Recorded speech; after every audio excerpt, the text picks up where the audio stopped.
All right, here we are. I think we I tried to start it up and it did like it was showing this without me here. Like the image was stuck from like a couple minutes ago, and I was like, oh no. But here we are. Hello, welcome everybody. Does my voice sound good too? I've got my sound buffering set up here, a little different than before. I think that's pretty cool. I got bugs here. I have something to put it behind me. I stacked up all my expo totes. Put that there. Look at there. You got the drip. Got the Roach Crossing drip going on here and whatnot. Welcome everybody to the. This is only the second fall Bugapalooza. I think we didn't do one last year. So welcome to the second October Bugapalooza. We've done 3 April Bugapaloozas, and different from the past fall one, and same as this springs. We have everything prepackaged. About 98% of things are prepackaged, so that means stuff ships out fast. I do have to do a little bit of. I'm actually going to do a little bit of husbandry while I'm here. Maybe if there's something I can take it out and show you guys stuff if I have to do some husbandry on. But everything's prepackaged. We are good to go. I'm going to go sound the alarm in Bid Central at everyone. Bidding begins. All right, there we go, and I'll do one in general too. Day one of the October Bugapalooza has begun. So we're going to be kicking things off with Beetles. Go ahead and smash that like button. Everybody, have I even liked this stream? Let me see. Did I like this stream? I haven't even liked the stream, so I just had to smash that like button. Let's see what else we going. I'm stalling for time to try and get some more people in here. We're just going to catch up and see who's here. We have Cam P, who's asking about where to find the link for the Discord. Found it. Joseph Tavir, Altered Pants, Charlie Bug, Autumn Leaves Exotic saying we finna go broke. Bahijager, Lizard Beans, take my life savings. Lizard Beans, I'm looking forward to you participating this go around. Double Z says wakey wakey. Double Z, I've been seeing some pics of your scorpion collection in the show bugs, and you got me kind of wanting to get into scorpions. I'm going to go on a little scorpion talk here before we get into our first thing, which is going to be a giveaway. Remember, giveaways are only in the live stream, but while I wait for some people to trickle in, thank you for all those likes. I had there was somebody, what was his name? William King did a lot of cool scorpions maybe about a decade ago, and I tried getting into them, and I didn't have much success. I think it was a failure to understand humidity, ventilation type stuff for scorpions. I think a lot of them like kind of higher air humidity and lower like material, like substrate, etc. humidity. So I was definitely not managing that very well. But I wanna get back into I want to start getting into some scorps, start kind of picking up some U.S. native ones, and going forward from there with that.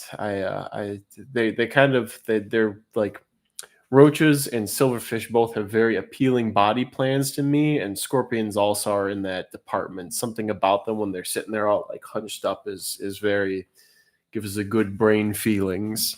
So Double C says scorpion propaganda working. EDC Geek says good morning. Charlie Bug says Beetle Beetle Betley. Lydia Oldham. Jojo Bugs is here. Lizard Bean says I can't keep scorpions alive. Sad. What kind of scorps? There's all kinds. I want Ropalurus disjunctus again. The Cuban blues. I haven't seen those in a while. They are very beautiful scorpions. I think that would be a nice goalpost for me, is to try and get some Cuban blues again, and some Centroides guanensis, and maybe beg my wholesaler for a dark phase of Centroides gracilis should they come in. But Adam Hawks says start with desert species. See, I had Centroides sculpturatus, and I didn't do so well with them. Double Z says do not get Hedurus. They're pretty complicated to get them to molt. Now you see, people say that. I had very good. I collected a pair of. Who's calling me? Me Madre. Probably to wish me luck, but I don't. You gotta focus. See. I had collected a pair of Hedurus. I can't remember what species in Yuma, and I housed them communally in a 5.5 gallon with 4 or 5 inches of sand. They did great, and they built their little burrows. They went down into there, and I ultimately, what happened was, it was during the stressy, depressy time of my life, and I allowed them to dry out too much. But I think with my modern techniques and my modern understandings, I think I would do well with Hedurus. It's just when they're collected so abundantly from the wild and so easily, I'd have to get some species or rare locality you don't normally see. I would like to try some Ringiorus, actually. I think those might be easier to try to captive breed, but they're kind of in the same situation where it's like nobody wants to buy them. They come in dirt cheap from wholesalers, so I'd have to get something special. But regardless, I do want to start to get a couple Centroides, get some Sculpturatus. The ones from Mount Ord, I think it was, were very beautiful, more orange than yellow. Anyway, so that's just some little aspirations. I picked up Tidius Cerulatus and what's the other one? I'm blanking. I'm awful. Tidius. Stigmerus. I got two, one of each of those. I liked some more parthenogenetic ones. And a pair of big, believed to have come out of Togo emperors. There's supposed to be 2 females, but it's actually a pair. But they're the biggest emperors I have seen for sale, and I got them for a good price. And the goal is to female drop eggs or drop babies, and then maybe subsequently repair with the male. Whatever, it's just a little thing. You never know when they're going to stop coming in again, and these were pretty big stocks. Anyways, there's scorpions. Again, maybe get some guanensis again, locality guanensis and gracilis, and what's the one that ranges all the way up into like Ohio? Is it Vihovis maybe? Carolianus, one of the weird spellings of stuff. Double Z says, "Gotta wait for the next emperor recession to make our money." I don't even really care about that. I just, the fact they seem to have some degree of locality information. They were just so big, was the selling point for me there. So, anyways, so let's start with a giveaway, and the giveaways are only in the live stream, so keep that in mind. Roswaldo says, hello, they're so hyped. I've never been in this kind of event. Awesome. Make sure you're in the Discord. All the bidding and stuff happens in there, but the giveaways are here in the live stream. And our first giveaway is for 10 Sinuata flaviventris, and I just realized I don't have a document open ready for this stuff, so we gotta do that. I'm looking at the April Bugapalooza document, and I'm intimidated. Wait, how many items do we have?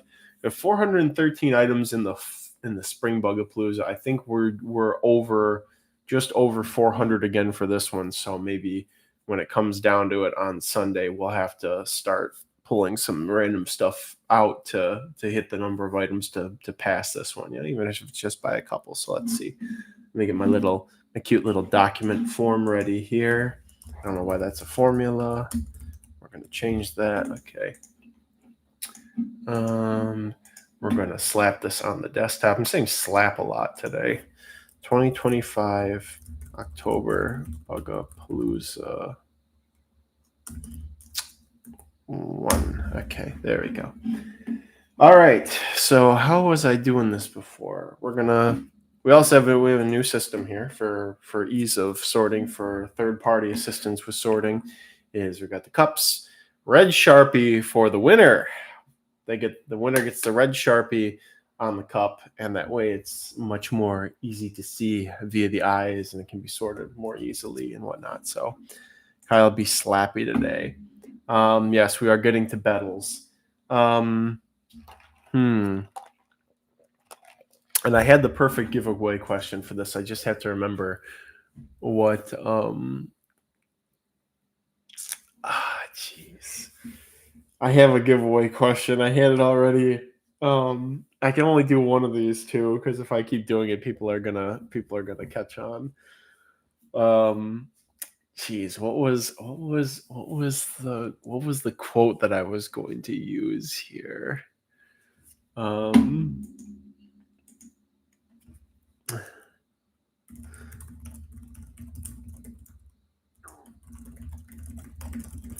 Okay, I'm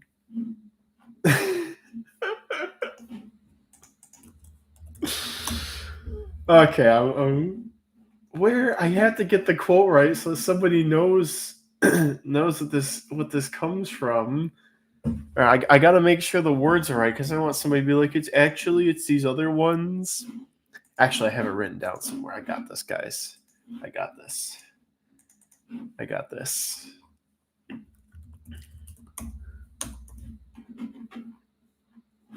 Oh, maybe it was. See, this is why I had it. I was gonna say it right, or I was gonna say it wrong. All right. So this is for giveaway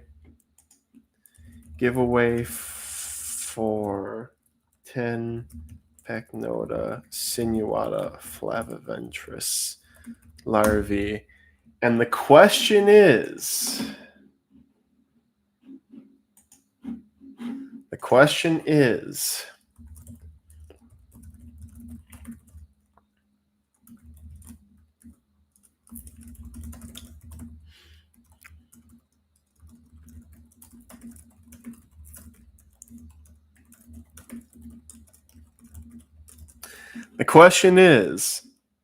oops. What show does the quote, it takes fewer muscles to say thank you than it does to die come from? And I'm okay with you can sloppily type it in. I need the full name of the show. It doesn't have to be perfectly spelled. If I know it's you people will also probably Google this. It's not from The Sopranos. I feel like, oh crap, I don't watch TV. Somebody must have this eclectic knowledge, and it will come in handy here. People say, "Oh crap, I don't watch TV." It's an older show. It's from like 2007. It's not from Sopranos. Friends, Smiling Friends, House, The Office. I got a lot of people throwing out some. Close enough. Say the tutor. The tutor. You are the winner. The tutor is the winner. This is gonna work great. Xavier Renegade Angel. Good. All right, let me copy paste everything. If anybody's aware of surreal, metaphysical, pseudo intellectualism, spirituality, parody, shock, violence, shock, all kinds of things. That show is great. It's get over the weird look of the main character and get ready to listen carefully because it's a very dialogue heavy show. There's wordplay. There's overt sexual, religious, spiritual, philosophical commentary / violence. It's a great show.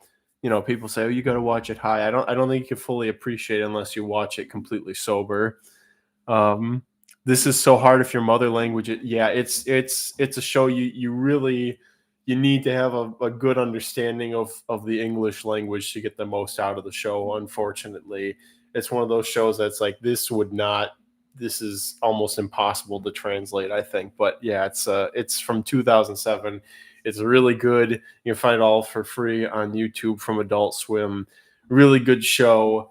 Just a trip if you're into, again, that surreal, just ADHD style, rapid fire commentary. Really, really good. Can't say enough good about it. But there's quotes like that. It takes fewer muscles to say thank you than it does to die, which is of course true. Lizard Bean says, yeah, I lived with my mom back then, and she didn't allow anything but documentaries or Christian shows. Yeah, Xavier is good because it punches. It's like a critical of neo spirituality type movements while also kind of punching in every direction. But it's really good, really good.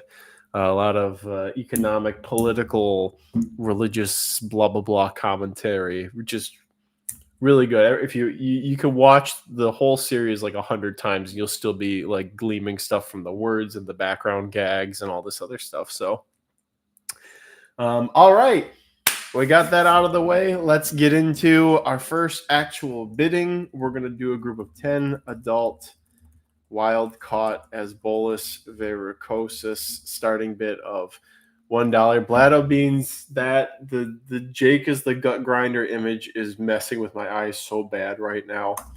So anyways, 10 adult wild caught as bolus varicosis, starting bid of $1. $1. Come on, Excel document. All right, we're off to a great start here. So for everybody who's here, all the bidding takes place in Discord. I'd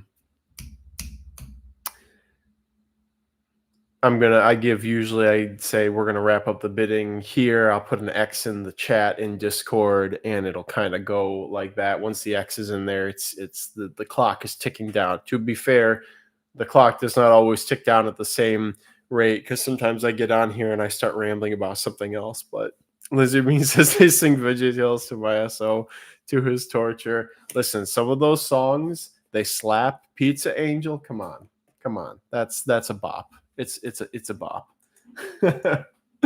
So it seems like everybody's a bit quiet this morning, but I'm also aware that the West Coast, the Pacific time, you guys, this is early for you, much to my dismay. And I've contemplated maybe even shifting the times of the auctions by an hour or two in the future for this kind of thing. So that's on the table moving into the future. So all right, here's an X for the blue death feigning beetles, which are up for grabs right now. This means, hey, I'm in Oregon. If I can get up, everyone else can. Yeah, on a Friday. It's only 7 a.m. Sierra Bird, do you like to talk to tomatoes? Listen, there's that one song where like Larry lets everybody into his house on Christmas except for the IRS agent. Go to do like his little musical bit and he just gets the door slammed in his face.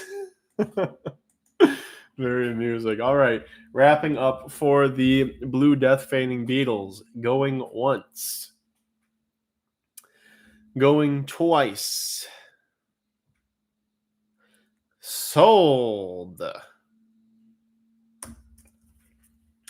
2 for the roaches with a winning bid of $46 for the roaches. I wonder how long it's going to take for this fine tip Sharpie to become not so fine tipped.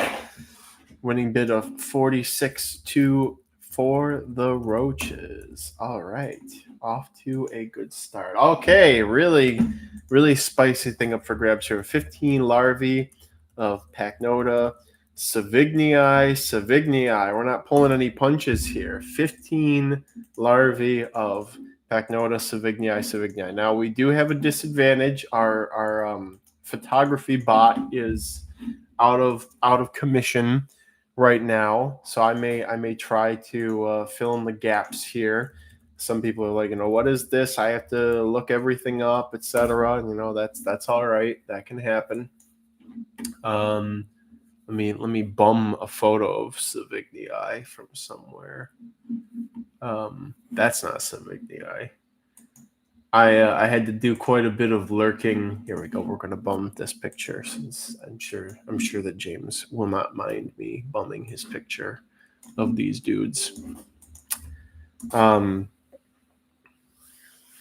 was I going to say about pictures? Photobot's out of commission. Maybe I'll try and take that into account. We'll go at a little bit of a slower pace. I wonder if anybody's gonna. I see a couple of people. There we go. Interested here. Yeah. What else? What else here? Let's see. Sierra Bird says, "I'm so lucky I woke up for this, Kyle, at 7 a.m. IRS isn't Christian; they can't come in." I think that was the joke, was the fact that he let in a literal like robber. Was the first person he let in, like a literal like I'm going. The guy is like, I'm literally going to rob you. Like that was the whole bit, is you were letting me in. I am literally actually going to rob you.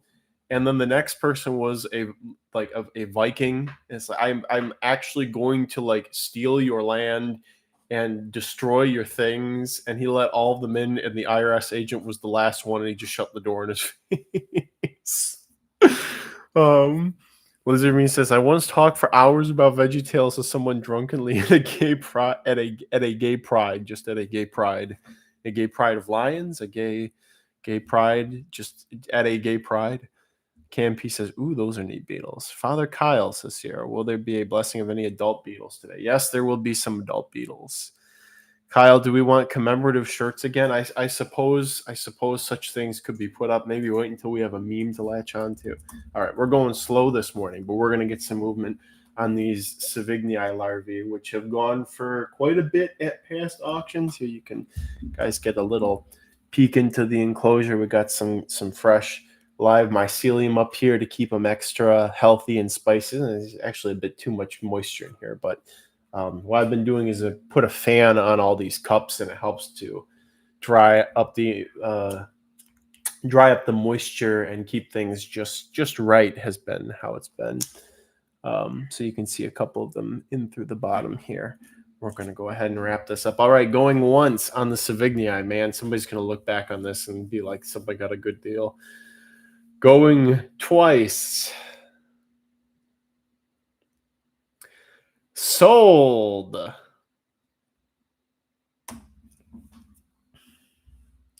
To, looks like Evil Fart 666. This is ridiculous. But let's see. Herpling with a big, I'm gonna just call him Evil Fart. Evil Fart with a winning bid of 40 of 40. Evil Fart, ridiculous. Evil Fart with a winning bid of 40, beating out Chris Sniper even. Okay. Next up, we got, this is a stack of them. Who can you specify? I did. The person's name is literally Evil Fart. Neutron 502 has Pecnota are all the same care. So it seems like Sinuata, Marginata like things a bit, or will take drier. We'll take like Savignii seems to like the most humidity. Sinuata, Marginata don't seem very picky comparatively. And Esculca seems to like, the adults seem to like very dry, hot conditions. I'll go into this in a second. I'm going to put up our next thing for up for grabs. We have 3 L3 larvae of Tripoxylus dichotomous Suno bosuno, starting bid of $1. This is the Taiwanese subspecies of fighting beetle, the Taiwanese fighting beetle. Let me see if I can find an image from a friend. Yes, we do have an image, and I don't think he's going to mind me bumming his images. I don't think he's going to mind one bit, since I buy things from him and he gets things from me. So let's see. Yeah, so that's been my experience with Pacnota so far. Sinuata, Marginata seem to be the easiest to please. Savignii seems to like the most humidity, and Esculca seems like the adults like the driest, most well ventilated. I was looking up the wild habitat and occurrences for Esculca, and it seems that from INAT data, they're usually active outside of the rainy season. They live in a very inhospitable place. So Sierra says, at least he tells you he's going to rob you. The IRS probably was silent. No, the IRS, he tried to say, I'm here to tax you. And before he finished the sentence, the door was slammed in his face.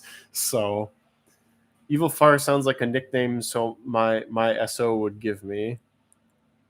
Alan says, Suno Boku no Miko, repent, Alan.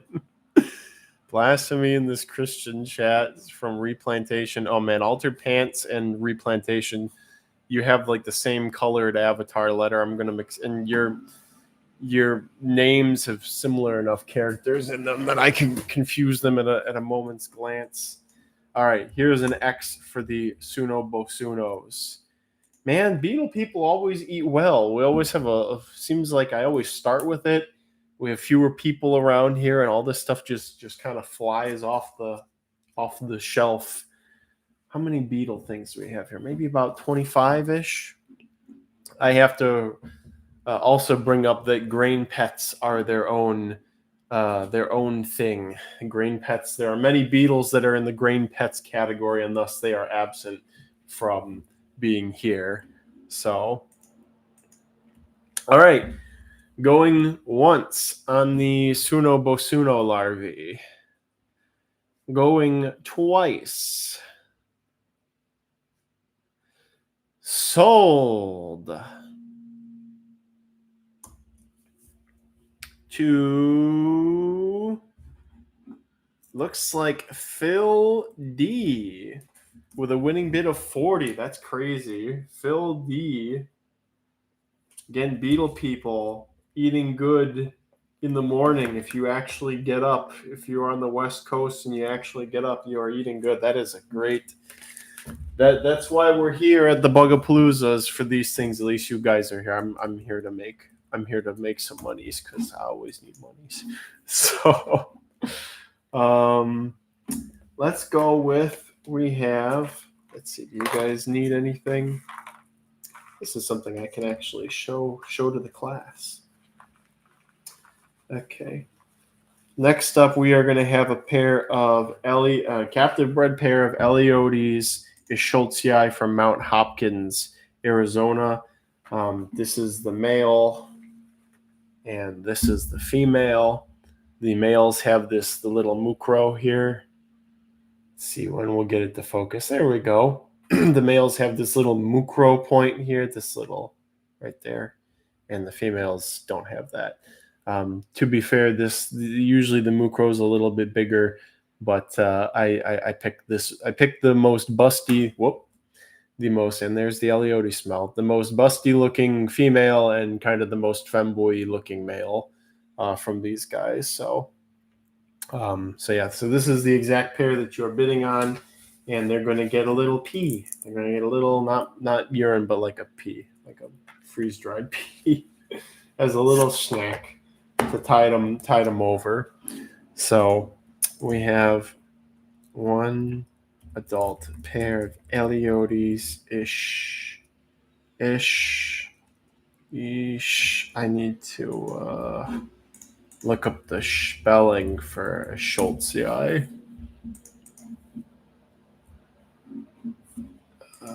Everything smells like Darkling Beetle now. Eleodes Schultzii. There we go. It's kind of like Hoffman's Eggii, where there's a weird doubling of parts. Mount Hopkins, Arizona, starting bid of $1. And these have been pretty easy to raise. I've been keeping most Darklings, most Eleodes, and Baphion very similar. 4 inches of sand, kept moist, full top ventilation, some wood, and then dog food and apple and whatnot for everybody else to eat.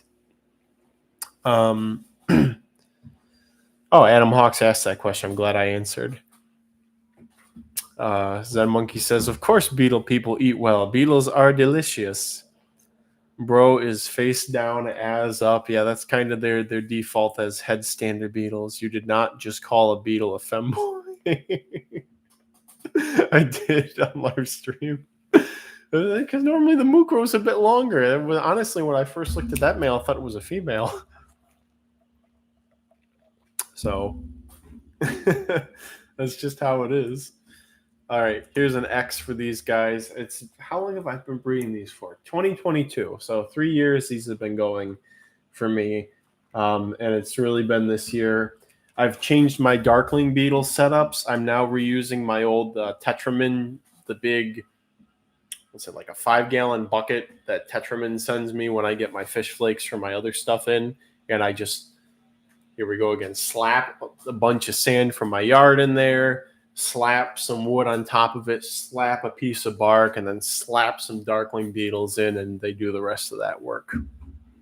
So, all right, going once on the Schultzii pair. Going twice. Sold. To Leah with a winning bid of 11. Leah getting a great deal on the Schultzii pair. Kind of hoped they would go for about 20, but oh well. 11. Bugapalooza, everybody. Leah. All right. We're booking along. We're 5 items in. We're having a good time here. Okay, we have another Darkling next. We have 10 adult Eleodes dissimilis from Southwest Research Station, Arizona. Starting bid of $1. Now these guys, I think, have some crazy potential for bioactives. I think the potential of Darkling beetles in bioactives, especially for processing heavier duty waste, like higher volumes, is very underrated. So these guys are just small. They're a little bit bigger than a mealworm beetle, and they're from up in the pine forests up around that Southwestern Research Station up in the Chiricahua Mountains. So these guys were from underneath kind of moist bark. Once you get up in elevation, there's more moisture. So they're, you find different, every Eleodes has its niche, and these guys were, up in that alpine or maybe subalpine forest up near Beautiful Wash. If you ever get to go to the Chiricahuas, it's one of the most beautiful places on earth. You definitely got to go there. So that's what these guys look like. Again, I'm going to look into using them as a cleanup crew in my dusky hognose enclosure. I'm trying out some different combinations of bugs in there to get some higher processing power, and I really think that Darklings have a lot of potential there. So, I haven't wrapped up any bidding. Too bad I'm allergic to Darklings. That really does suck. Here's an X for the dissimilis. I'm tempted by the desert Darkling, but I fail with woolly, so I'm worried about the idea of picking up any more right now. I wouldn't say osculans are an easy Eleodes. I was afraid I was going to lose mine for a long time. They're what are they called? Samophiles, TJ said, where they would like heavy sand content in their substrate. And although I did know somebody a while ago, wasn't it Kevin something, who was supposedly breeding them just in like a sterilite tote with just the wood, and he, I can't remember if he had to refresh adults or if he was just getting tons of larvae like that. But I get the most scared I'm going to lose my osculans the most out of all the Eleodes that I keep, basically. If I buy something from Spain, would you send it? How would you do it? Are you in Spain? I can't export right now. I'm waiting for my. Oh wait, no, I can't. My export thing. I need to figure out how to do this because let me wrap up the dissimilis first, and then we'll go from there. All right, going once on the Eleodes dissimilis. Going twice. Sold. to Barnacle with a winning bid of 25. Barnacle butting in on Chris Sniper here for the Dissimulus. I'm liking this Sharpie process. I think over time I can really get this narrowed down to something good. All right, we have 15 larvae of Pachnota, marginata, peregrina, starting bid of $1. This is the alien sun beetle that I wish I had mutants pop up with in my colony because I really want the solid mahogany ones, but I don't think that's going to happen, or maybe it'll take a ton of time. Roswaldo says, yes, I am. Spanish people love you too. Thank you for the love from across the pond. I was recently, my export permit was approved. And now, though, the thing is to do legal exports. I used to just do it through USPS, and the box customs information, box full of spiders and centipedes and everything was just labeled. The USPS passed it through just fine for a long time. But now with the new political administration and tariffs, everything is being dissected, and I guess they're doing things more by how they should have been or by the book. And so to export involves U.S. Fish and Wildlife paperwork, customs declaration, but on top of that, everything has to be dropped off at an approved exporter or approved shipping center thing to go through U.S. Fish and Wildlife. And I need to figure out where that is. There's an address for it. It's in the closest one to me is in Detroit, which is not a terrible drive, but finding parking in Detroit and figuring out what to do and who to go to talk to and how to make it like a second nature thing is something I don't have the time to do at this exact moment, but I have to do it soon because I have some stuff pending for exports to Canada. But anyway, so if you're looking to get things, send me an email and I can keep in touch with you on how that process is going, but it's not going to be like next week. At best, it'll probably even be springtime because once the weather gets bad, it's you're not going to have good results importing. So Lizard Bean saying, I haven't ate any Darkling beetles, but my SO has. I'm scared if I ate any, I'd have a reaction. Did you develop an allergy to them over time? Barnacle says, importing and exporting has been such a nightmare lately. Yeah, so basically Fish and Wildlife in the U.S. is at the discretion to, as I was informed by my friend Kim, who does a lot of stuff with dead specimens, which still has to go through U.S. Fish and Wildlife. Basically, they can kind of choose to turn a blind eye. Like you could have a box through USPS and they could look at it and be like, just let it go through. But with the new administration now, everything is very, have to do this, have to do that, etc. And so that is complicating things. Which, I mean, there's nothing wrong with doing things by the book. Those things are there for a reason, but at the same time, it's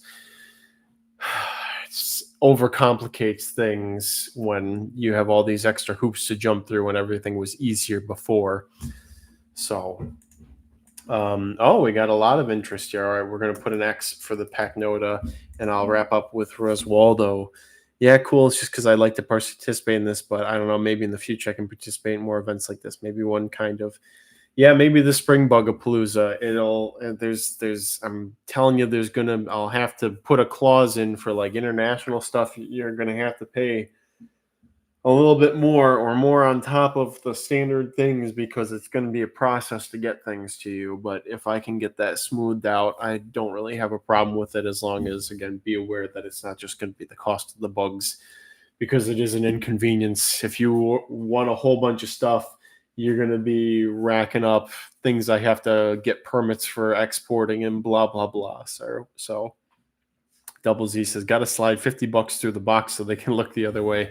Like anybody would look the other way for $50 nowadays. Maybe add a couple zeros on that. All right, going once on the Pachnota. Going twice. Sold to Amanda Reddy with a winning bid of 48. Congrats, Amanda Reddy.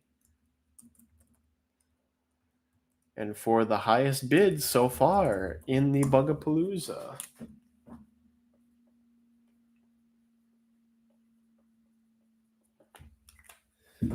I have to say, this is a lot easier and more fun when I'm not like stressing and fretting about how I have to pack all this stuff later. It's already done. It's already done.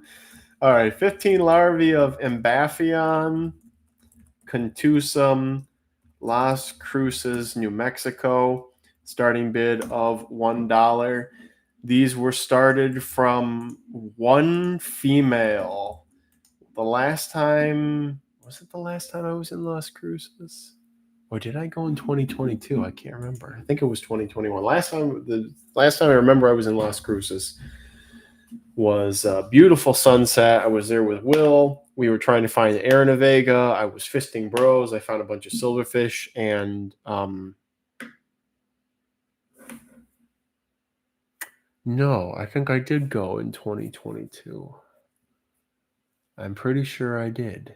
These are from 2021 for sure, though, because Will was there with me. But I found one adult female Ambaphion contusum, and it is from her that all of the current stock of Ambaphion contusum in the U.S. comes from. So yeah, I struggled with them for a bit. TJ had to send me back the colony I currently have. And now they're rebounding and doing very well. In fact, if I'm not mistaken, we have all 4 species of Ambaphion currently in culture in the U.S. are in this auction. So if you want to get a collection of pie dish beetles, here's your opportunity to get your straight up starter of every single available Ambaphion in the U.S. right now. Are these same as Madeira Canyon species? Alan says. I think the original ones I collected, the original stock was from Madeira Canyon. This is, again, definitely, these are from Las Cruces. The species is found in Madeira Canyon too, I think. You have to ask TJ or send me pictures of the adults. There's only like 3 or 4 more species of Ambaphion. And I do think that if you're going to confuse them for anything, it's going to be for contusum or for glabrum, which TJ hates with a burning passion. So, all right, let's get this wrapped up here for these guys. Again, same care as my other guy, as the other Darklings, although you could probably get away with less substrate. Very easy species of Ambaphion. All right, going once. Going twice. Sold. To Barnacle with a winning bid of 20. Barnacle getting, maybe shooting to get all the Ambaphion here. Maybe. We'll see. Right, let's get something else up. Oh, another Darkling. My Darklings have been doing super well. I've been taking good care of them. I feel like I've got a firm grasp on general Darkling husbandry and accommodating them, whether the air humidity is high or low, etc. We have 15 larvae of Eleodes suturalis from Buffalo Gap, Texas. You guys need some moisture.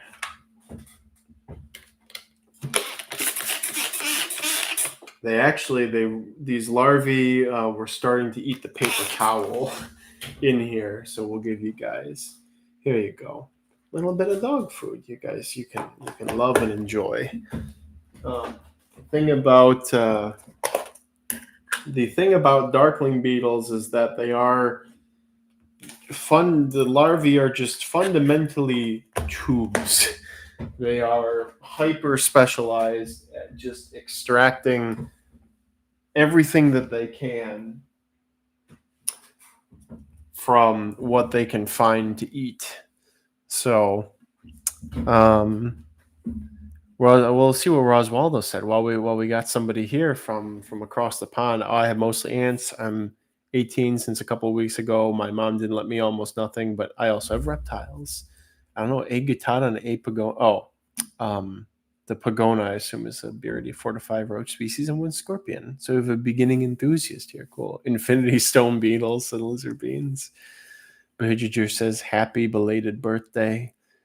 Most people here love roaches. Yes, we have a bias towards the roach lovers. Diana popping up here saying, hey y'all, I love that we have a roach emoji. I love that's built into the system. All right, here's an X for the Suturalis. I found out recently that these don't require any sort of cooling to get the larvae to mature. You just got to set them up properly. They're like Elioti spinipes. They just need the proper pupation conditions and just do it. All right, going once. Going twice. These are F2s, by the way.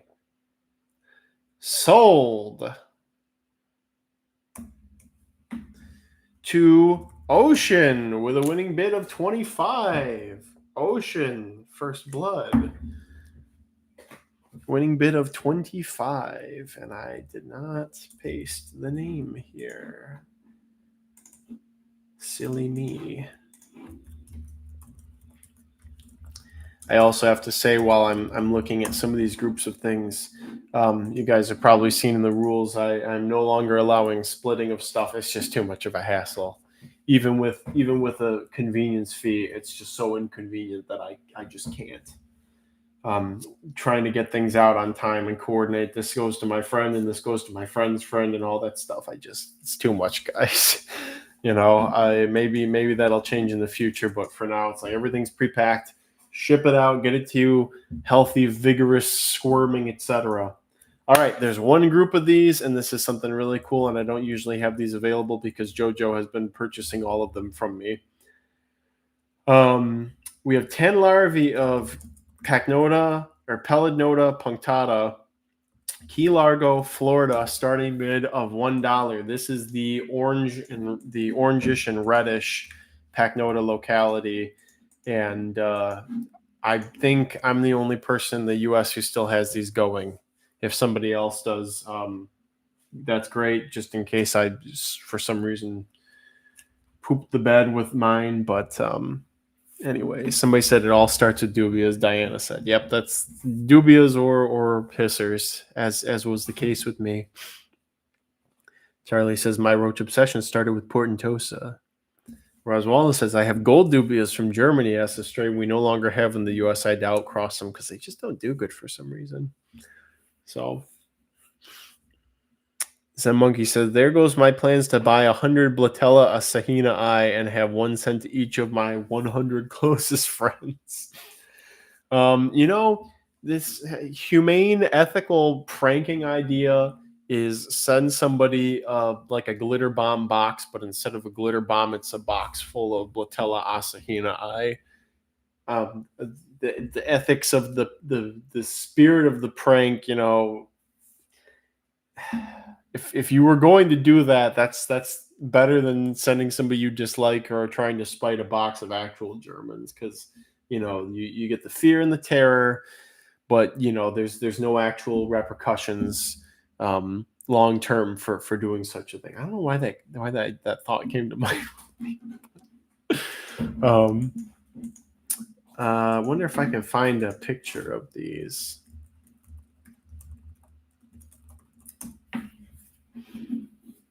Does Alan have a picture? I think Alan's lurking around here. I don't know. I don't think I'm gonna find an appropriate picture, but it's the red one. Oh, Boca Raton has similar colored ones as well, it would seem. But yes, it's the rarest of the punctatas. This year was good for punctata in my backyard. I caught maybe 10 at my light. It was just a good year for them in general at first, and then the weather kind of tanked and everything got loopy. All right, here's an X for the punctata Key Largo. What's Lycorma deliculata? The spotted Latin flies. They're not. I haven't seen them in Michigan yet. I'm actually go over to INAT and look up where they're headed, where they're at. But first, we'll wrap up the Pelvidota bidding. All right, going once on the Punctata Key Largos. Going twice. Sold.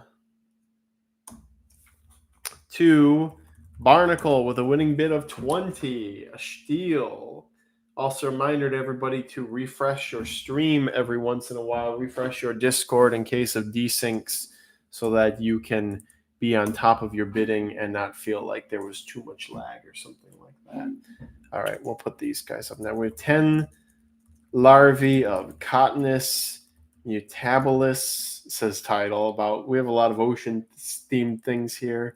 Courteous mutabilis, Irvine, California, starting bid of $1. Starting bid of $1 for mutabilis, Irvine, California. While I look up if spotted lanternflies are going crazy in Michigan this year.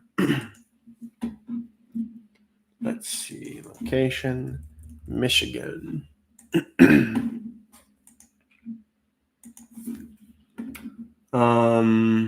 6 days ago, 4 days ago, 6 days ago, 9 days ago.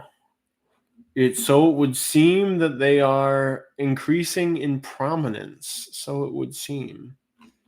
Let's see on the map. It's mostly around Detroit. So shipping, freighting, looks like downriver around Monroe. Yeah, this is an interesting. Ferndale's got them already. September, all from the Detroit area, again, spreading out from the metropolitan area. Looks like along, you can even see it's along like major roads. So there's a report from Ann Arbor too. A lot of eyes out in Ann Arbor. Also, I should note that it seems like a lot of these spotted lanternfly populations are centered around metropolitan areas. And that could be biased because there's more people there to report it, but it's also probably where there's an abundance of tree of heaven. So I would imagine that within the next couple of years, Dearborn is going to get reports. I bet within 5 years, spotted lanternflies will be in Livonia at this rate. There's no way they can be contained. It's Pandora's box was opened and we can't do anything about it. So Zen Monkey says nothing good has come out of Detroit in decades.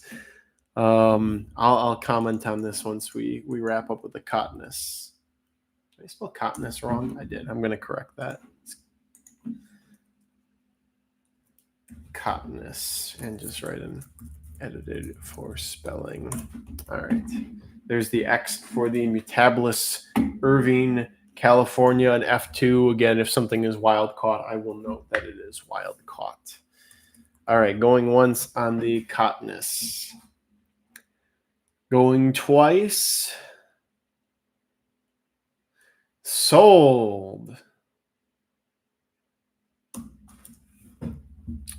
To Charlie Bug with a winning bid of 17.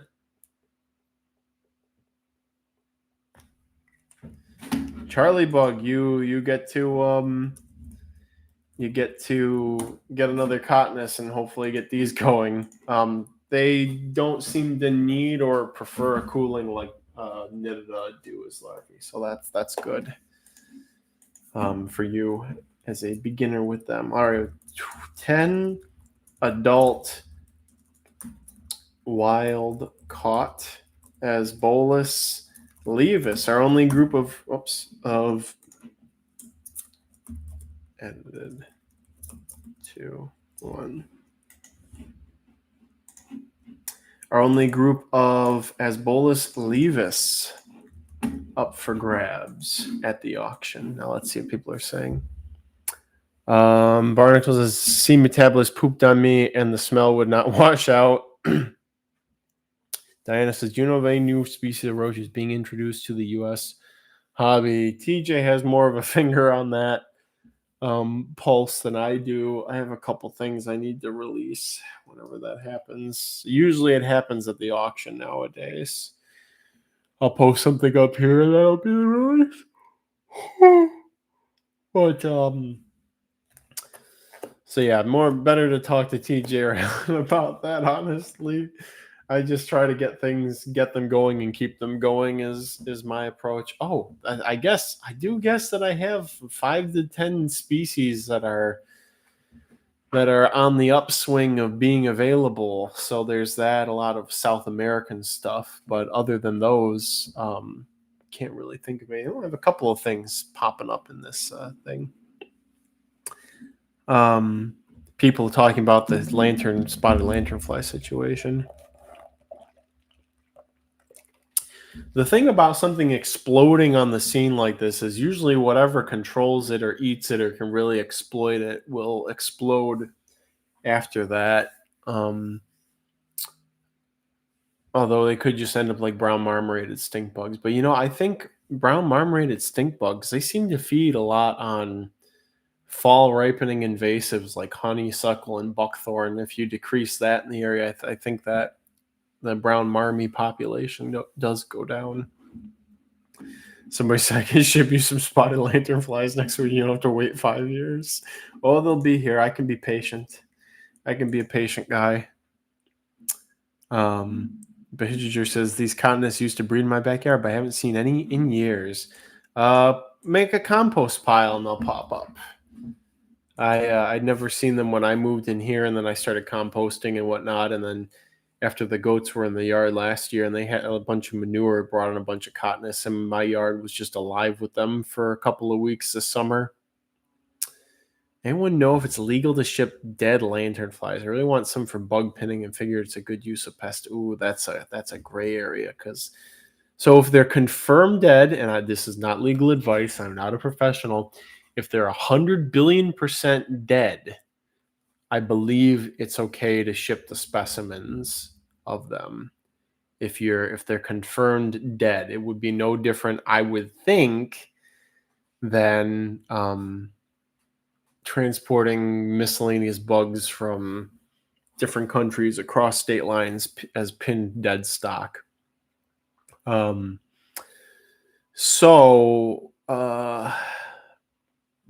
I don't know. Check with your local ag extension, USDA, APHIS. They're probably really paranoid about those getting to places where they shouldn't be, but at the same time, it's inevitable now that they're here. Just the nature of invertebrate invasions, basically. All right, here's an X for the smooth death fanning beetles. Barnacle says, my compost pile is just full of P. surinamensis. Yeah, the nature of the compost pile across the world is a fascinating thing. Here in Michigan, a lot of isopods, scaber, nasatum, acellus, convexus, prunosis. You get a good deal of stone centipedes, a lot of julid millipedes, and if you have enough of the material around for long enough, then you start to get the beetles, the euphoria and the cottonists and whatnot in there. Pseudoscorpions also. It's just interesting. And then compost piles in Arizona, it was cottonus metabulus and web spinners and Pseudocyanella violenta and a bunch of little weird sap beetles and all that stuff. It's just very interesting to see how it is across space and time. All right, going once on the Asbolus levis, smooth death fanning beetles. Going twice. Sold.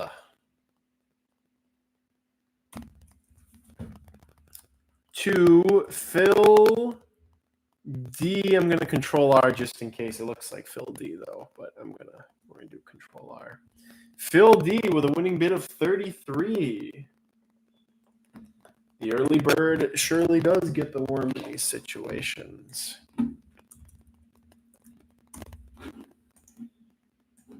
With these sorts of things. Okay. Phil D all weekend. Could be. All right, what's something we haven't done yet? Ooh, we'll do it. Let's go with these guys. Let's make sure you guys doing all right. Oh, yeah, you're good. Okay, we're going to give you some moisture, though. All right, we have 15 larvae, Ambaphion depressum, stressy depressy, lemon zesty, Imperial Sand Dunes, California, starting bid of $1. The person I got these from has been going to the dunes their whole life and says these are very rare to encounter. Seems like very specific circumstances cause the population to have a little bit of a baby bump. And so it's very fortunate that we were able to get these into culture. They're just larvae right now. How y'all doing? Yeah, you guys look good. You can see in the bottom here the stream is glitching out. I see my can you guys hear me? Can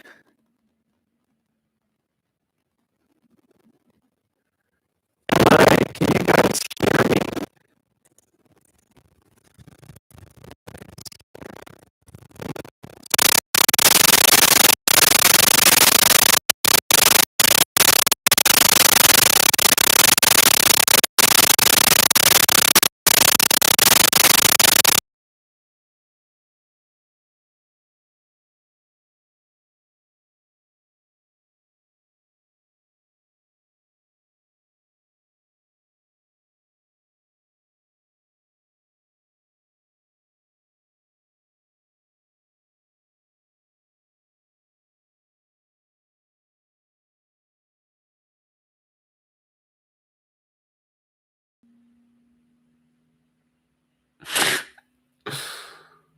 Okay, are we all good now?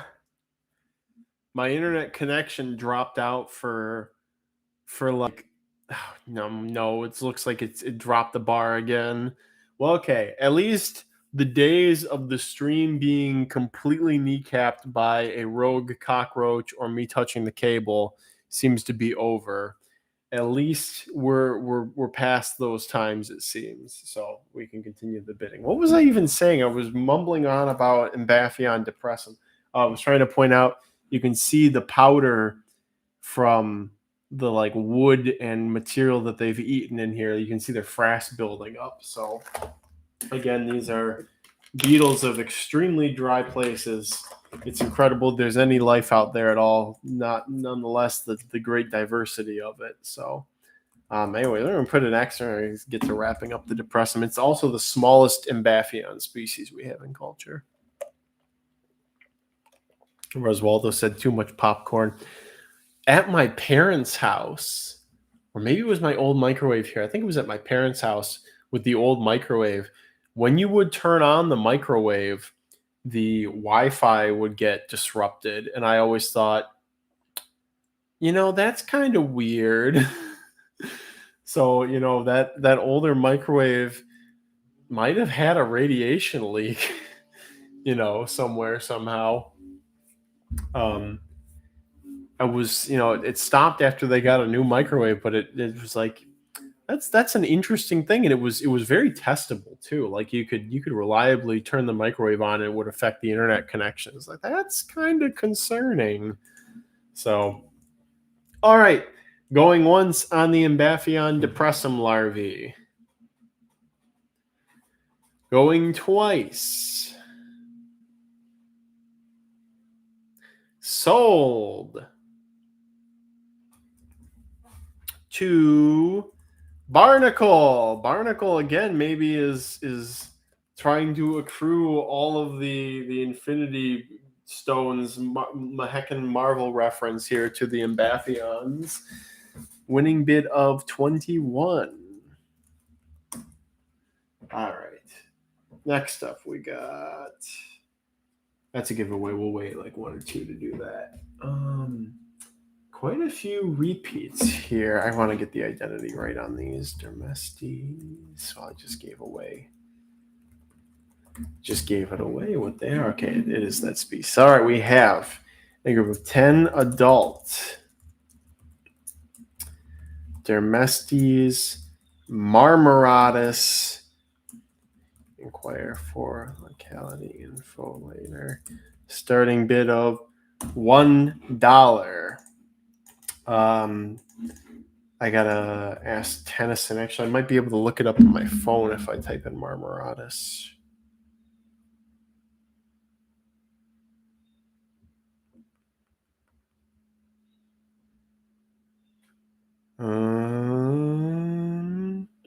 Stockton, Utah. Okay, let me put that in here.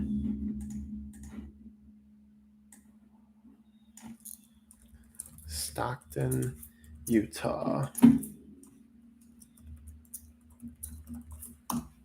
All right. This is the largest dermestid I have ever seen and worked with. There. Jeez. There, I pull up iRuler and see on-screen ruler. I used to use iRuler. Is that really a foot? They are a little bit less than 3/4 of an inch. A little bit less. Maybe the biggest ones I saw in the wild were 3/4 of an inch. But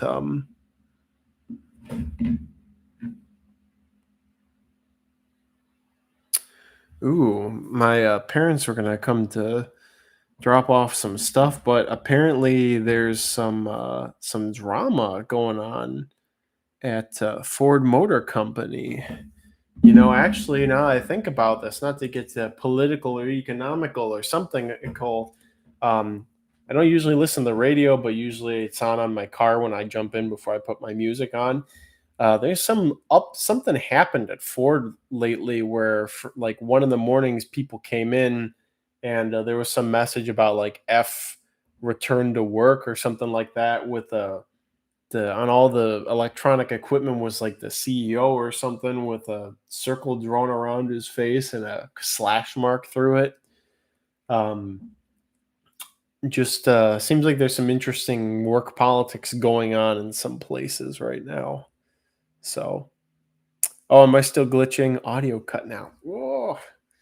Are we still good? Anybody still hear me? It's good here.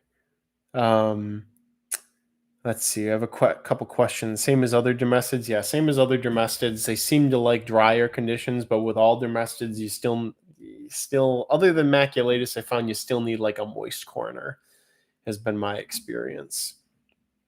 So, and they also do like a solid piece of wood for pupating and like a inch and a half or more diameter tree branch cut that's dried out, something they can bore into to pupate seems to be the necessary for a lot of dermestes. So, all right, here's an X for the Marmoratus.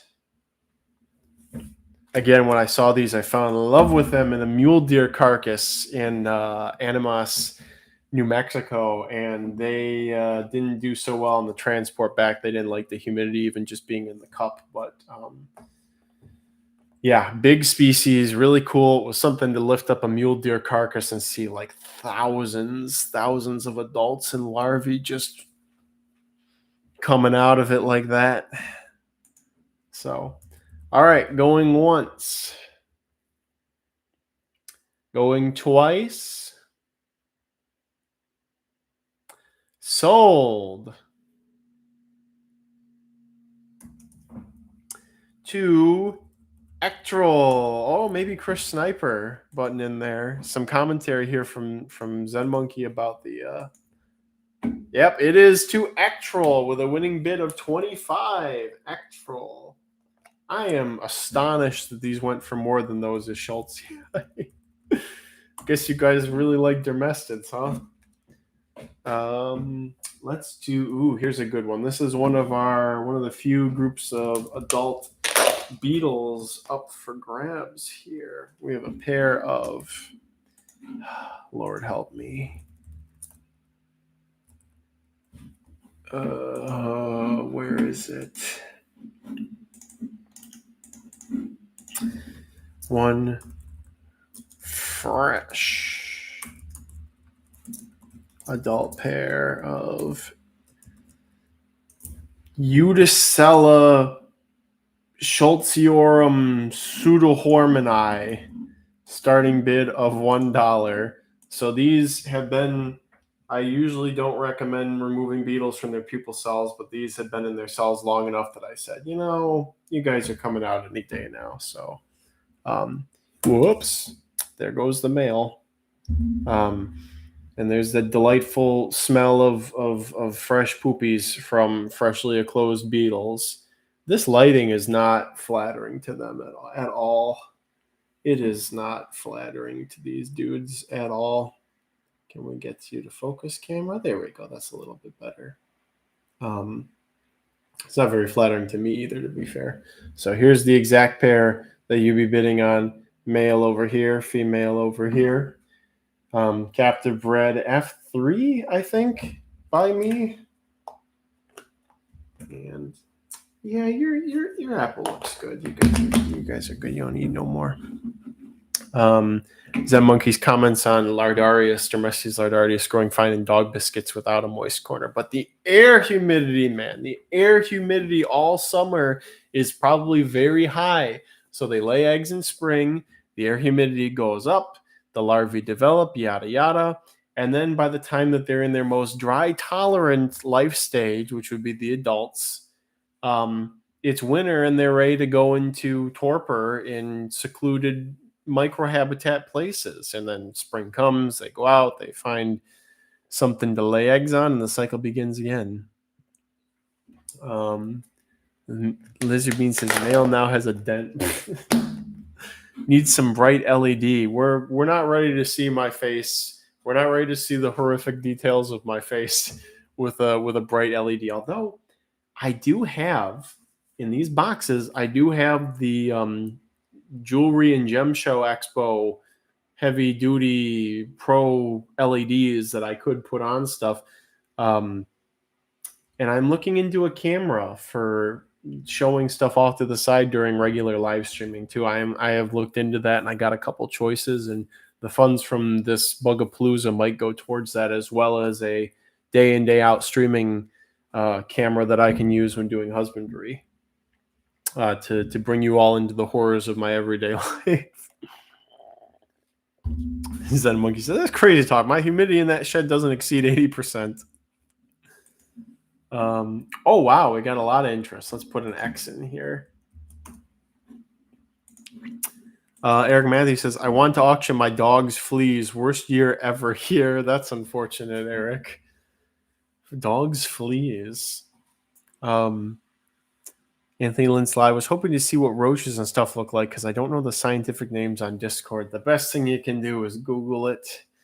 Unfortunately, while our photobot is out of commission at his job, the best thing you can do is Google it. I will try to supplement things when we get to actual roaches and stuff. I'll try to show some stuff off on my hand, time pending. But all right, here we go. We're going once on the Uticella adult pair, and this is the type of bidding I love to see. Going twice. Sold. 2 incredible isopods with a winning bid of 80.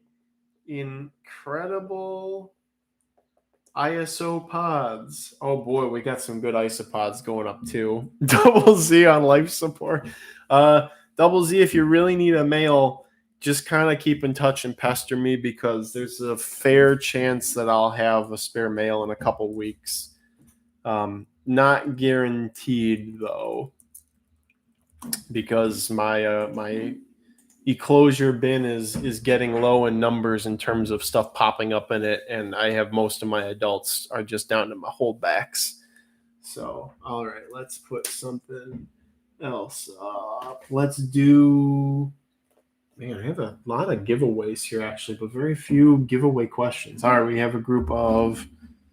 We haven't done these in a minute. Let's do 15 larvae, Pachnota sinuata flaviventris, starting bid of $1.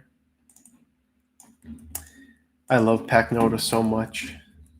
I don't understand why the Eastern enthusiasts don't like them that much. Maybe it's because they're all size queens, but I love Pachnota. So easy and pretty. Anthony says by the time I Google it, they're already sold. I will try to space things more appropriately, but it is what it is. That's just the way it is on this bee of an earth, as they say. Always trying to improve, though.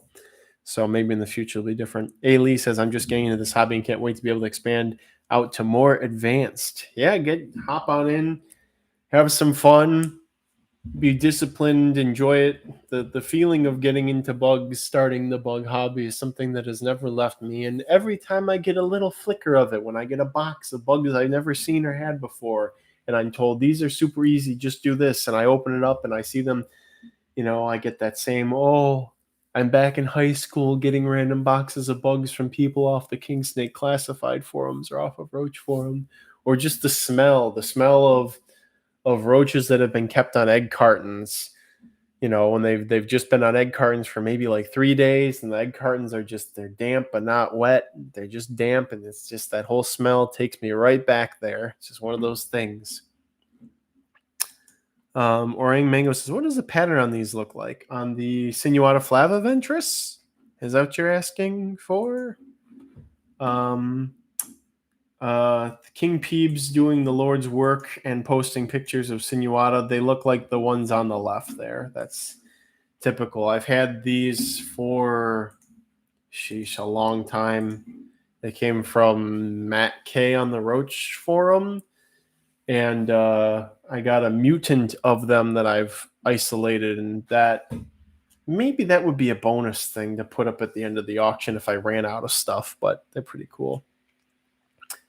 Do I have adults of Sinuata? Wait a second, guys. I have some adults here. There is a group of Sinuata adults going up for grabs, so I can show you exactly what they look like. Here's an adult Sinuata flaviventris.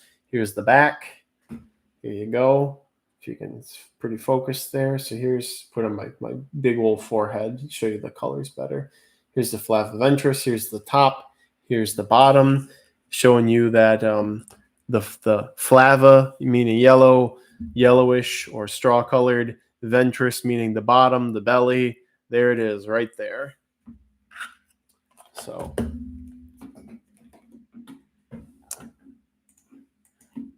All right, here's an X for the larvae, though. And we'll probably just go right into the adults after this. So, and man, I really went hardcore with some of the stuff. We got a lot of Pachnota here, guys. A lot of the 3 main species of Pachnota, because I have a lot of them. I've been building my numbers. All right, going once on the Sinuata flaviventris larvae group. Going twice.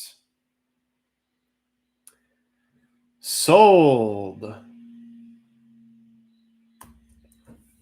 to Chris Sniper with a winning bid of 35. Chris Sniper, great deal on this group of Sinuata larvae. 35 to Chris Sniper. All right. And we'll just jump right in and do the group of adults. We have 3 adult pairs. Pachnota Sinuata flaviventris, starting bid of $1. Video's lagging. Make sure you refresh the stream if you are worried about falling behind. Refresh your stream. Anthony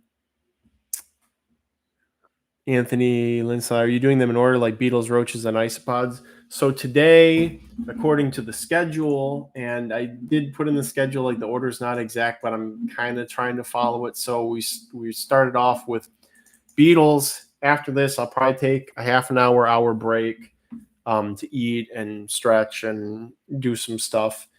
So after Beetles, we'll be on to Millipedes. And then after Millipedes, we will do Isopods. So rough timeline, I can see us being done with Beetles within the next hour-ish.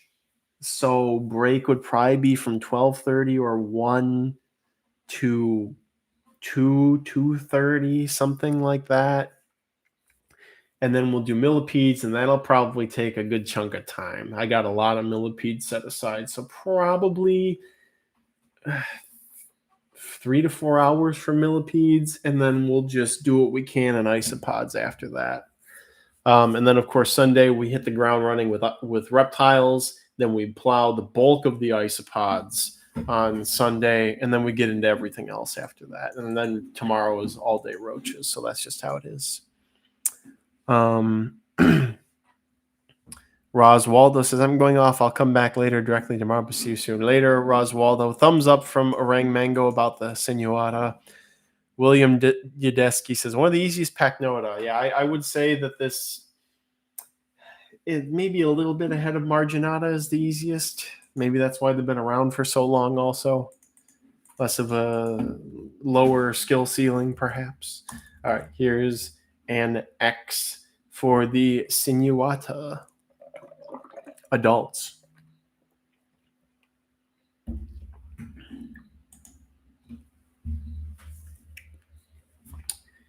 And we've got some lively people going on here. All right, going once on the Sinuata adults. Going twice. Sold. 2. We're close here. We got some close combat going on here. Incredible Isopods with a winning bid of 38. I hope whoever does my sorting can read my handwriting. That's a problem sometimes. I'm aware of it, guys. I have poor handwriting when I am going at Mach speed. 38. Incredible Isopods. Congratulations. Now, I think people are discouraged by getting larvae of Pachnota, but the fact is they do grow very quickly. This is not like a Megasoma or Dynasties commitment between a larva and an adult. You can get an L3 larvae.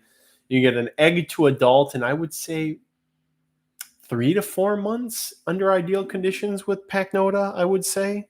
At least with Sinuata and Marginata. All right. Here we go. We got something super special. We have 10 larvae, Protetia, Specio,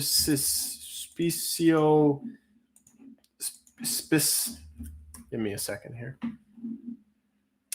Protetia, speciosissima.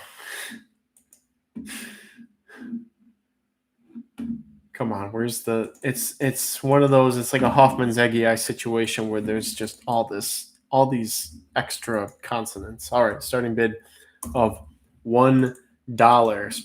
Protetia speciosissima. Let's see if I can find a royalties-free image. Wikipedia, that'll do. Interesting. No, we don't want speciosa. We want Protetia speciosissima. Oh, wow. Are those synonymous? This is difficult, guys. This is a green shiny beetle is the bottom line. Jeez, I would hate to be somebody doing work on pseudonine taxonomy. It seems like a nightmare. Almost as much of a nightmare. Actually, not as much of a nightmare as Blabber's taxonomy. That person needs a psychotherapist for sure. That appears to be it. Thank you for the AI overview. Thank you, King Peebs, for your contributions to. Also, King Peebs, I like your Ren and Stimpy reference profile image. I was wondering what that was. Not the people aren't going too crazy over these speciosissimas. You should. You really should.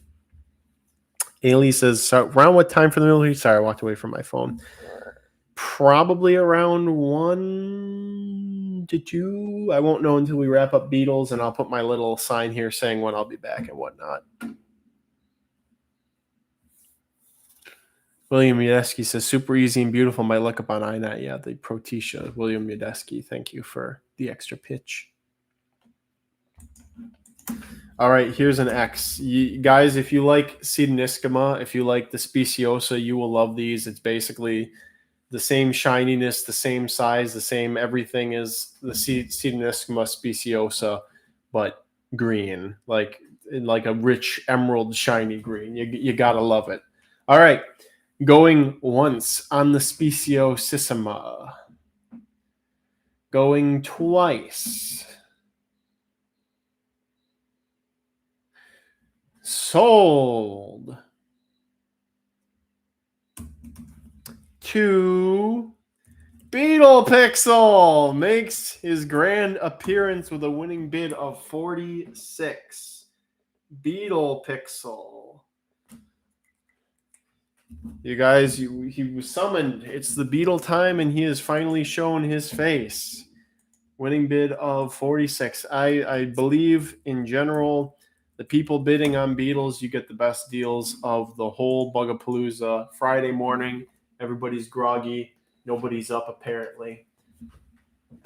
All right, here's the return of the Ambaphion, but for a change, we have 10 adult Ambaphion Muricatum, Mescalero Sand Dunes, New Mexico, starting bid of $1. We have adult Ambaphion Muricatum here, unlike usually the larvae we have seen available.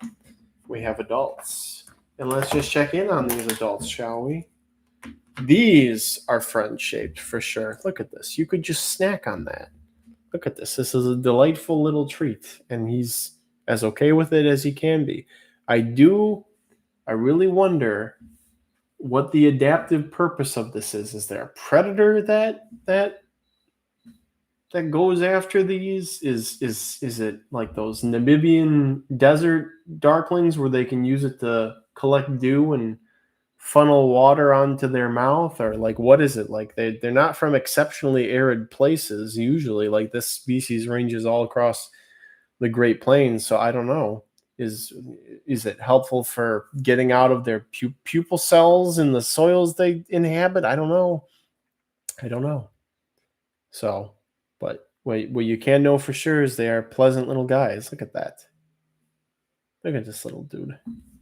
So you get a whole mess of them, and you know, for being so pleasant, we're going to Emerald Lagasse Bam some pea in there for them, so they can taste the pea-ness of the pea. And just a touch of water. There we go. Happy little guys. There you go. Just a beetle bundle is what we call that. Ooh, that sounds like a good advertising term. I got to keep that in mind. There's a beetle that fits in the back like a key. It's funny. All right. Here's an X for the Muricatum. That one's interesting. The one, are these guys as studded as that? Now that's interesting. That image, that individual, wherever that Ambaphion Muricatum's from, there's much more like dentation on the elytra. In this stock, it's very smooth. It's shiny, actually. So that's interesting. All right, going once on the Ambaphion Muricatum. Going twice. Sold. To Barnacle, with a winning bid of 50. Barnacle, winning bid of 50. Barnacle, you have one last Ambaphion stone to collect here. Wonder when we will get to it. All right, this is our last group of these going up for grabs.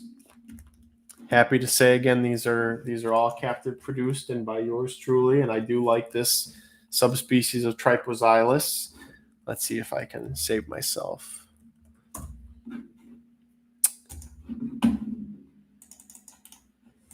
We have 3 L3 larvae of, whoops, posted it with the timestamp from before. Whoopsie doopsie.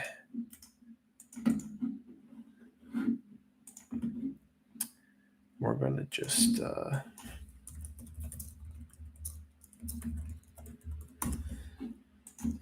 we have a group of 3 L3 larvae of Tripoxylus dichotomous Tsunobasuno produced by yours truly in-house. Here's one of them. He's just peeking out to say hello right there. You can see the substrate, the frass, etc. that they're in. I'm really liking these. I can see myself working with these guys long in the future and getting a fighting line really going out of them because they are very feisty. They're a lot feistier than the CF septentrionalis that I had last year. So did the chat freeze? Like, is the chat frozen right now, or is everybody just quiet? You guys aren't usually this quiet, is what I'm wondering. Let's see. No, you guys have just been quiet. Okay, perfect.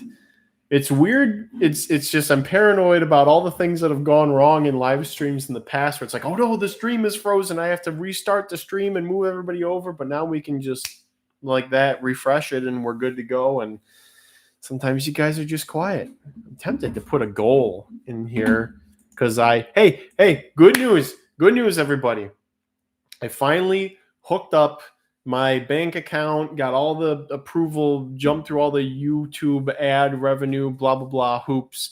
Finally got all that taken care of. So all the money that people have donated in chat or given in chat for things is finally went into my pocket maybe a month or two ago. So thank you all for doing that. I can finally access the money that is given that way.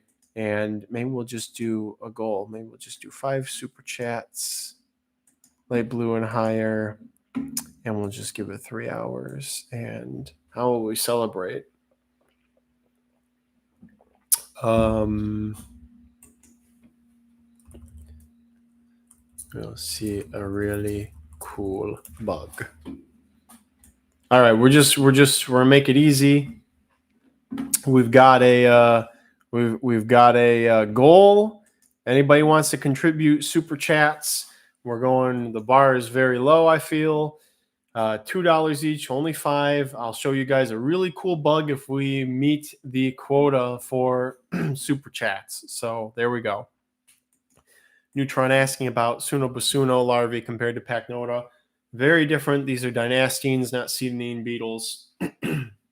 So they will pupate in their frass, but only if things are very compacted. The F1, or the adults that produce these, I pupated in, it was like a 10-gallon full of wood with compacted wood pellets on the bottom, and then everything over the top of that was like the more well-rotted wood. And we're gonna end up seeing this stuff. Thank you, Jojo Bugs, donating $5 Canadian or Californian Canadian to us. Wants to see cool bugs. EDC Geek also donated. I guess we'll hit this. I got a perfect cool bug to show you guys. But Hijiger, $2. Thank you. We're gonna end up seeing a cool bug, I think. I'm just gonna leave that up there maybe until after we hit the goal, what have you. But this cool bug will be up for, not this individual, but will be up for auction. The species will be up for auction on Sunday. So when we see the cool bug. All right, let's put an X here for the Sunobasunos, the Taiwanese Tripoxylus fighting beetle species. There it is, up for grabs. Anyway, so these have been very easy. Moving into the future, need to find a more effective way of housing beetle larvae because filling 10-gallon tanks with substrate is getting old and is not the best for the structure of the 10-gallon tanks either. So I need to find some sort of similar size, similar volume bin that is, again, stackable, easy to pick up and move, not breakable, homogeneous and readily available, where I don't have to be like, oh no, I've been keeping these beetles this way for 2 years, and all of a sudden Sterilite decided to change the size and dimensions of the bin I've been using. I need something that's like, I've seen this a million times.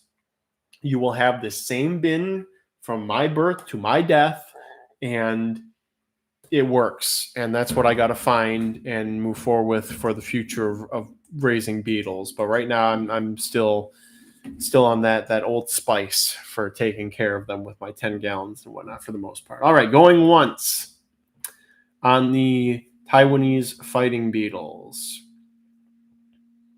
Going twice.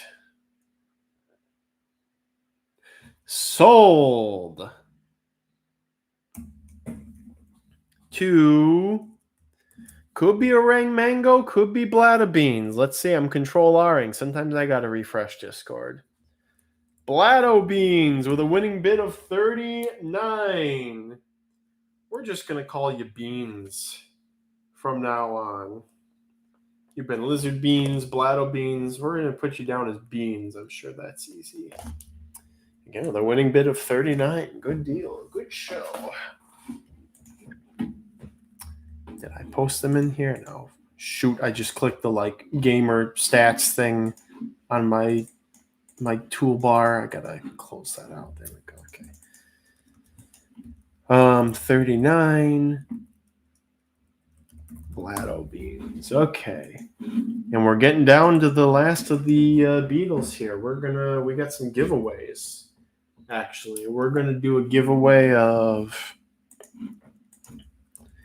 10 larvae, Pachnota marginata peregrina. Now, I had to ask my uncle for some trivia stuff here because I am getting tired of having to come up with trivias on the spot. All right, here we go. And he's got some Utah based trivia. And we hit our super chat goal, everybody. Bob Lambert and Orang Mango. Thank you so much. We hit it, guys. Good job. Thanks. We'll do this giveaway. I'll put something up for auction, and then I'll go get the really cool bug we're gonna look at. Okay.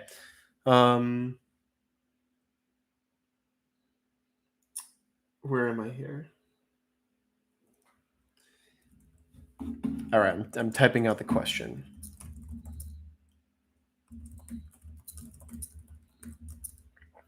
And the question is, what are the sandstone features in Bryce National Park called? And yes, Orang Mango Utah trivia.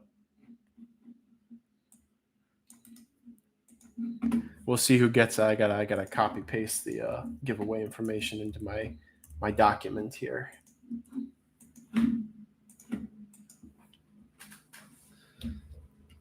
I'm surprised nobody's Googled this to get a quick answer.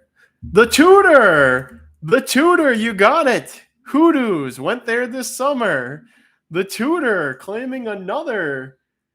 You are on fire, The Tutor. You got all kinds of cool bugs. You got free, you got free Pachnota, and you got both of the main common species of Pachnota larvae groups. Hoodoos. Everybody's saying hoodoos.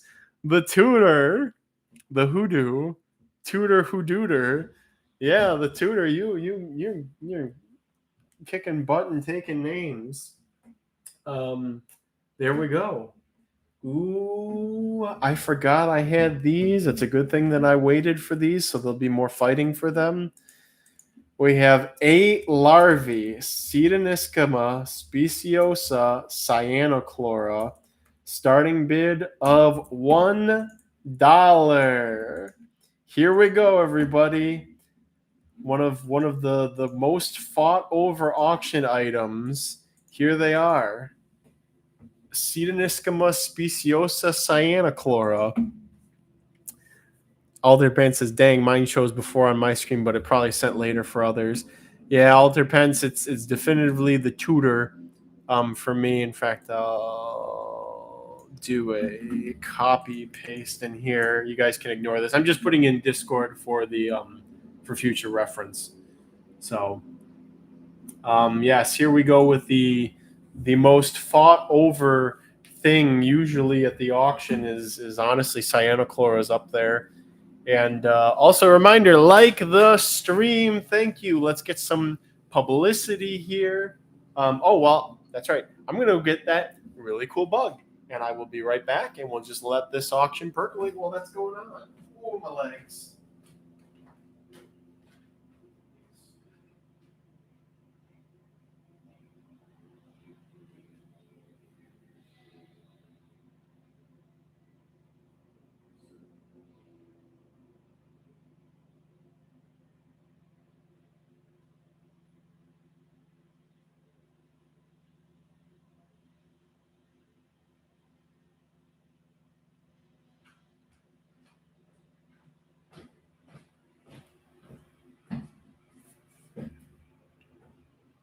Hello there, friends. We have our really cool bug. This adult female, Uricnema Goliath. Oh, not on the lips. My lips are very sensitive. Please stop that. Ah. So here we are. Here's our really cool bug. And also, shockingly, this is a tiny adult female. is what I've been told. This is actually very small for an adult female, and yet it is the largest stick bug I've ever seen in my entire life. And here she is. She's got some beautiful teal stripes on her pronotum and on her face. I can't get my shoulder much closer, and of course, it doesn't show well against the shirt. So really working on finding a more consistent, reliable way of getting host for these. Some of you guys probably saw me asking for the was it Luca Mella or Mella Luca in the Discord, and that was for these guys. And it seems like it holds up really, really well. So that has me very excited for future prospects with these guys. So I'm going to have some nymphs of these up for grabs, maybe some ova on Sunday. And I don't think I can part with adults. Like I gotta soak this in. Look at this thing. This thing's just a beautiful creation. Look at it. Look at it. Every single part of it. And I understand none of it. Why you have spikes all over your legs and only certain size spines on your rear legs? Why? Why are your forewings so tiny and your hind wings are sclerotized and able to fly? Why do you have these weird cerci? Why do you have this butt shovel? Why are you these colors? Why do you have two bumps on your forewings? And why is your abdomen striped on the underside? I don't understand. That's a stick I was promised, Bugs. The butt shovel. It is a little butt shovel back there. Look at that. It's a scoop. So, and I don't think they lay eggs in the soil. They just drop them from the treetop. So,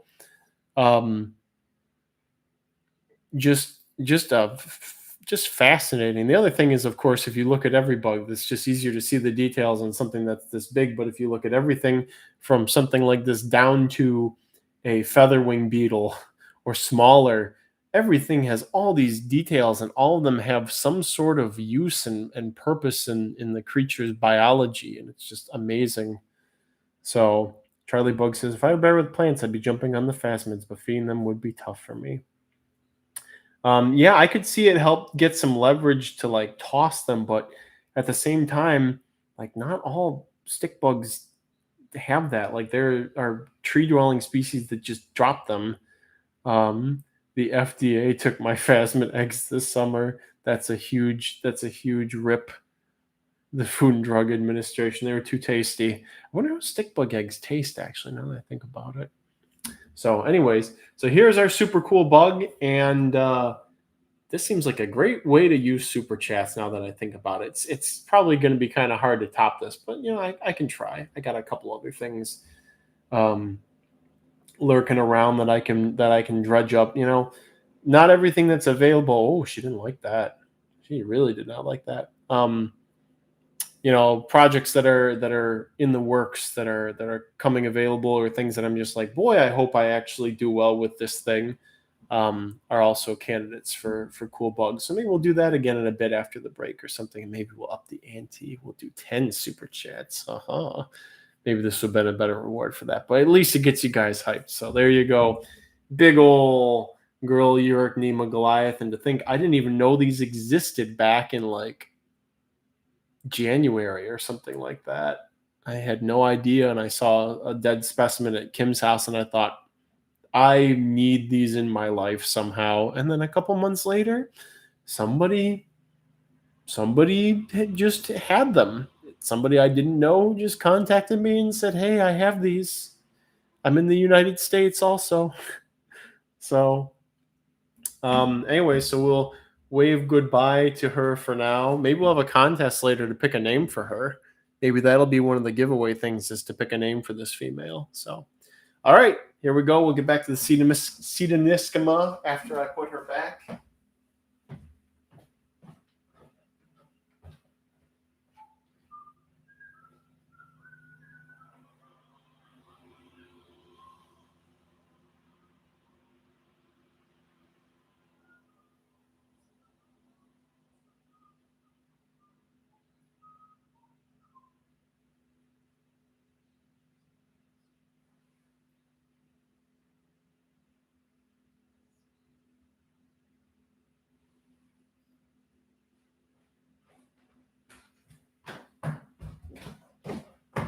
All right, back to business. We're going to wrap up these Cedaniscama biddings here. Here's an X for the Cedaniscama cyanochlora. How long do they live? A couple of years as adults for the females. Lizard beings expressing covetous desires for velvet worms. Get in line, buddy. Behijiger says, this almost makes up for lack of weekly live streams. You guys, you got a lot of content. We're just scratching the surface of the Bugapalooza. We're 2 hours into our 3-day palooza, and I feel like I should pick the pace up a little bit, actually. This always happens, but it's part of the fun. All right, going once on the Cedaniscama speciosa cyanochlora larvae. Going twice. Sold. To, I'm going to control R because we're getting down to the wire here, and I love to see it. Give me more of this. For the Roaches, with a winning bid of 101 from For the Roaches. For the Roaches, beating out even the master Beetle Pixel. Crazy. For the Roaches. 101, just that little bit, sometimes it matters. Okay.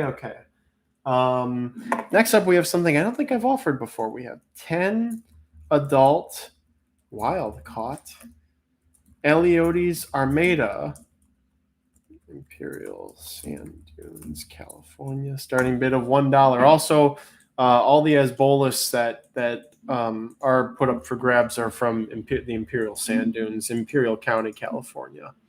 So this is a very large Eleodes species.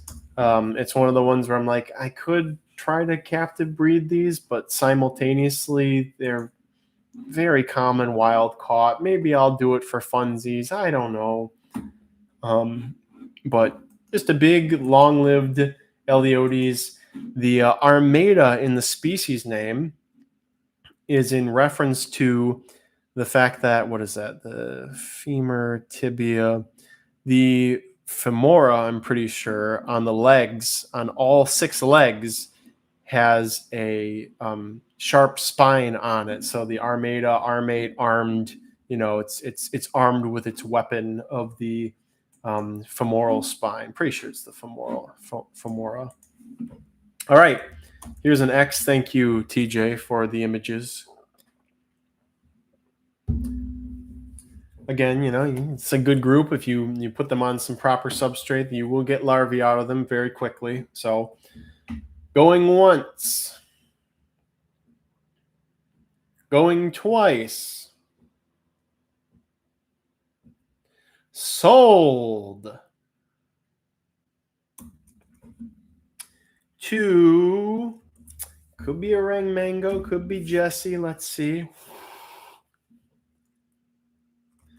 Orang Mango with a winning bid of 19. I'm going to just shorten you to Orang. There's no other orange person. There's no other Orang or Orang adjacents in our circle of people here. And finally, Barnacle, if you're there, here's your chance. TJ's most hated species of Ambaphion. TJ's most hated species. 10 adult Ambaphion glabron, Colorado City, Arizona. Starting bid of $1. The smooth piedish beetle.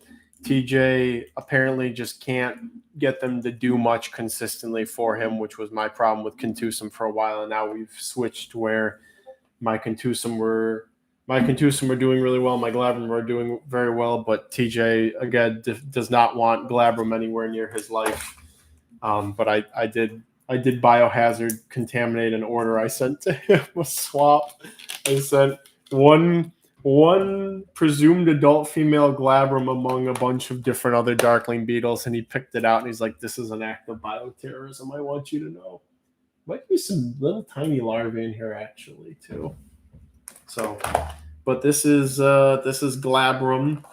It's very similar to Contusum, but instead of having any sort of dentations or striations on the elytra, they are, as the name suggests, smooth. You can kind of see the smoothness, the shiny. So we'll give them a P as well. You guys get a little bit of a P going on there. Sierra Bird says, "I'm staying at home. Thanks for the live stream entertainment and window shopping from my bed. Barnacles as velvet worms are the dream. I just wish springtails didn't magically transport into everything." Tennessee says, "On my break, how's it going so far?" Going pretty good. Photo gallery will be active later today. There's someone on Morph Market selling them for $150 each. They are not polite. They are evil beetles. Are springtails, what's the deal with springtails and velvet worms? Are they bad for them? I'm not very well versed in that part of velvet worms. I've been told from a couple people who had long-term results what they thought they were doing properly and right with velvet worms. But I don't have any personal experience with them yet, unfortunately. Remember, a reminder to Control R, refresh your stream if you feel like you're falling behind or something. Here's an X for the Ambaphion glabrum. Solutionist nonsense. You're a new face. I don't know if Barnacle is going to take kindly to you muscle clowning in on the Ambaphion here. I don't know how that's going to go down. What's people's experience with Morph Market? Because at first I thought, oh, look at all these features. It's such a credible website, all this stuff. But I'm hearing, especially from the invertebrate side of things, I've heard a couple stories of people not having a good experience with Morph Market sellers. So if anybody has any experience, let me know. All right, going once on the Ambaphion glabrum. Going twice. Sold.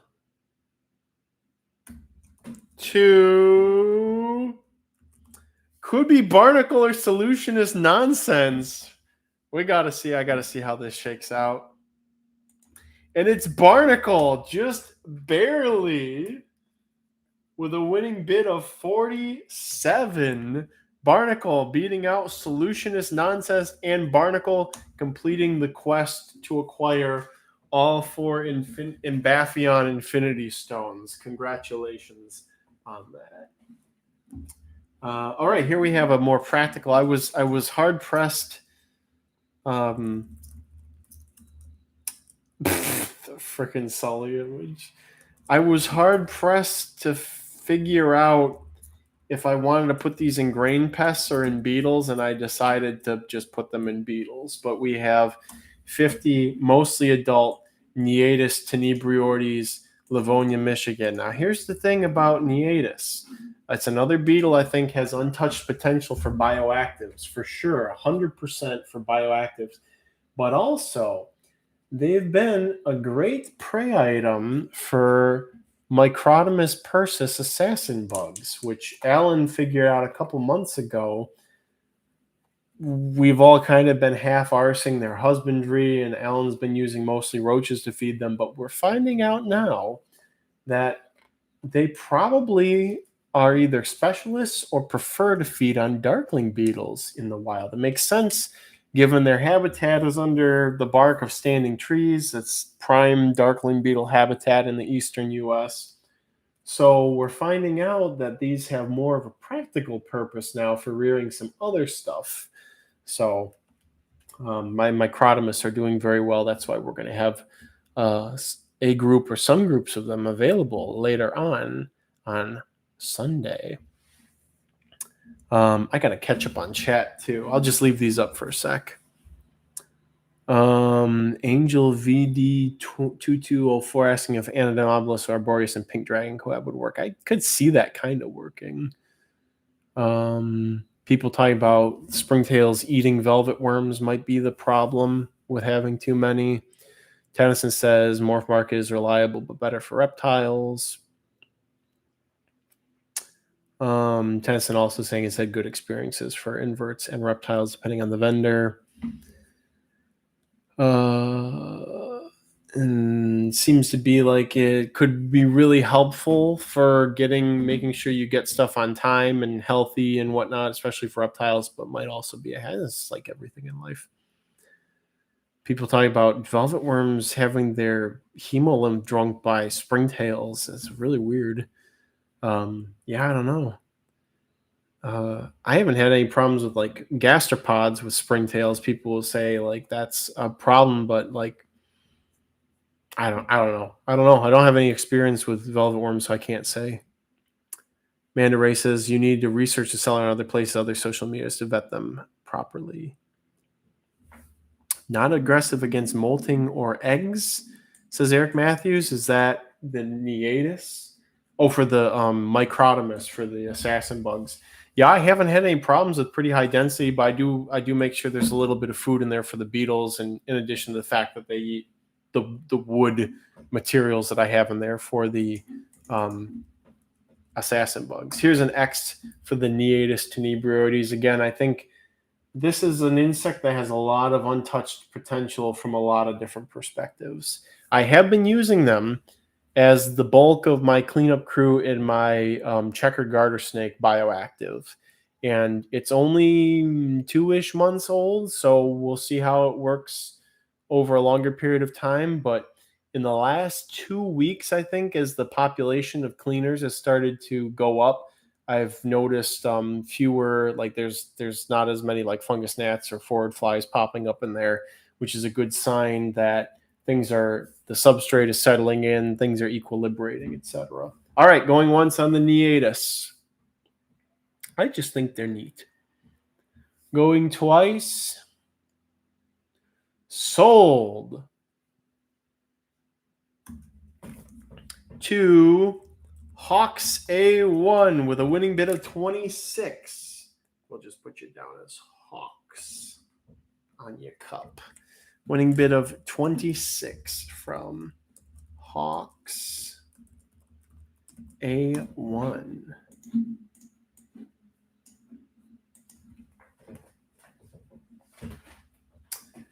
Okay, what we got left here? Get them all laid out so I can try not to double up. Guys, again, I put a lot of. There's a ton of pack note on here. I'm going to be honest with you guys. What's left is basically pack note, except for like 2 things. So you have to get hyped for that. We do have another giveaway too, tucked away in here. So we're gonna go through this kind of quickly, I think. All right, just so that I can get on to my break. And get ready for millipedes, because millipedes are going to be something. There's a lot more millipedes than there are beetles. My millipedes are going gangbusters right now. Okay, 15 larvae, Pachnota, sinuata, flaviventris. Picking up the pace here a bit. We're going to try and wrap this up by 12:30. Lizard Bean says, "For all I know, velvetworms are more fragile than gastropods when it comes to springs. I guess we shall see." Yeah, millipede people, you should be eating pretty good. I don't have any African giants or anything like that, captive bred or otherwise, but at least not gigas or the thing that looks like gigas. But there's tons of good millipede stuff coming up, localities and non-localities, and it's just going to be a good time.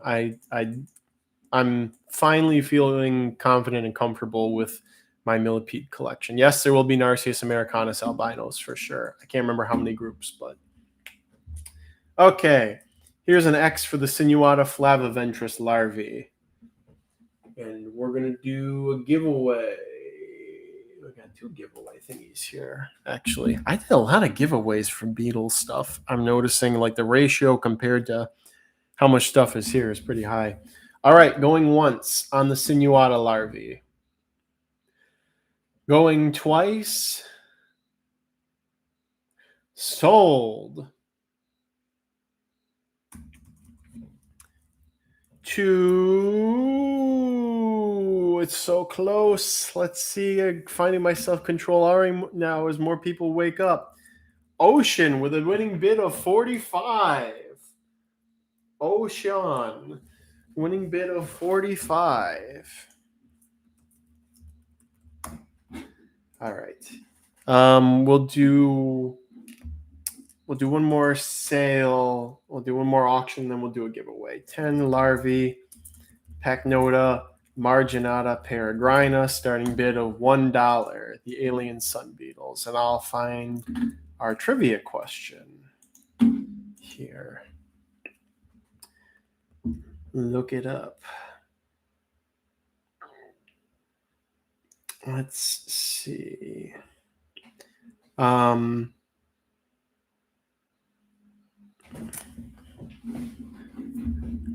noticing we got a lot of Utah trivia.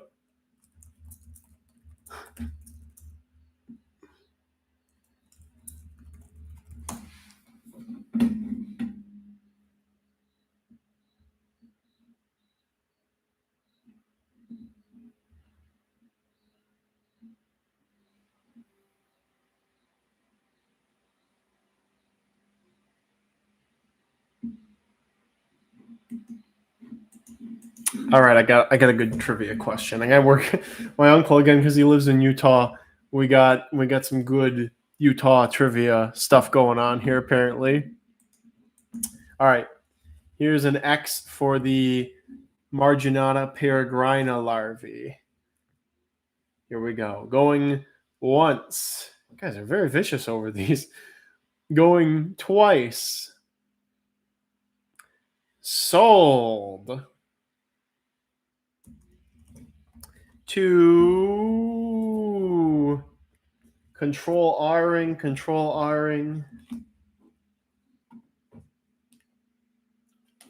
Amanda Reddy with a winning bid of 56. Amanda Reddy.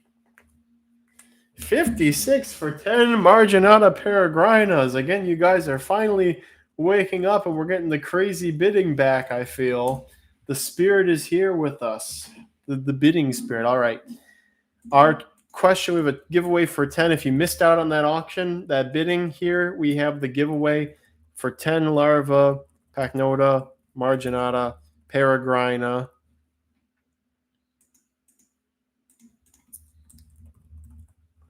All right. And the question, why is it not letting me submit it? Did the chat freeze? There we go. Giveaway. It's not a giveaway, it's a giveaway. All right.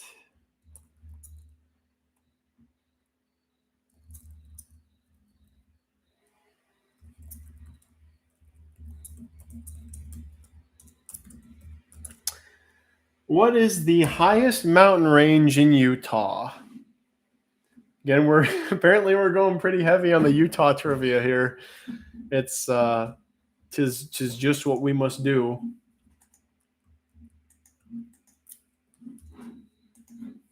I rather do suppose.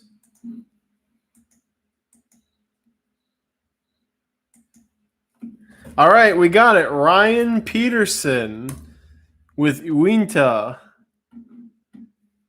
is the highest mountain range. Oh, wait a minute. Am I wrong? Oh, I am wrong. It's Kings Peak. Sorry, it is Orang Mango. I 1 sec. It's not submitting. Orang Mango, Orang Man. Correction. Why is my internet service cutting out so much? Orang Mango. Here we go. Okay, it is Kings Peak. It is Kings Peak. Orang Mango. You have won. Orang Mango. Did I list that out there? Okay. Well, this spoils the next trivia question. My uncle, what is the highest mountain range in Utah? The highest mountain range. The whole range apparently is Uinta Mountains. And then the next trivia was going to be what is unique about the Uinta Mountains is that they run east to west. Is what I have read. So, but anyways, it is Kings Peak is the highest mountain. Oh wait. Well, the question was the highest mountain range, not the highest mountain. It's the highest east to west trending mountain range in the contiguous United States, containing all of Utah's peaks over 13,000, including the state's highest. So the range, no, the range. It's right. Never mind. It's Ryan Peterson. You got it right. The range, the Uinta or whatever, however you say that, is the largest range. The tallest mountain is Kings Peak. So no, it is double. Sorry, Ryan's Peterson. It is Ryan Peterson. You are correct. Well, we have our record for our first confusion of the auction. we have our first confusion of the auction. Anyways, Ryan Peterson, you are the victor. Congratulations on that. You are correct. And I spoiled what was going to be the next trivia question. Too bad, so sad. I'll have to figure out something else. All right, moving on. Let's get these guys out of the way. We have 10 adult as bolus varicosis adult wild caught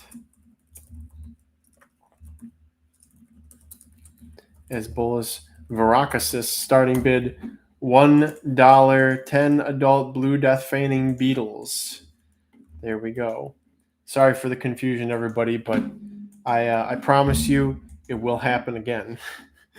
The Bugapalooza is still young. There is more confusion yet to be had. You bet your sweet bippy on that. Okay.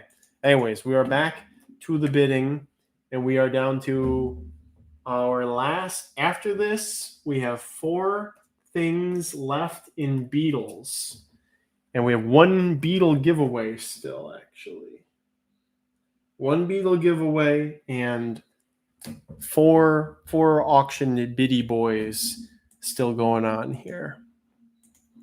So, all right, we'll put an X here for the Asbolus varicosis if you want a good deal. Excuse me. And a good group of Blue Death Feigners.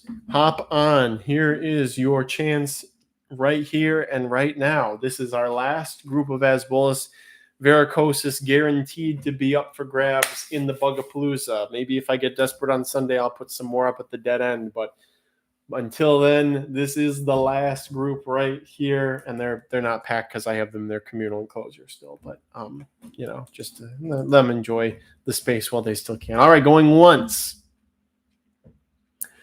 going twice, sold. 2. Looks like for the roaches, but I'm control R-ing. Let's see. For the roaches with a winning bid of 46. For the roaches. Winning bid of 46. Okay. Now I got to come up with some trivia. All right. This is our last group of each of these Pachnota. If you felt sad you missed out on Pachnota groups, this is your last chance to get them in auction. Your last chance for bugs. All right. 15 larvae of Pachnota marginata peregrina, starting bid of $1. Again, we have after this, we have 3 beetles left up for grabs and 1 giveaway, and then we are on break, and then we go to millipedes. Guys have been quiet in the chat unless my chat is bugging out. Perhaps it is bugging out. Let's see. Can't tell. And yeah, there's a bit of a lag between things. Yeah, we are. It is. The chat has bugged out. Okay, so that means I need to leave up this, and I need to stay in the other one. Nah, it's just quiet. No, it wasn't quiet. My thing is, this happens sometimes. I get a desync between the streaming interface and the actual chat. So there we are. So we're all good. Okay. Here's an X for the marginata peregrina larvae. Here's your last chance for marginata peregrina. If you didn't know what the highest mountain range in Utah was and got them in the giveaway, here's your last chance. All right, going once. Going twice. Sold. 2 Herplink with a winning bid of 73, and that's your first auction win ever and your first win today also. So congrats, first blood. Herplink, winning bid of 73. Okay. Next up, we have a group of 15 larvae, Pachnota. Oh, EDC Geek. Oh, well, hello again, under a different face and name. Okay, we have a group of 15 Pachnota sinuata flaviventris, starting bid $1. Your last chance for Pachnota sinuata at this auction is right here and right now.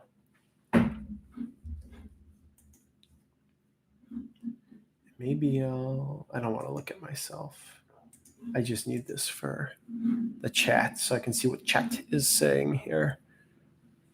Only time I immediately knew the trivia I didn't understand answered in the bids and not YouTube, so I lost. That's unfortunate. Sometimes the cookie crumbles that way. And let me make sure. Do I have everything? Is everything that is on this auction thing up for auction? Yeah. We should have all that. Although I didn't pack those up. I skipped over them, but I don't think anybody will notice. Maybe the substitution will be just fine. All right. Here's an X for the sinuata flaviventris. Pachnota sinuata flaviventris, everybody. I remember to look at the camera. Eye contact is important. Okay. Going once. Going twice. Sold. 2 Herplink and Beetle Pixel. Herplink and Beetle Pixel. That's close. That's dangerous. It is Beetle Pixel with a winning bid of 79. Beetle Pixel. The winning bid of 79. All right. Okay. And finally, we started with these. I think we started with these. We're going to end with them. We have a group of 10 larvae of Pachnota savignii. The most uncommon Pachnota in the U.S. currently. Right here. Well, there's a bit of mold there, but you guys will snack through that. That's kind of your whole thing. So, thylacine right off the bat with 45. Or Mango says Kyle quickly eating the Pachnota larvae during the break, so it is the last group. Hakuna Matata. What a wonderful phrase. 10 or 15. Did I not put the quantity in there? No, it's 15. Yes, 15 larvae of Pachnota savignii. And I did a lot of digging to get these to subspecies because it was not easy. Also, these are probably from Cairo. They're definitely from Egypt and most likely from Cairo. But we can't be certain of that. Cannot know for sure. We at least know that this is from Egypt. Suppose I could put the locality on there, but most likely from Cairo. Okay, here's an X for the Savignii. Our last group of Savignii, and they're doing very well for me. Finally, I think they like a little more humidity than Sinuata and Marginata do. Might be the difference between them doing better or worse. Might be. Not 100% sure. All right, going once. Going twice. Sold. Refresh your streams, everybody. To Beetle Pixel with a winning bid of 74. To Beetle Pixel.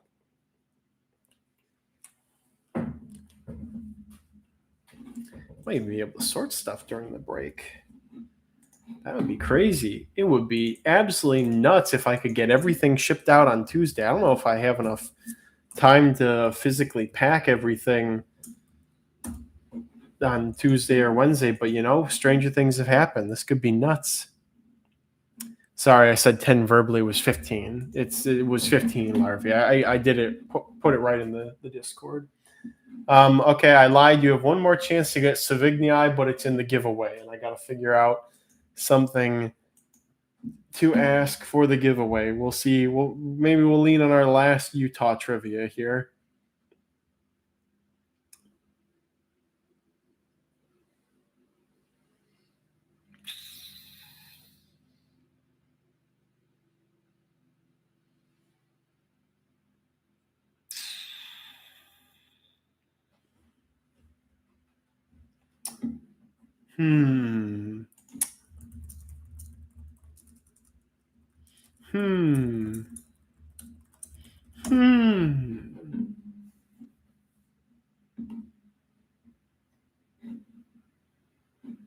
All right, I think I got it.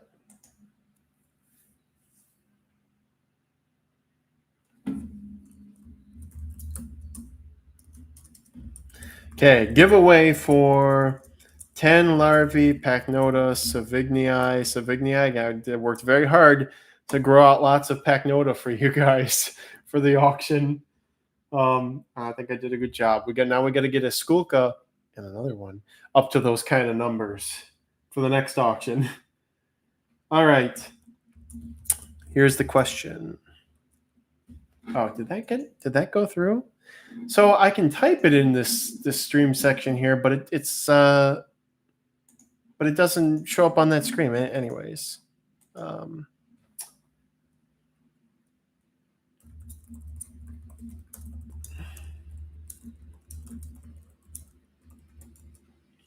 the question is, what Utah man-made feature can be seen from Earth's orbit? Okay. Yeah, so the messages are showing up. It just doesn't, it only shows up what I say in the stream interface, but it doesn't show any of what you guys say, but I can see it through my other thing. All right, Orang Mango, you got it. It's Kennecott Copper Mine,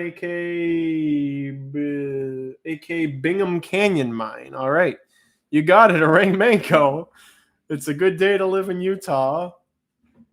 I'm gonna post the proof in here, and it is orang mango.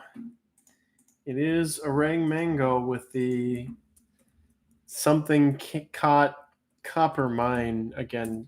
Good day to be a Utahaner, whatever we say. Insect hunter. Do we need an invite to join the Discord? No, there should be links on my homepage and whatnot. Dude, chat just ate my typing. Where did it go? Invites in the description. Spelling 0 out of 10. It's close enough. I know what you're saying. The Utah monolith. What is the Utah monolith? Rio Tinto, Kennecott, Bingham Canyon mine. Charles G getting very close there with that word salad of stuff. But I'll take that. I didn't ask for proper spelling. That exhausts our Utah trivia. Unfortunately, for you Utahnans, a lot of springtails in this particular culture. All right, we are on to our last item up for bid, and it is a good one. I assure you, I know it is a good one because we did it before, and it was a good one. And that is our last beetle, our last non-grain pet beetle at least, is another group of 8 larvae of Cedoniscoma speciosa cyanochlora. Elsie says, how is everything going? It's going pretty good, Utahns. Yeah, what is the word for Utah people? Children yearn for the mine, says Double Z. That's like a quote my friend Brandon said the other day. I can't remember the context exactly, but I'll find it because I have my quotes inventory here, all the stupid stuff my friends and I see over there. And sometimes the stuff from this live stream gets put in here, like the brown of the clues. It was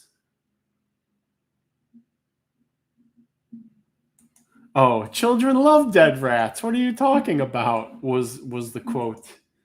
I don't even know why I brought that up. There's a lot of good quotes in here, many of them not fit for public consumption. Utahns is how you say it. Utahns? I am from Idaho and been to Utah many times. Is it Utahns? Like Utahns? Utahns. Okay, so it is Utahns. This is like a magneton versus magneton. I started off as a magneton, like automaton, but I'm back in the tons category now. It's more fun for me to say. So, hello, Buggo friends, says Dewey. All right, we got some lovely engagement here, but I'm getting hungry and I need some rest. And I will probably run through and sort all these beetles, and Lord willing, we will have a lot of stuff shipped on Tuesday. And if not Tuesday, Wednesday. And maybe all of my suffering will be compressed into a 14-day time frame and not a 14-month time frame. So I'm loving this pre-packing thing. It was a great idea. Angela, I think, originally brought up the idea of packing things ahead of time, and we're not going back, guys. We're not going back. All right. Going once on the Cedoniscoma speciosa cyanochlora larvae. Going twice. Sold to Beetle Pixel with a winning bid of 112. Beetle Pixel just squeezing on in there, beating out the nearest competition, as Beetle Pixel has been known and is wont to do in these very situations. The strategic play by Beetle Pixel is to just throw as much money at it as weird of a number as late as possible, and not hope for results, but about 90% of the time get results. And I just got lost in my own word salad. 112 was the winning bid to Beetle Pixel. Okay, and that wraps up our Beetle bidding. And I need to get a little note set up here. Oof. Excuse me. I need to get our note put up here for my absence, but I'm going to move these bugs out first.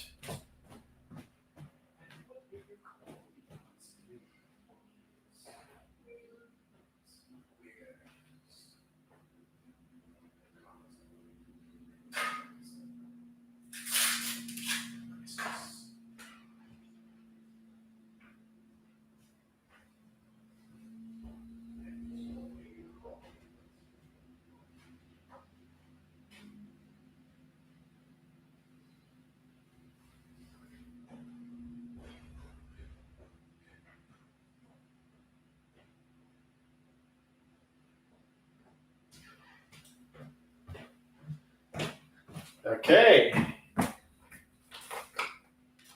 We have wrapped up Beetles with the legendary Beetle Pixel. And now, how much time am I going to need to recover? If I sort the Beetles now,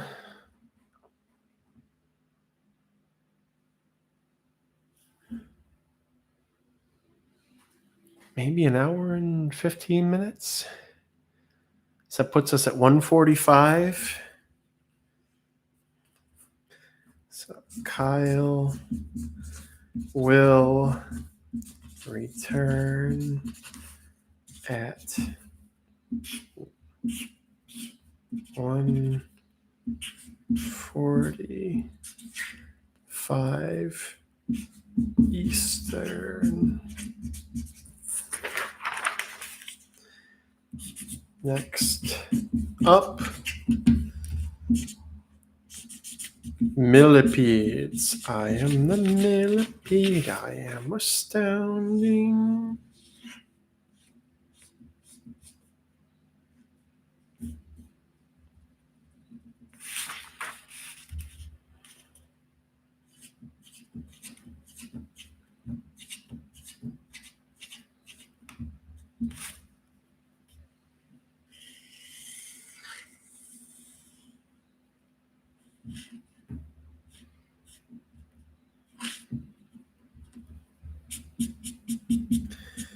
Gotta get my little drawings in while I can.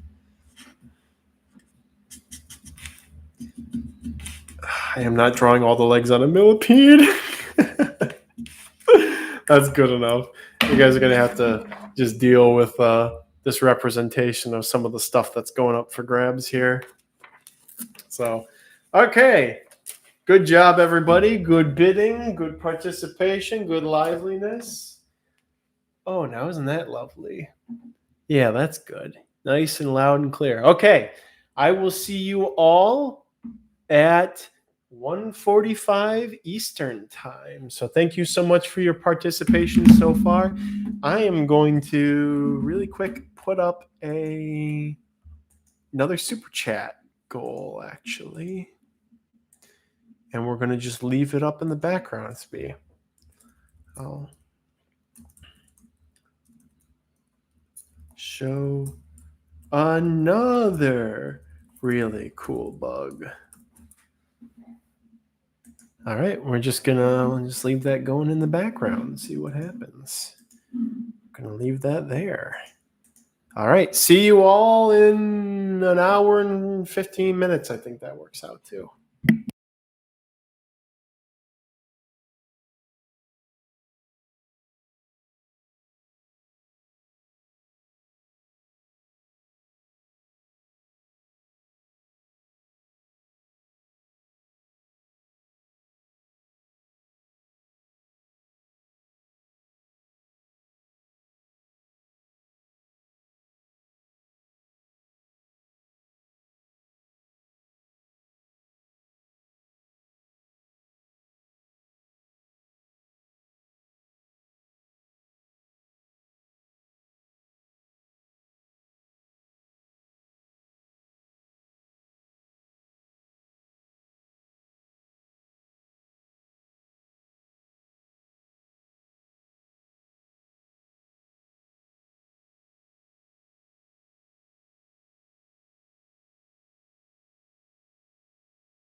Ooh, some super chats while I was gone. From Behijager and from Jojo Bugs again. Sweet.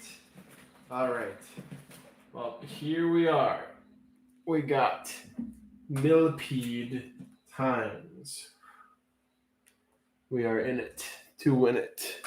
And by we are in it to win it, I mean you guys are in it to win it. And by it, I mean lots of cool bugs. And I've got a big bounty of beautiful millipedes here, which I am going to currently. And we'll be giving some foodings to as well to ensure they are in optimal conditions. Why didn't I write down? I'm realizing I didn't write down how many there were on some things. Or on, well, at least on this one. So I'll have to poke around when we get to that. Okay, I got that over there. Put this over here.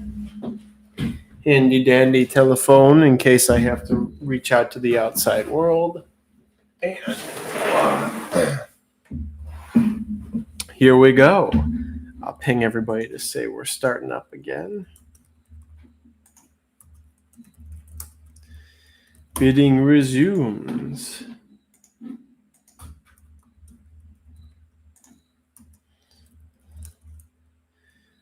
Bidding resumes in hashtag bid central.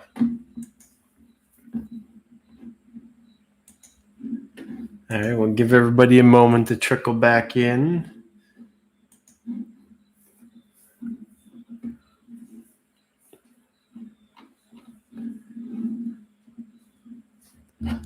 Lizard Bean says, perfect time. I just got off the phone with an important phone call. Love when things time perfect and we can get rid of this.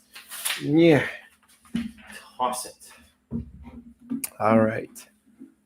Can you put Subway Surfers or Minecraft Parkour under the stream? What? What? I'm out of touch. I don't know what any of those things mean. I'm an out of touch millennial.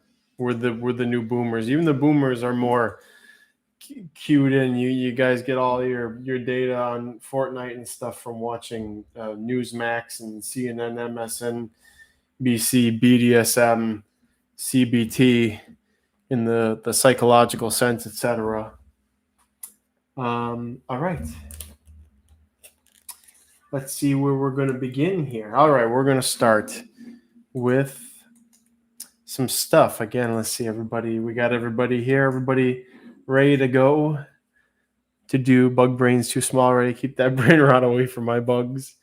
All right, yeah, we're ready to go. And I think millipedes were one of the first things I packed, so I am going to make sure everybody's all up to schnuff and gets their proper victuals and whatnot. So first off, we have 15 Chicobolus spinigerus, Miami, Florida, starting bid of $1. And I will take this time to check in on them if there's any sizable ones. Most of these are usually could be small to about 3/4 grown, depends on the species. If it's a larger species, I'll try to make note of what life stage they're at. These are pretty good size. They're about 3/4 of an inch to an inch captive bred. I can show them off if I can without tilting this too far. You can see the general sizes there. And we're going to just give them a little bit of pea here.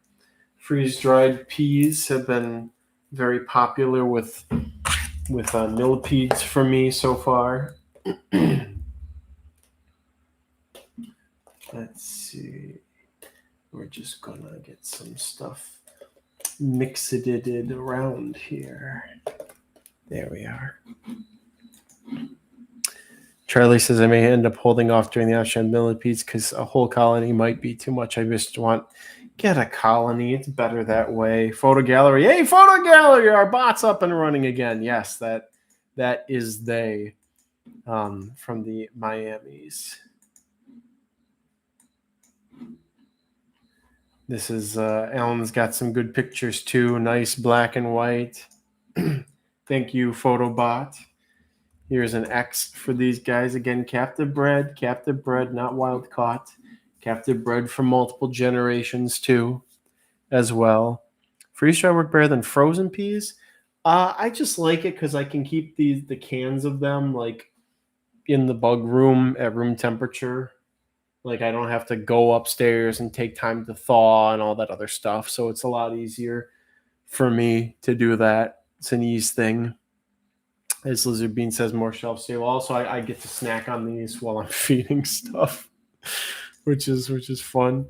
All right, wrapping up on the Miamis. Again, lovely locality of Florida ivories. I will be extending my ivory collection as time goes by. Lovely millipedes. I hope to have 20 to 30 localities. Maybe one day have a whole shelf with nothing but ivory millipede localities. Lovely bugs.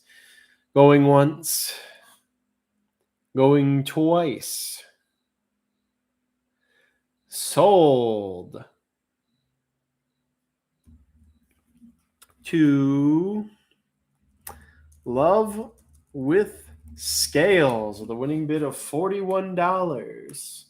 Love with Scales, is that a was it Cuvier's dwarf caiman?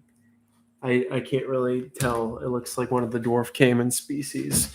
If it is, I've wanted to have one of those at some point in my life. We'll see if it will happen. Love with Scales, $41 winning bid. Love with Scales, that's your first blood this auction, it would seem. All right, next up we have 15 Anna Denobolus ocraceus, Panama City, Panama. Starting bid $1. Small Gwenny got a sale box of these a couple of years ago, maybe. And I see posts of them every once in a while. It makes me happy to see that my little dudes are doing well with somebody else doing abundantly well, it seems. Can we find a picture of this? Anna Denobolus ocraceus, named because either they smell like ochre or their defensive secretion is stains your hands an ochre color. Why are there no images of Anna Denobolus ocraceus?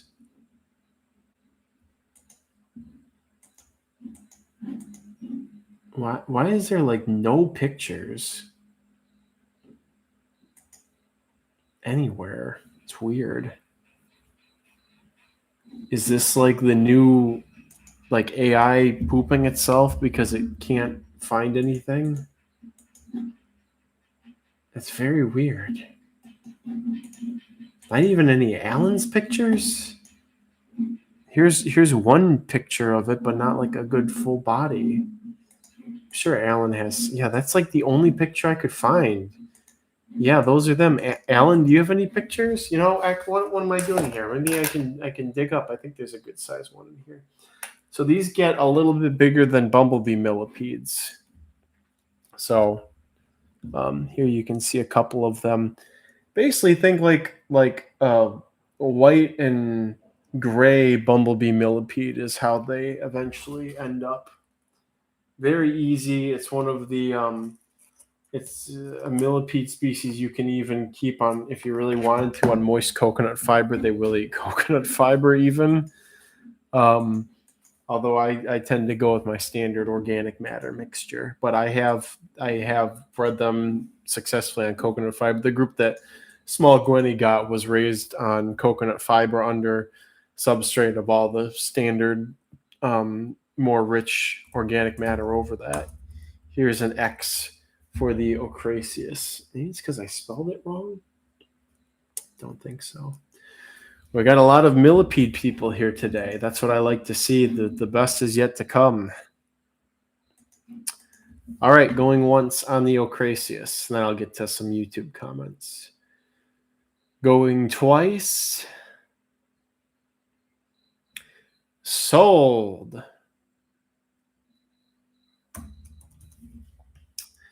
To Love with Scales. Winning bid of 40.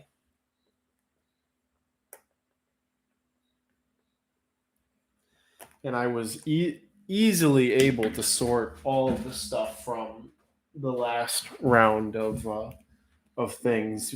Easily able to, which means things are going to go just super easy with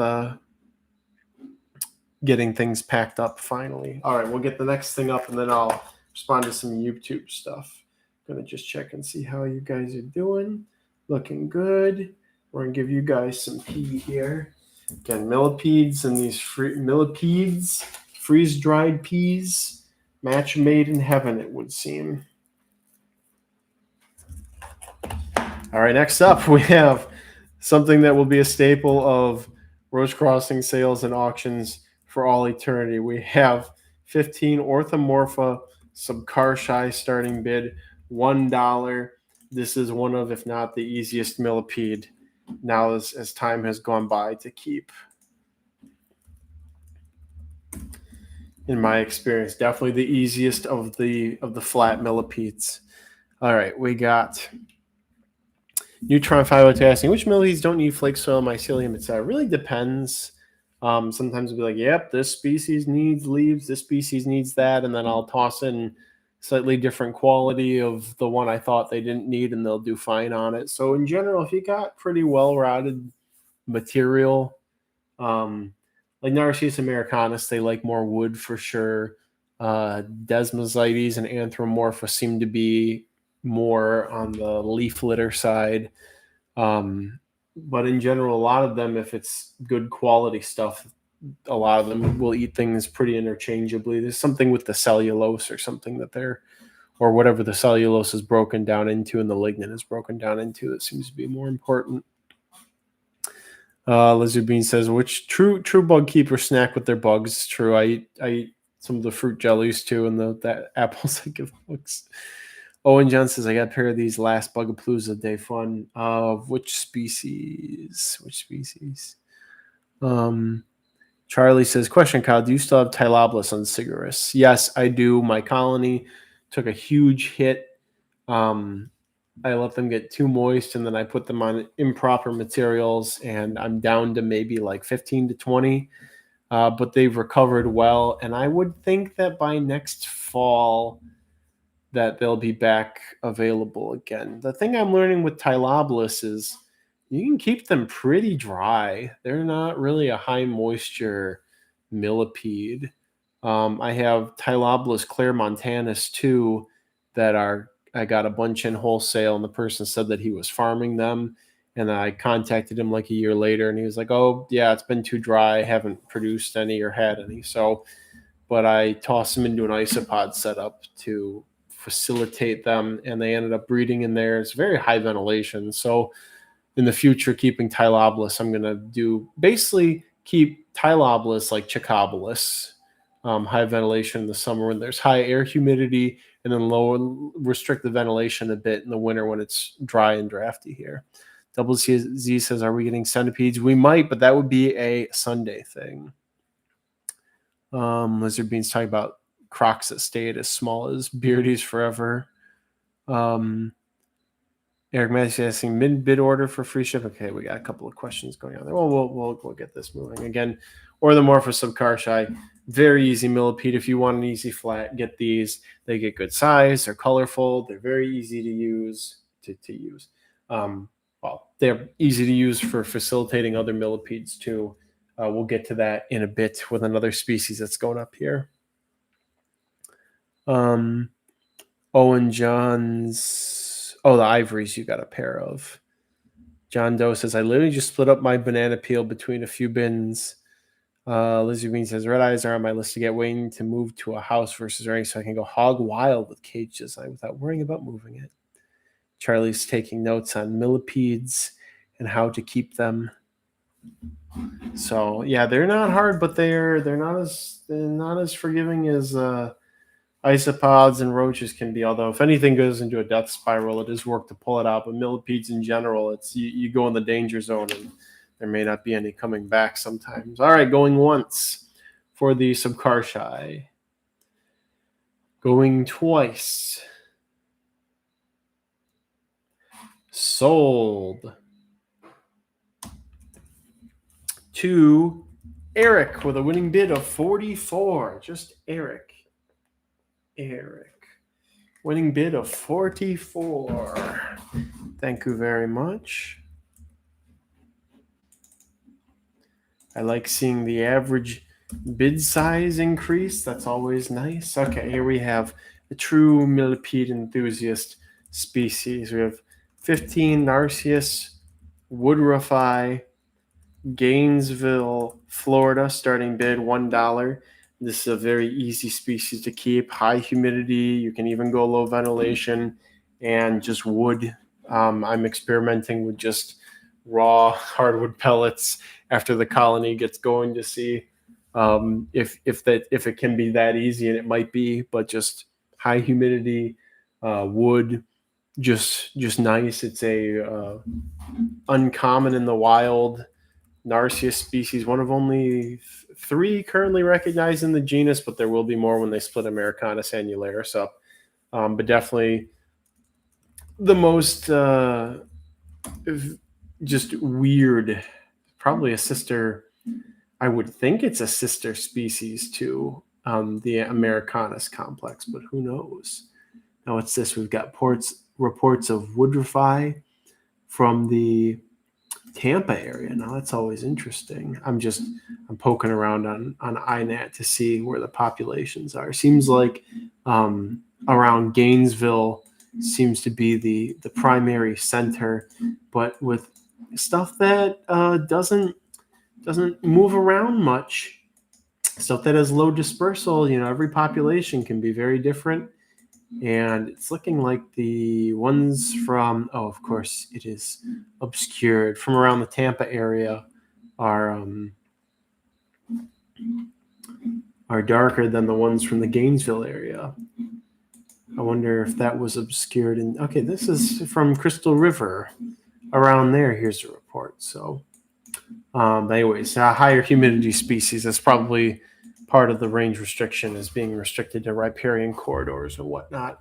So, okay, some interest. We'll put an X here for these guys. I shudder to say maybe some potential as a feeder for millipede eating things like the millipede assassin bugs, but I don't know. I just like them. Again, just easy going guys. I don't even give them any supplement to the diet, so they're not getting any pee. They're just hanging out in a bunch of wood. That's it. All right, going once. Going twice. Sold. To, looks like orang mango, but I will refresh. Also, reminder, refresh your streams, everybody, every once in a while. It's Jesse. Jesse got him with a winning bid of 39, a snipe. Congrats, Jesse.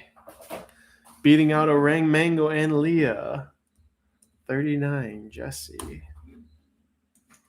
Okay, next up we have 15 Macrolenostreptus Brachyceras bugs in cyberspace / Orn McMonagle. Unsure what to call these. Starting bid of $1. So this is the, oops, I gotta correct the spelling there. Cerus. Edit spelling. This is the Tanzanian worm millipede.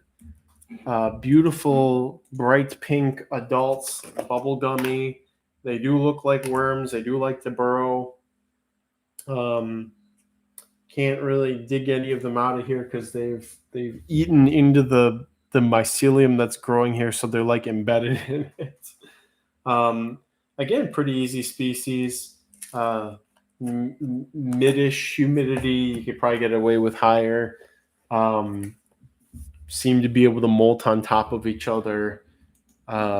haven't given me any problems since I added a couple more to the colony last winter, not this winter that just happened, the one before that, and then they really took off. Lizard Bean says, "Man, well, I got mine paid 100. Yeah, for the subcarshi, I imagine that's in reference to. It was a different time. It was 2 years ago, almost a year and a half, 2 years ago. How do you get your mycelium? I am now buddy with a local mushroom grower, so I get tons of mushroom compost and whatnot locally now, and it's made a huge difference with a lot of stuff. Surprisingly, not as much with the millipedes as it has with roaches and isopods, but it has come in handy here and there. All right, here's an X for the worm millipedes. A beautiful picture provided by our photo gallery bot for these. All right, going once, going twice, sold. To Ryan's Peter with a winning bid of 62. Ryan's Peter beating out even Beetle Pixel. Herpelink 62 by Ryan Peter. It's the same as Ryan Peterson, right? I don't want to dox, but if there's a way. All right, here we go. This is okay, perfect. Ryan Peterson, perfect. All right, here we go. Here we got a good something. We got 10 Narcissus americanus albino, starting bid of $1. I did a communal of these in Orthomorpha subcarshi, and these are all good size individuals too. I'll try and show here. So good size, they're not tiny. I did a communal of these in Orthomorpha subcarshi because I didn't know which one would take or how the Orthomorpha would do. And eventually the Orthomorpha took over, and I thought, yep, they killed all the Americanus. Like, I screwed up.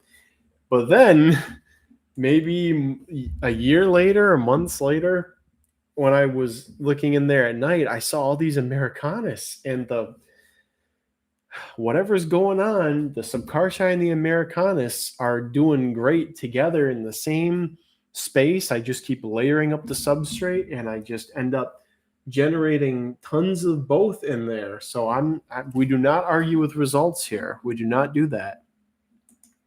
Okay, Ryan Pearson, usually Eukarya. Okay, that's good to know. Sierra Bird says, gateway me into millipedes right now. Any pill millipedes? Oh, maybe we will. If you want to get something, though, I would consider if another group of subcarshi goes up, maybe if there's more Ocraceus, Sororinus. I mean, there's a lot of good starter millipedes mixed in here. Orange Mango says, I'm going to have to fight for the albinos. Oh, yep. You most likely are. Odd Pet really wants them. Odd Pet, remember, I got to send you 2 pairs of them. They're actually worked in. Your 2 pairs are in the stack of millipede stuff just for my convenience. But I got your 2 pairs I owe you for stuff already set aside and one. All right, here's an X for the Americanus albino. I think whatever ends up happening, you're going to end up with a good deal. What does it say? Fight? No. Is there no W character? There we go. Fight now. There we go. Fight Club.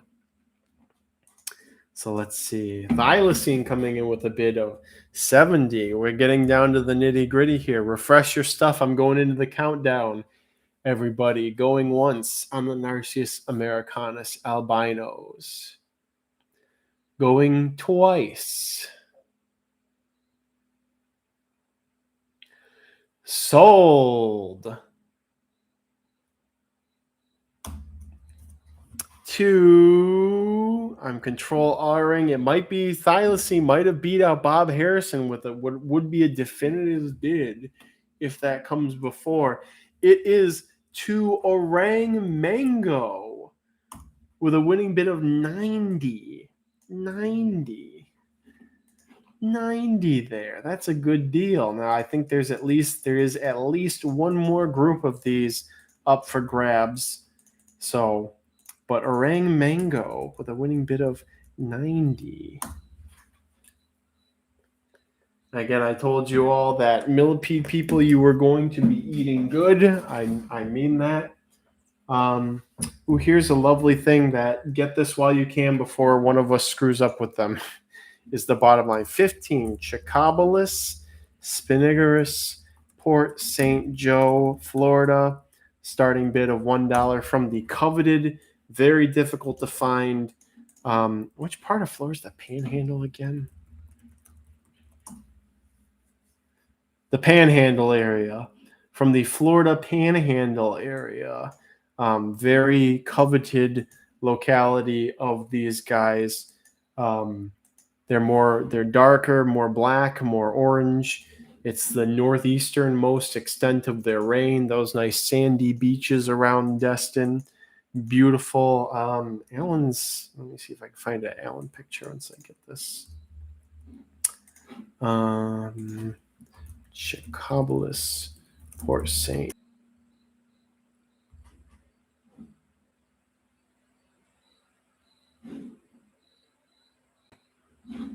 All right, there we go. Okay, it said the tab crashed apparently, so I don't think it's necessarily my internet. I usually have pretty good connection, but I'm not wired in anymore, and the router thingy, whatever the term is in the other room. We lost a bunch of people though. We get those numbers back up, everybody. Get them up, and also remember to like the stream while we're in the middle of this bidding war here. I put an X for the Port St. Joe's. I think this is the only group of them available. Sierra Bird asking how to get monies to you. That would be through PayPal or Zelle. It's in the rules. Make sure you read the rules. Everyone was refreshing. That's good. It's refreshing to hear that. I have to use the bathroom soon. I'm surprised I don't have my normal stockpile of cans and such here. We gotta fix that somehow. All right, going once on the Port St. Joe Chicobolus. I think this is the only group of them. Could be wrong, but I think this is the only group. Going twice.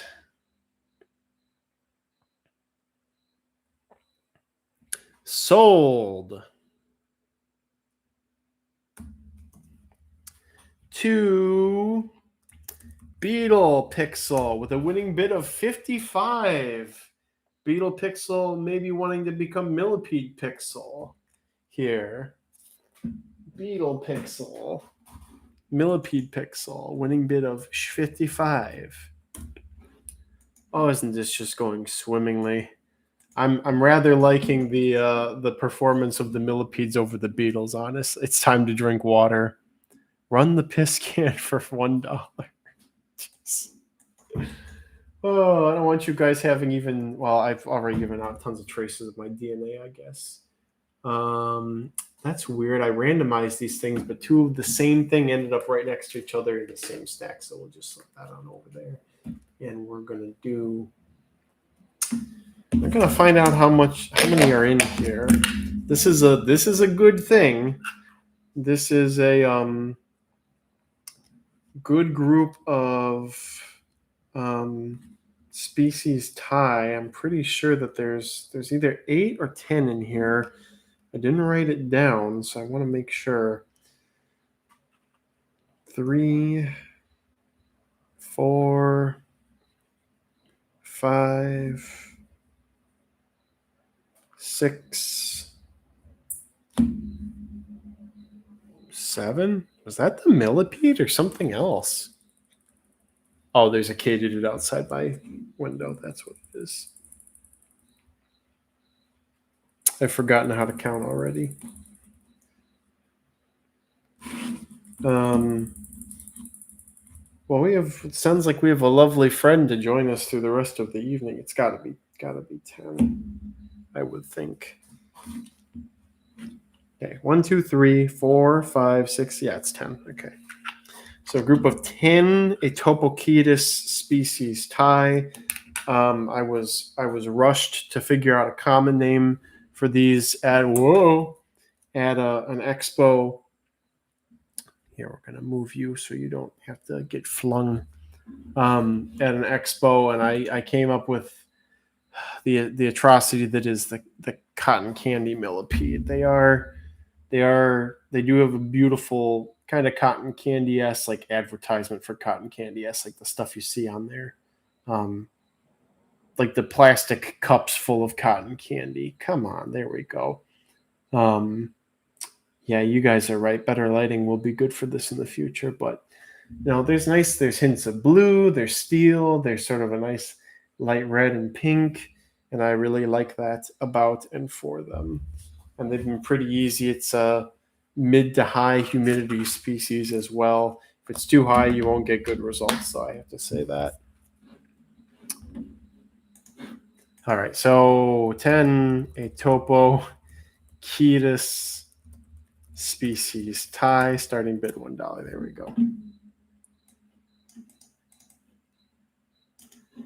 And there might be a couple more groups of these. And again, they're all good size too. I tried to get as biggest as I could for a lot of these things from the colony. What do they taste like? Probably not the best. Pretty things usually don't taste the best in the bug world. And I am going to run to the bathroom really quick after I write X10 on here. All right, bathroom time.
All right, here we go. I have been drinking water also. Drink water, drink water, drink water.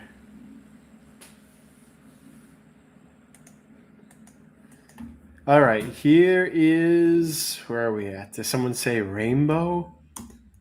I guess people were calling these false rainbows at some point too. I have a friend who bred the true rainbows, and maybe over the winter I'll take a drive to her place to pick them up because I really want them and I want to see how she's keeping them exactly.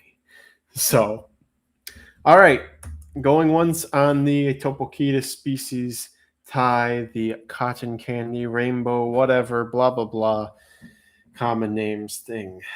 Going once. Going twice. Sold. To thylacine with a winning bid of 80. That's crazy. I would have thought these would get so much as to be about 100, but no, at 80 was where the line was drawn. That's crazy and a good deal for thylacine. All right, we got another group of, get used to this, although we will run out eventually, 15 orthomorpha subcartii, easiest millipede, blah, blah, blah, easiest flat millipede. Here you go. Maybe if you want to be ambitious and try keeping them with another millipede to facilitate them and get better results, maybe you could try that. Somebody, Anthony Linsalata, something was going on with you've invoked the wrath of Alan, apparently. I don't support their agenda. Whomsta's agenda? It might have been timed out if you were talking in chat during bid. Frying chicken back there.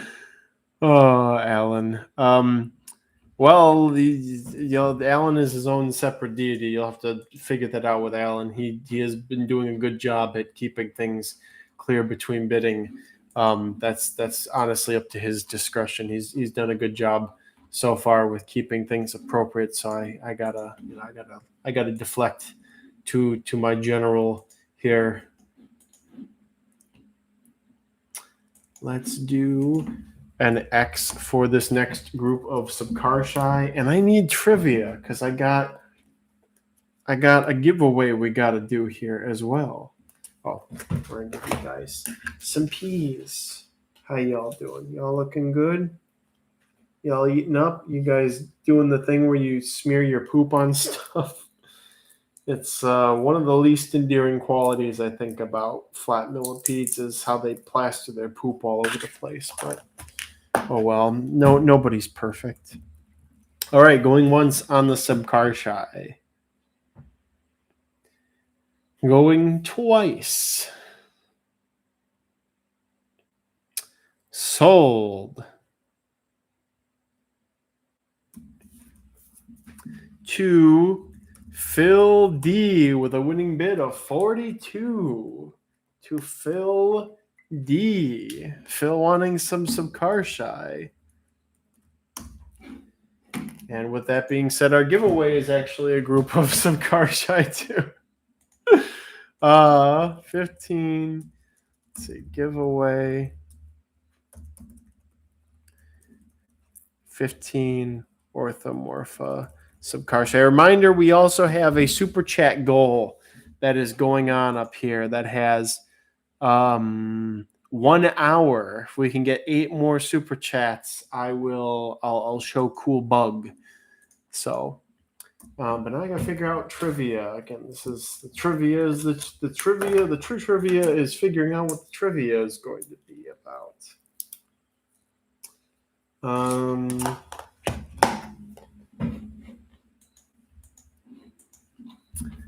But what is that trivia going to be?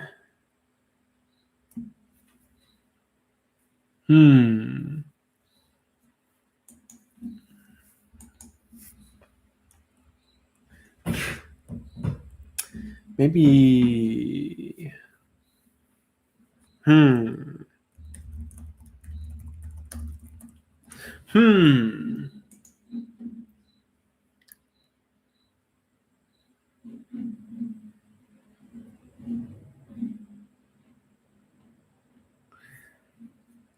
This one's gonna be hype.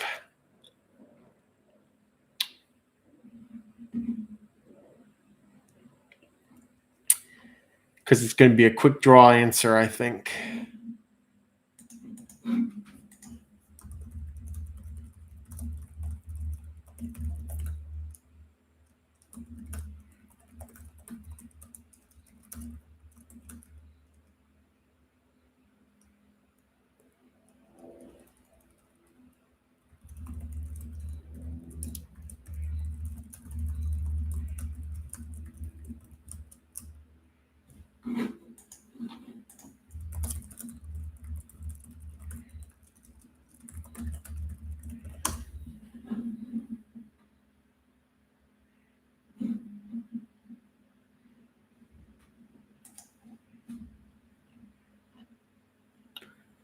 Let's see.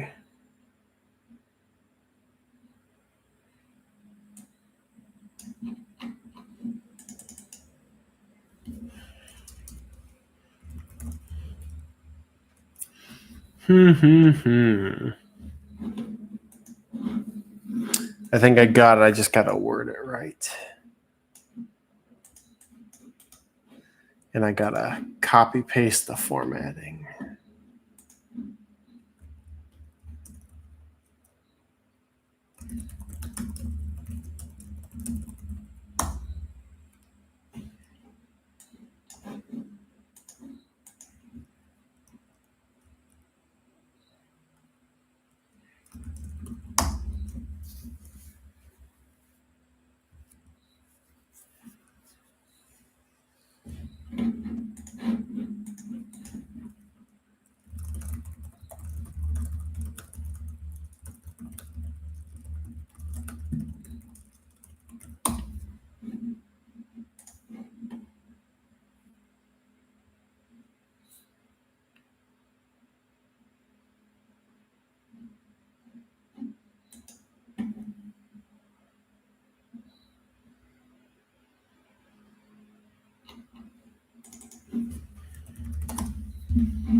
Getting into the weeds with this one. I think I probably need to change the question. We'll run another auction while I try to find something. While I try to figure out a more consistent question. All right. We'll do 10 Narcissus americanus, Tallahassee, Florida, starting bid $1. Do I have a picture of these somewhere? We'll look it up on iNaturalist. Narcissus. It's the problem with trivia is you can't just go on Jeopardy and have one answer because there's a book that has it published and for certain in it. Can't just do that anymore. Where is a good picture of these Narcissus? This is the brownest of the Narcissus americanus that I have encountered. Is this locality. By complete chance at a rest stop. Weather was not optimal when finding these. It was cool, it was dry, and yet they were there. They're definitely something unique. They were in oak leaf litter forest in a heavily mowed and managed rest stop area, and and yet they were there.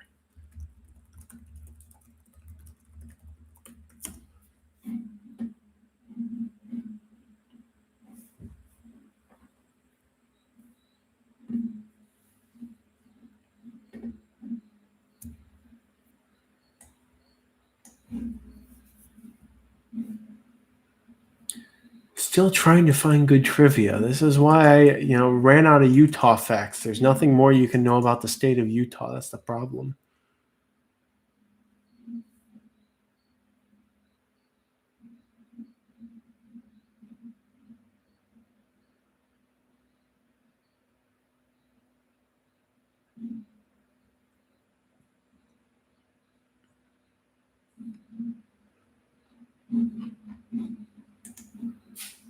Let's see.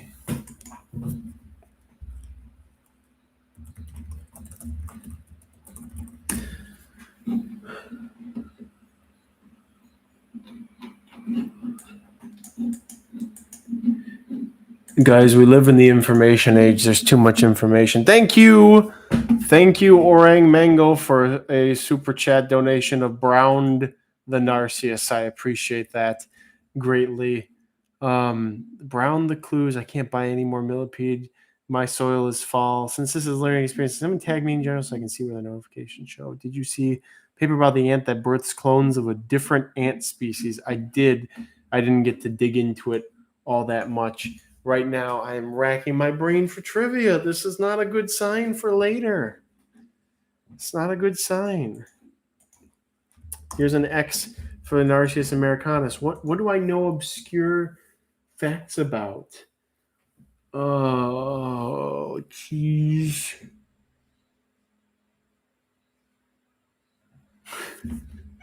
It's like trivia about deaths. How about reported deaths for something?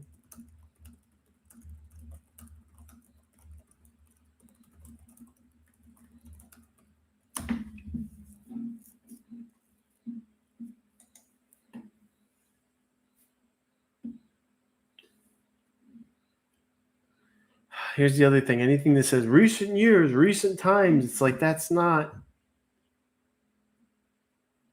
All right. I got a good one for you for our giveaway death trivia. I got a good one.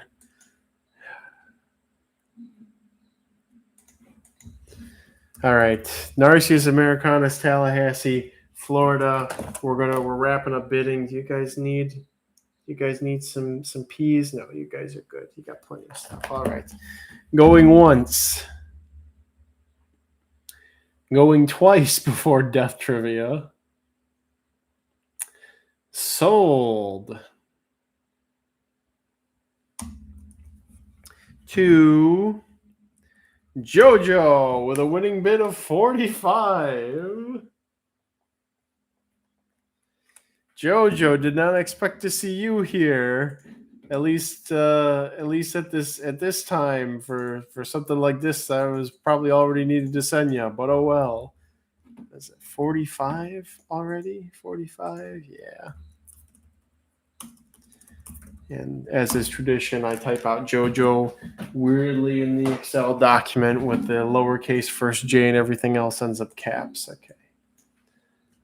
Here's our giveaway. Is a group of 15 Orthomorpha subcarshi. 15 Orthomorpha subcarshi giveaway. I figured out a question.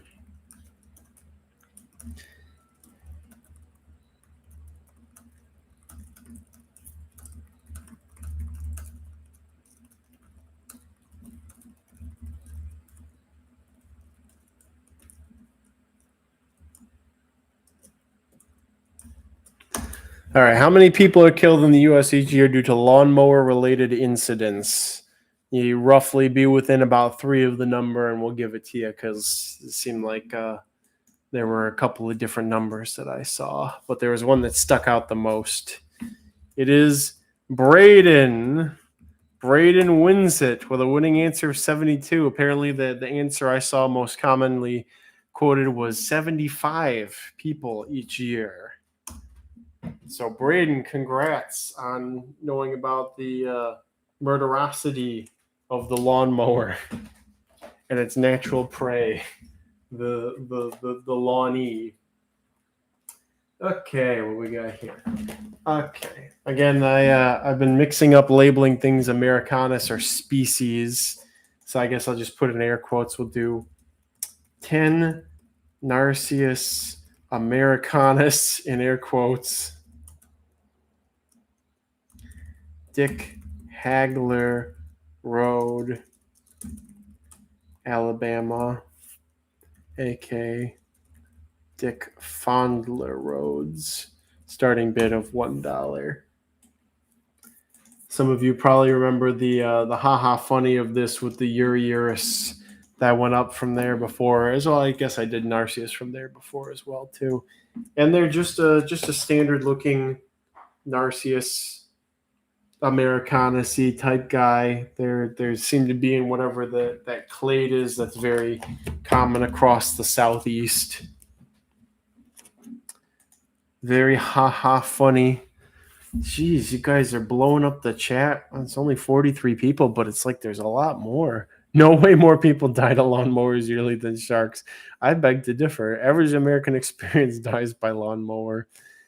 Kaylee Jacobson asked me, any giant African millipedes? No A. gigas, but will there be giant species of millipedes from Africa? That is a yes. As we do have a very large species from Africa coming up, but it is not A. gigas. Campy says, yes, but how many people lose a foot and didn't die? These are the stats we need to be talking about, folks. Charlie Bug 3 to my sadness. I have oodles of them, just wanted to participate. Oodles of what? What do you have oodles of, invertebrate dude? Someone else should have them then. IDK who? Who are you guys? You guys fighting over the dick hagglers? Is that what you're fighting over? You can fight over them. Here's an X. I just figured again, haha funny. I just get a little group of them here for the funnies, for the laughs. Got a lot of Narcissus species Americanus going right now. It's nice to share, especially unique ones. I do like the Tallahassees. They may be brown, but they are not. They're no clown. I'll tell you that. All right, going once on the Dick Hagglers. Dick Haggler. Going twice. Sold.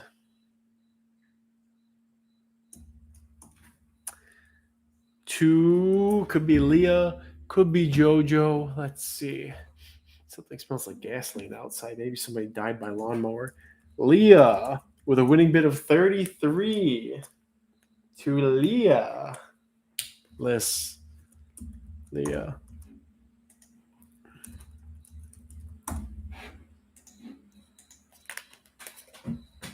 And we are doing, this has been quite a good auction so far, everybody. All right, let's get into another group of these fellows. Let me look them up. You have another group of Macrolenostreptus brachyceras bugs in cyberspace / Orrin McMonigal stock. We still got quite a few millipedes to go here, guys. They got like a couple stacks. Roach crossings. Give the orthomorpha to someone else. Who wants them? Who wants the orthomorpha brains giving them up to somebody else? Anybody first to claim? Who want me? Do you want them orang mango? Do you want Braden's group of subcarshi? Confirm. Somebody said meme. Consent, bro. Are you Armenian? That's awesome. Hello, love for Dino. Yes, I am. Actually, how did you figure that out? Okay, orang mango. You had first dibs. Orang mango. You get the subcarshi because you said something that vaguely resembled claiming them. Who want me? I'll take them. We will do that. All right. Orang mango, you spoke of first. Whoops. They are officially yours. Okay. So it is decided. Y'all should be faster with your non-verbalism next time, maybe. All right. Not a crazy bunch of interest in the Macrolenostreptus. Here's an X for you guys. Somebody's gonna want them. They went for quite a bit before. There we go. Get active. Get pumping. Pump up the jam as they do. They still say that? Do people still say pump up the jam? Am I dating myself? I don't know. All right. Going once on the Tanzanian worm millipedes. Going twice.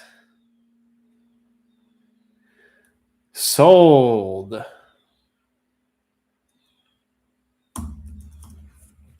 To Beetle Pixel, the winning bid of the Devil's number 66. Execute Millipede 66. A great deal for these guys. And I got to copy and paste. A little more than they went for before, but still a good deal. To Beetle Pixel, whose pile is already growing, and I have a dedicated corner on the table for Beetle Pixel and Beetle Pixel accessories. All right. We have a group of 7 Spirostreptus species. 1, Alan sent me a spare penis. Actually, Alan, did you send me a pair? I saw 2 in there, but I was so busy getting ready for the auction, I didn't actually bother to sex them. But Alan sent me at least a male to put in with my female, not Spirostreptus anymore, but whatever they are, gregarious. So hopefully we'll start seeing babies in the next couple months. Hello, Behijiju. Thank you for. Is that a mosquito? It is a mosquito. Okay, as long as you don't get close to me, buddy. We are 4/10 of the way, and we end in 47 minutes to our super chat goal to see cool bug. Remember, do a super chat, however much it is, and we will see a cool bug.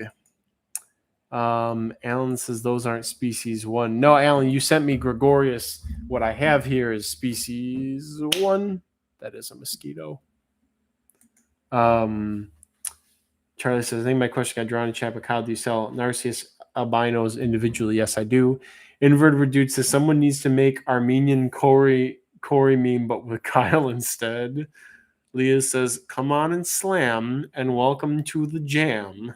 That is true, the bug jam. I don't think anybody's going to be Exotic Wilderness unless they step it up. Mosquitoes up next. I would 100% on Sunday put a smashed mosquito, maybe even allow one to feed on me before smushing it, executing it publicly, and make that available. I'm not below such a thing. I'll do it again. All right, here's an X for the species 1s.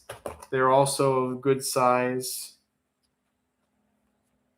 Tasty.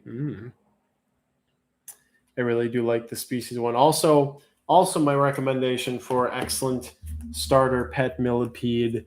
Definitely one of, if not the best for handling, right as far as easiness, maybe even easier than subcarshi, although maybe that's just people might not want to keep some Karsai as moist as you could. Somebody's going to clone me Jurassic Park. Smile, okay, but can be smashed with a croc or something. My Crocs were eaten by rabbits, and I no longer have Crocs on me in my house. All right, going once on the species ones. Exotic Wilderness is in the lead currently. Going twice. Sold.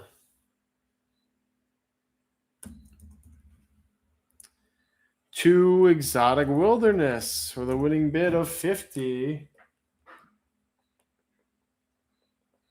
Put you down as Exotic W. And uncontested, very strangely uncontested. If I'm being honest, I would have thought, unless secretly these have become very cheap and accessible everywhere. Now, why do I have a plus on here? What does he mean by plus? Oh, okay. You get a little bonus in this one. We have a pair of... You have one pair, a Topochetus species tie. So everyone comes with 2 unknown locality and Gordonis as friends, Starting bid $1. Okay. This is a sex pair. I think they're almost mature of a Topochetus species tie, and they come with a 2 Narcissus Gordonis that Alan sent with them that I thought were a Spirostreptus species, but then Alan was like, "Oh, actually, I used the wrong substrate or something, and it's that." Hit me up if y'all want stiletto smash mosquitoes. Definitely a brand new sentence from me. Charlie asked how much a single Narcissus albino would cost. Probably in the realm of $15 to $30, depending on size. And yes, we are done with big beetles. Lest I need more material on Sunday, but our grain pet beetles are still coming up on Sunday. So species tie, pair of them, the cotton candy Milliboys. Oh, we'll do these next. We'll do those next. Still got some fat stacks of Millipedes here. Here's an X for the species tie, and I might go get some water after this. I'm getting Father, I crave moisture. I'm getting a touch dry. Getting a bit dry over here in the mouth region. All right, going once on the pair of species tie. Going twice. My little katydid friend is back. Sold. To... Looks like replantation could be Ryan's Peter. I'm refreshing, though. And that katydid sounds like a microcentrum. It's a little late in the year for Scuderia, I think. Probably all dead by now. It is replantation with a winning bid of 34.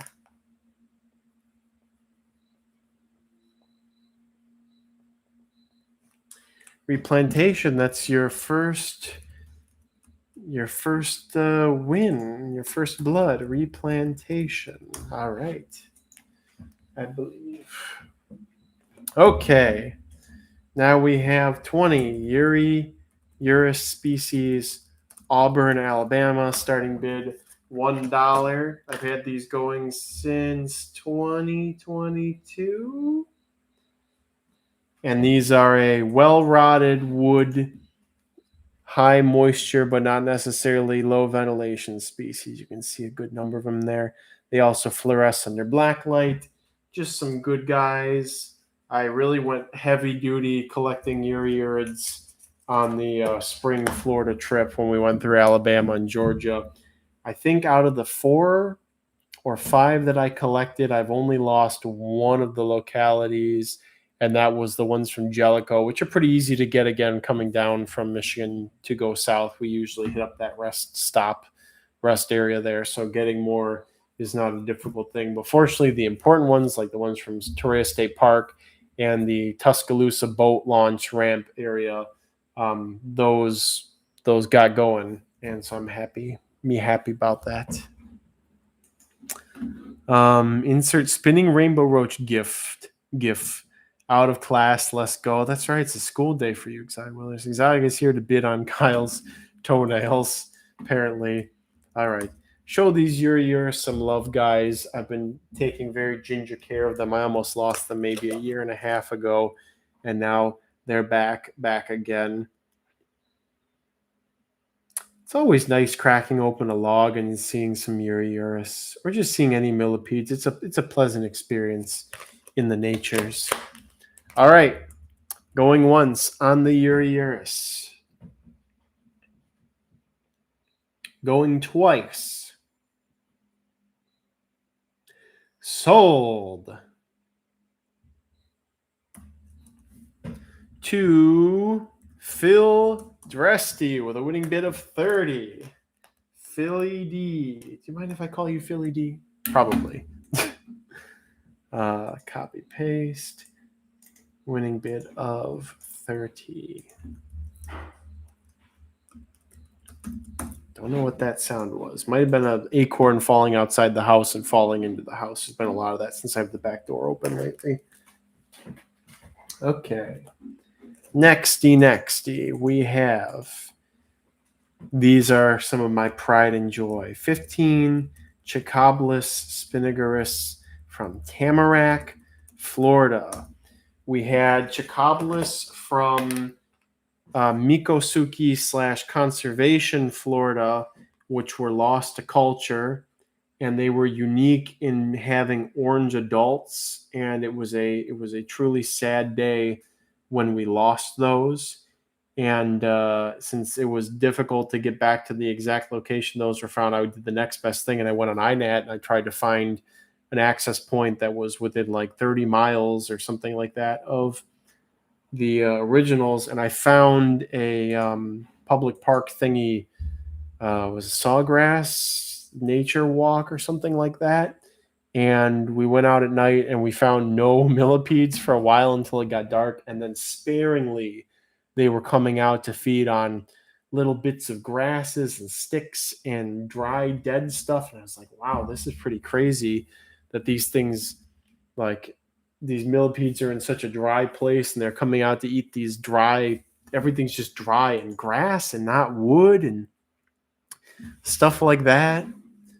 TJ asking people to solve aphiloria. I had Chirokia going, and I have babies from Sigmoria or Chirokia from Torreya State Park, and it seems to be a combination of proper state of food, like it's got to be soft and well rotted, and the enclosure can't have like a bloom of bad fungus or bacteria. They just seem to be just kind of picky. But the thing is, they crap out so many babies. If you just figure out that combination of factors, I don't think it'll be too hard once you get that momentum going. But like Uriurus produce lots of babies, but if they start to decline over time, you got to fix it or you're going to lose them. And the aphiloria seem to be much like that. So I think it's less about what you're giving them exactly and just sort of the overall state of things. To wet my toes, I have Exotic Wilderness gave me some Pluraloma flavipes from Wisconsin, and those are all alive and doing well, but no babies yet. They might also just take a long time to actually produce offspring, but they're all alive and well. So here's an X for these. Let's see. Chicoblis.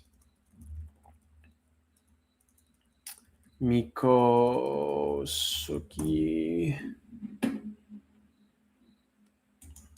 Here's an old, whoever Heretic Nature is has a good video here. We're going to link you to that really quick so you guys can see the color again. It's one of the most unique Florida ivory localities, just with the intensity of that orangish color. And they're doing well for me, and I think I'm going to do well with Chicoblis from now on. I don't think I'm going to have many problems losing them in the future. with my newly gained knowledge. All right, going once. Going twice. Sold. I imagine the video helped. To Small Gwenny with a winning bid of 48.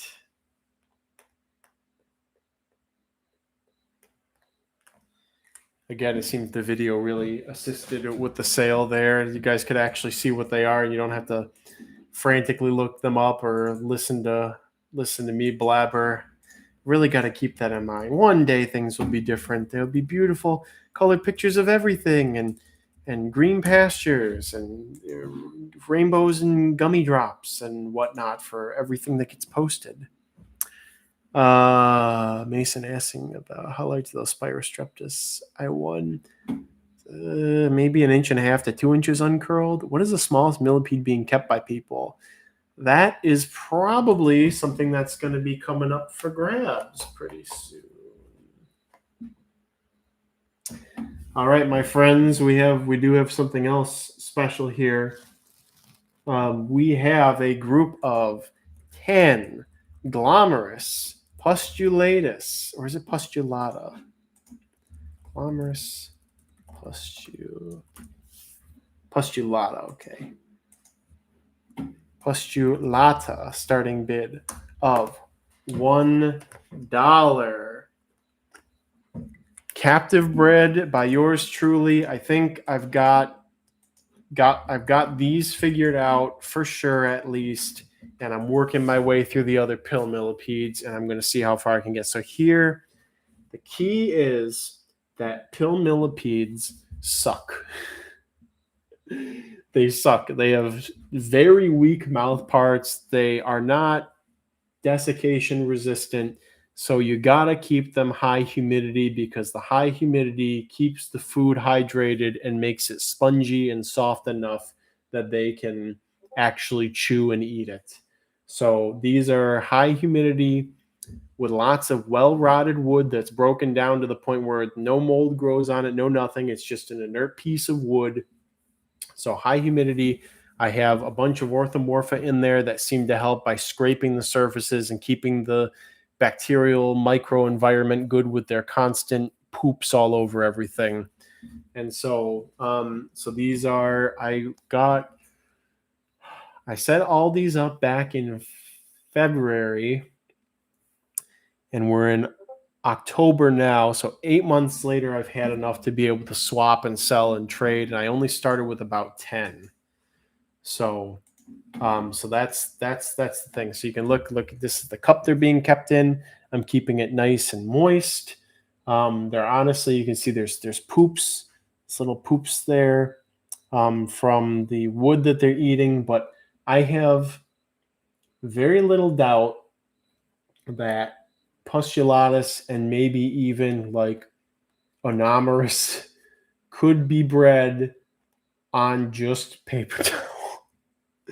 If you put a bunch of paper towel in a container and you put another millipede in to start chewing it up and get like fungus and bacteria going on it, and sort of toying around with the chemistry of the paper, I think you could literally raise them on that. And every once in a while, sprinkle in some fish flakes and some peas and a little bit of dolomite or something to keep the pH from going too acidic and whatnot. But it seems that Blatto Beans wants these pustulata, so we'll see if anybody rises up to challenge. I've gotten Rhopalomerus carnifex, those big bronze back Siamese ones, but those aren't doing so well, and I wonder if either they're dying off because they weren't being taken care of properly, or they want it a little more dry than these smaller ones. I've yet to really figure out what of that could be the case. But at least the Rhopalomerus carnifex I received are doing well. The AF carnifex or CF carnifex that are the dwarf candy corns, I haven't lost any of those since I got them. And Alan just sent me some Onomerus, his Onols, this week. So I'm going to try those in the setup that I'm using for pustulata and whatnot, and see how that goes. And Verber just says, we're keeping these with orthomorpha work. Yes, that's these. The container was overtaken by orthomorph, and I thought, oh my lord, I have killed all my pustulata. And much like with the Narcissus americanus, at some point I looked in there and realized, wait a minute, the pustulata are just fine. They're crab raving with the orthomorpha. So, all right, going once on the pustulata, going twice. Sold. All right, two Blado beans with a winning bid of 136 to beans. I think it was a good purchase, personally. I'm also realizing I should start mass producing pill millipedes, which was kind of always the goal if I actually got them going. Oh, my spine. Okay, let's see. What haven't we done here? All right, we'll do this. I'm going to go get some water after this. We have 30 Spirobolellus immigrants, Maui, Hawaii, starting bid $1. The, as they've been called, the skunk millipedes. Is there anything more I should say about Glomerus? I really want the one from the UK, Glomerus. Is it Marginata? I had them once before, and I thought they were just delightful little darlings. And I would like them again. I would like them again somehow, or for that to happen. Is it the only pill millipede from the United Kingdom? Where's on the map? Okay. It's got a wide distribution. Oh my lord, even up into frickin', is that not into Finland quite, but they're in Stockholm. They're up in Norway and Sweden. They've got frickin' pill millipedes. This is crazy. Everybody thinks they're just little sensitive guys, and that's not the case. Wow, that is crazy how far north they extend. And kind of as far south, too. They're in almost all of France, it looks like. Parts of northeastern Spain, then probably where it gets more arid is where they drop out, where there's not enough humidity in there. The niche is probably filled more effectively by isopods. But, yeah, boy, I would love to get some marginata. Again, looks like there's color variations across the range. Here's a picture. Here's a picture of them where there's just like hundreds of them piled up into a crevice between a stone, where you look at it and just be like, oh yeah, that's a pile of isopods, but it's not. You've been deceived. You've been tricked, actually, by what they are. Looking forward to screen share someday. I know, or at least a camera feed of bugs next to me. All right, here's an X for the immigrants Maui. I'm surprised people are apparently really starting to like these again, or really picking up on how cool they are. Oh yeah.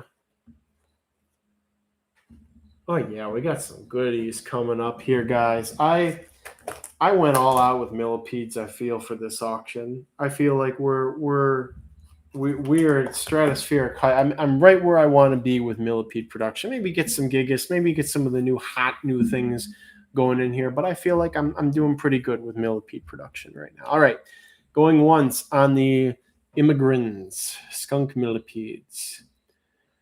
Going twice. Sold. To solutionist nonsense with a winning bid of 50. We're gonna put you down as Sol Non is going to be your shorthand here. Good job. With a winning bid of 50. Solutionist nonsense. That's a mouthful of a name, I have to say. So congrats, your first win, and you seem to be quite elated about it. Okay, we're going to put something up while I go to get water. There's only one group of these, and I thought I've failed with this species so much and I actually thought that I was failing currently. And then last husbandry session, there's a little voice in my head that said, Kyle, they're too moist. Take the polycarb off, Kyle. So I took the polycarb off last month, and this month when I checked on them, there was a lot of babies. I don't think that they're newborns, but I think that it has influenced. I think that keeping them less humid over the. That is not the right name, is it? I need help from a higher level millipede person than I am. So this is.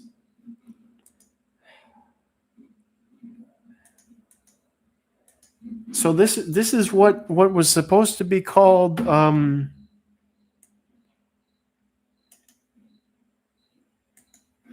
There's a glomerous klugii. Sorry, distraction. Oh, that's pretty. Very rusty looking. I was going to comment on the giant emerald pill millipedes in a minute.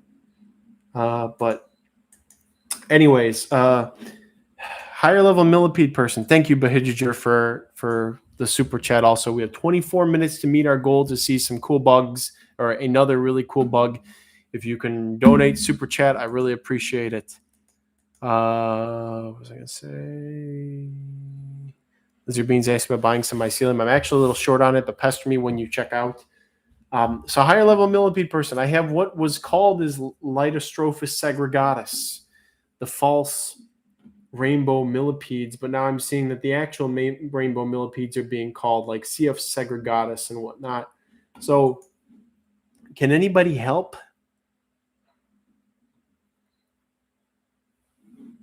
Can anybody help with the ID on these things? I just want to get it up to current labels. Alan, if you're here, or TJ, again, I guess we're gonna have to table this while I get water. I'll just put something else up for grabs. We'll do this while I wait for any answers. All right, we have one pair. And how big are you guys? That's important for this species. About 3 inches. One pair, approximately 3-inch Spirostreptus cervaceous, starting bid of $1. The firehead millipede. This is a pair of about 3 inches in size, so they're not small. Eric Matthews says, for the screen share fun, thank you. Anthony, again, you have to ask Alan about that stuff. I don't know anything about the bands and quiet things and whatnot. Leah says, more cool bugs, please. Thank you so much. We are almost there. Leah, thank you so much for that. And thank you. I'm trying to like and do the little like chat runner heart thing as well. But if we get 3 more, we'll show some more cool bugs. We've got the Cervaceous group up for auction right now. And also, this is the largest millipede up for grabs at this auction. The adult size can be, I should get a tape measure. I'll do that. I'm going to go get some water. I'll be back. So I will be back in a sec.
All right, we have a measure finally, everybody.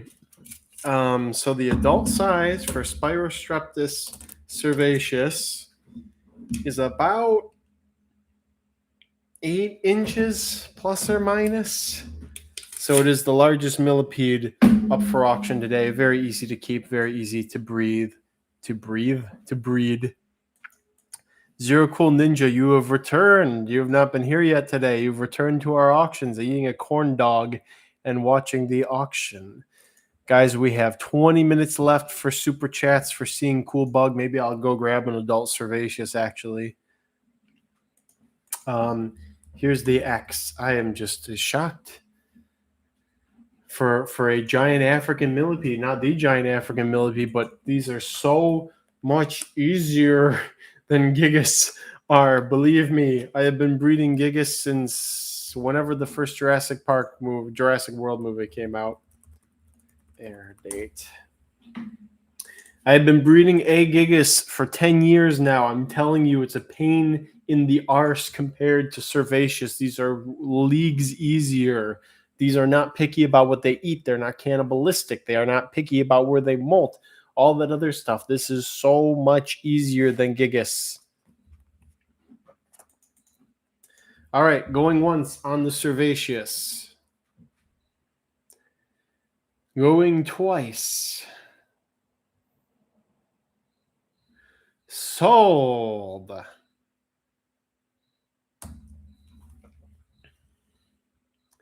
Two. Is it Blado beans or did Chris snipe in there? Let's see.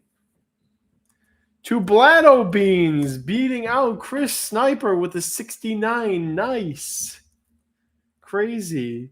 Two Blado beans. Two beans. You can also keep other stuff with these guys too, like smaller millipedes and isopods, all kinds of fun things, and save some precious space. So, Alan, if you're there, I was asking about the frickin' stop the cool bugs. I want lame bugs. We're so close, guys. 18 minutes, and I can show cool bug. I think I want to do an adult cervaceus.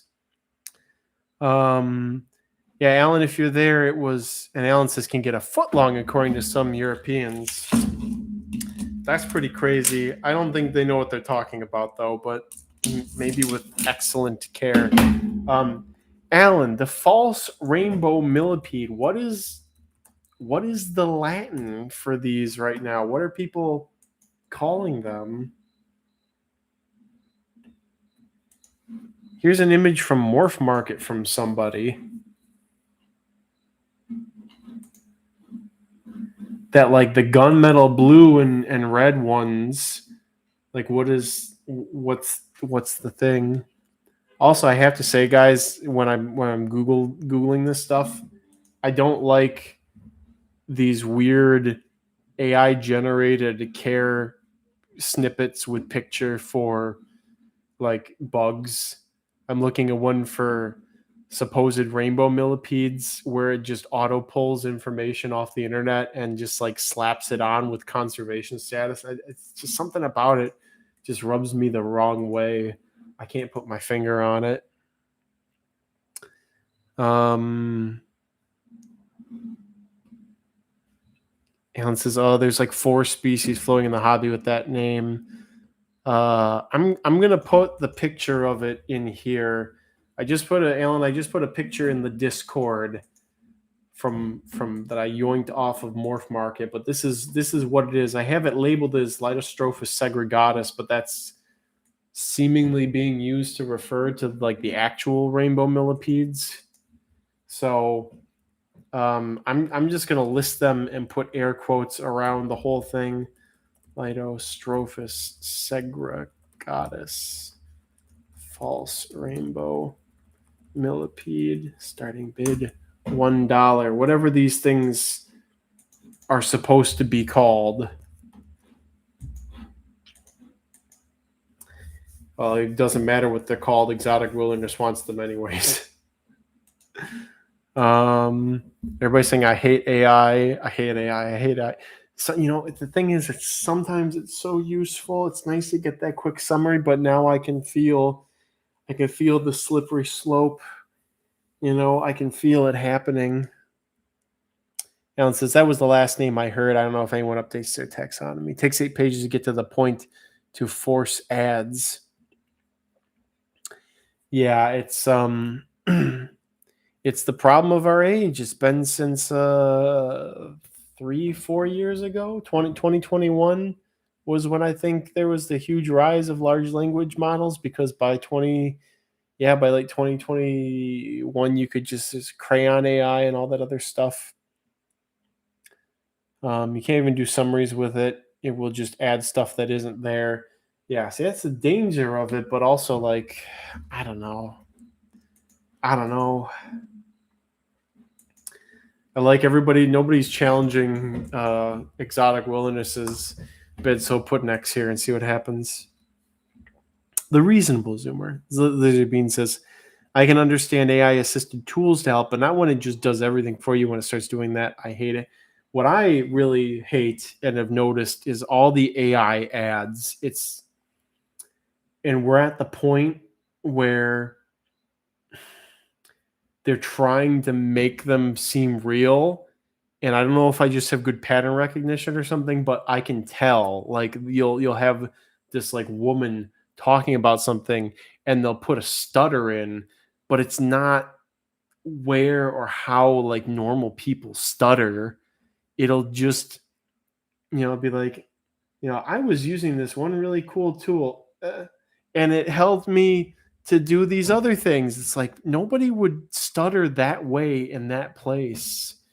It's just so inconsistent and unnatural, and it just, I don't know. It's this weird, dreadful feeling I have, like seeing all of those ads. It's like, what is real anymore? you know, all these services, are they even real? At least the bugs are real. All right, going once on the Falls of Rainbow Millipedes. At least with the bugs, at the end of the day, you end up with it in your hand, and as far as your nervous system is concerned, it is a real, tangible object whose reality cannot be refuted. Going once, going twice. Sold.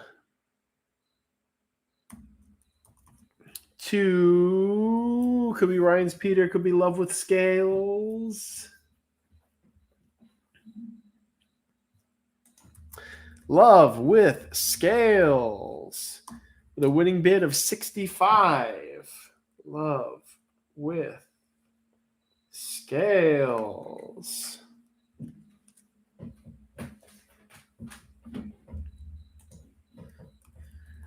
So close to the fun number, but alas, no dice. Okay, how are we doing on our goal?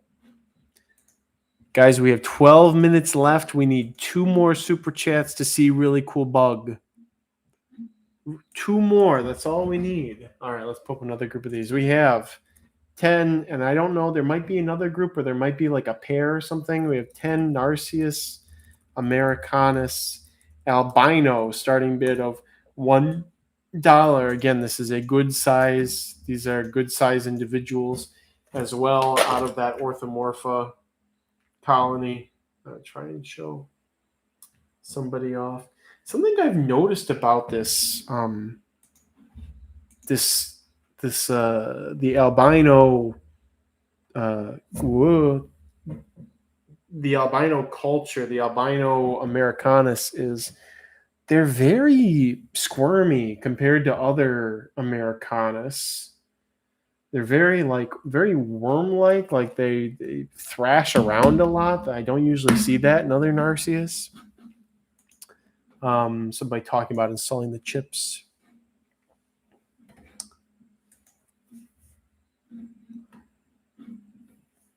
Let's see what the boys are talking about. Refreshed. Septiphorium fighting with AI to get a simple image right. Now I'm convinced it was trying to kill me. Typical albinos. AI has its place. They're reaching too far, and there's scientifically backed studies showing its negative impact on the mind. Yeah, like your brain is a muscle. If you don't use it, you lose it. But yeah, like the connectivity of your neurons goes down if you're unstimulated. That's the thing. You do have to work your brain to keep those connections going. All right. Well, we've got a lot of interest in these guys, so we're gonna go ahead and wrap it up.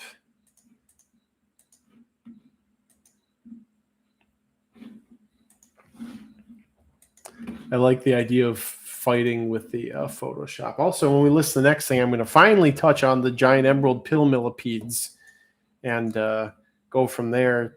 TJ, were those, you said that was in Europe they got an import of them? If they ever come in the U.S., somebody let me know, because I'll finally throw my hat in the ring and just get a small group and see what I can do. All right, going once on the Americanus albinos. Going twice. Sold.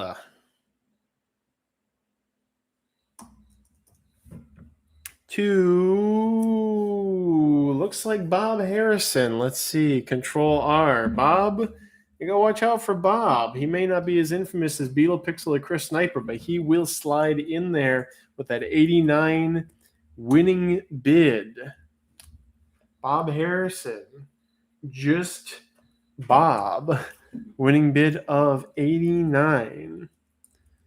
And we put you down as all caps in the Excel document. It's just Bob. Let's do this next while I ramble. We have a group of 15 Chicoblis spinagoris Venus, Florida, starting bid $1. Let's see if I can find them on INAT. Another one of the Chicoblis that I went to collect in the spring and was successful. I'm thankful for hitting many targets, although the keys sucked. In general, the keys sucked. Something fierce. I have never had mosquitoes come after me in broad daylight and like in baking sun daylight and try to suck my blood. And that happened at this one state park in the Florida Keys. It was atrocious. I still am trying to fathom how they were so brazen as to come out in broad daylight and just follow. And it's just crazy. All right, got to have a good picture of Venus here. Also, every time I think of Venus, I think of the Venus Fly-Von Trap Boss from Croc 2 and the music that's supposed to be a parody of that other song. That one, the actual song, it's supposed to be the popular song, something also called Venus or something like that. I want to say by the Blue Man Group, but that's 100% not the case. This is an all right picture of the Venus. Venus, it's just a very standard looking ivory millipede. Good size though. I'd say maybe one of the larger localities. And Sleeve McDykel is interested, so hope is probably going to be lost for others soon-ish.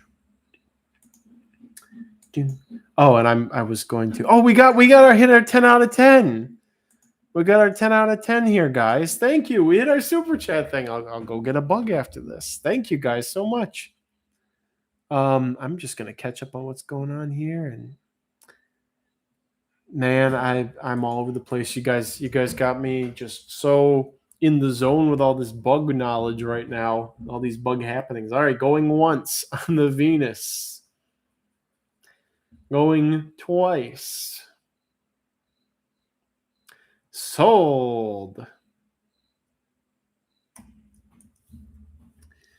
To looks like Sleeve. It's Stankosaurus with a winning bid of 56.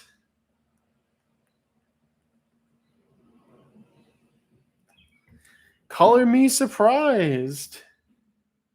Sleeve, you were defeated in honorable hand-to-hand combat for the Venuses. But there's one more. There is one more group of them. 56 to Stankosaurus. All right. Let's do these, and then finally I'll comment on the pill millipedes and catch up. And Everything's just popping right now. That's the thing. 10, Narcissus americanus, Wetumpka, Alabama, starting bid of $1. This is a sexually dimorphic in colors strain of Narcissus americanus. And I'll put, after this, I'll put something up. I'll go grab the really cool bug. We'll check it out. But I wanted to touch on what's going on here. Zephyronia. Emeralds are a whole different ball game, even apparently. So a while ago, Lizard Bean says, I tried to do a super chat, but it charged me into nothing with, oh no. I don't know how to help you there. I'm sorry, YouTube. YouTube debated you or something. Maybe it'll show up later or it'll redact it. So with the knowledge that I've gained and a lot of people seem to be gaining from keeping pill millipedes, the moisture seems to be important. The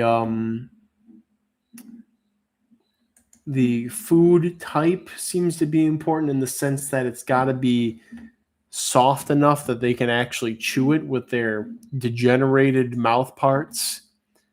I had talked before about how my friend who had gone to Madagascar recalled seeing them during when they were there at a cool time of year. So it was, people wearing sweaters and whatnot where these occur. And so it was, I think she reported it was in like the 50s or 60s because Madagascar, there are parts of Madagascar that get cold. It's kind of like parts of it are more like parts of Florida in climate. So I wonder if that cool season is also the rainy season, and that might bring them out. You get a good rain, you get all this soft lichen and fungus, and the bark swells up with water, and the leaves get tenderized. They soak up some water, and they're easier to chew on. So I think that there's a couple of things involved here. And of course, getting them before they've been starving in captivity for a while is probably pretty important. So, what the heck is an anti-nutrient? Apparently, the giants need wet. Yeah, here's the other thing: is I wonder, if you try them on cardboard, because I'll go get the. We'll wrap this up, and I'll put the other thing up, and then we will. Here's the X. Let's see. I think I have a picture of a male. I have a picture of a male on Roach Crossing. So the males are more like black and yellow, and the females are more brown and black. So there is a pretty clear sexual dimorphism in this stock that I don't really see in other Narcissus. Usually they're just dimorphic by size. All right, we've got more people interested now. Okay, we're gonna start wrapping this up for the Wetumpkas. Going once, going twice. Sold.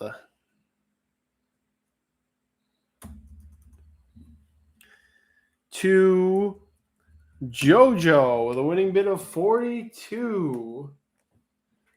Haven't made the JoJo reference in a while. JoJo.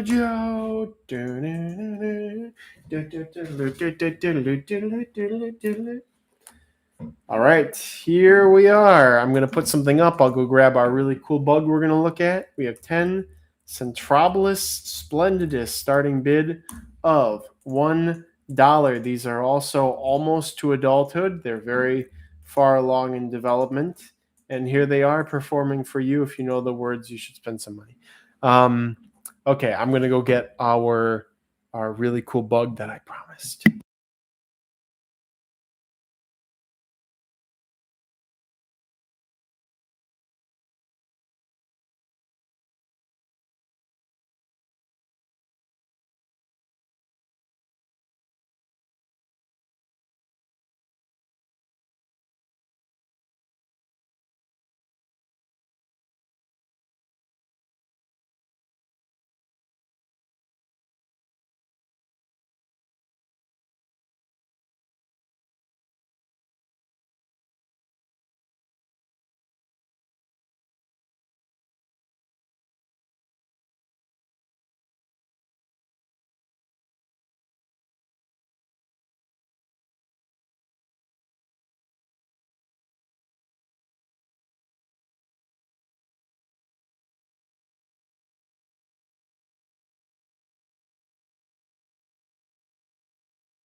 Okay, so some sideways news. My one adult female, is currently underneath the bark in the enclosure. But the last time that I did husbandry, which was 5, 6, 7 days ago, since I was planning on taking the month of October off after the Bugapalooza, I went through, did all my bug husbandry within the span of 5 to 7 days. And what I did was I piled up all the mycelium in one corner, mixed some prilled dolomite in with it, and then sprayed it down. It would lock in the moisture over there, and basically would make things set for a longer period of time of not taking care of bugs. But it's basically cemented the bark and stuff to the bottom of to the it's all one big chunk, and I will have to break the seal of the basically wooden concrete that I've made to get the adult female out. However, there was one almost adult on the surface, and it's still very impressive. So here it is. And a reminder: this is not an A. gigas. This is a Spirostreptus cervaceus. Looking a lot like A. gigas in this light, but if the lighting were better, if you could be here in person, you would notice that it still has the gradient from the head to the end of the body and whatnot. If you're already having a religious Bugapalooza experience, you're not going to make it to Sunday.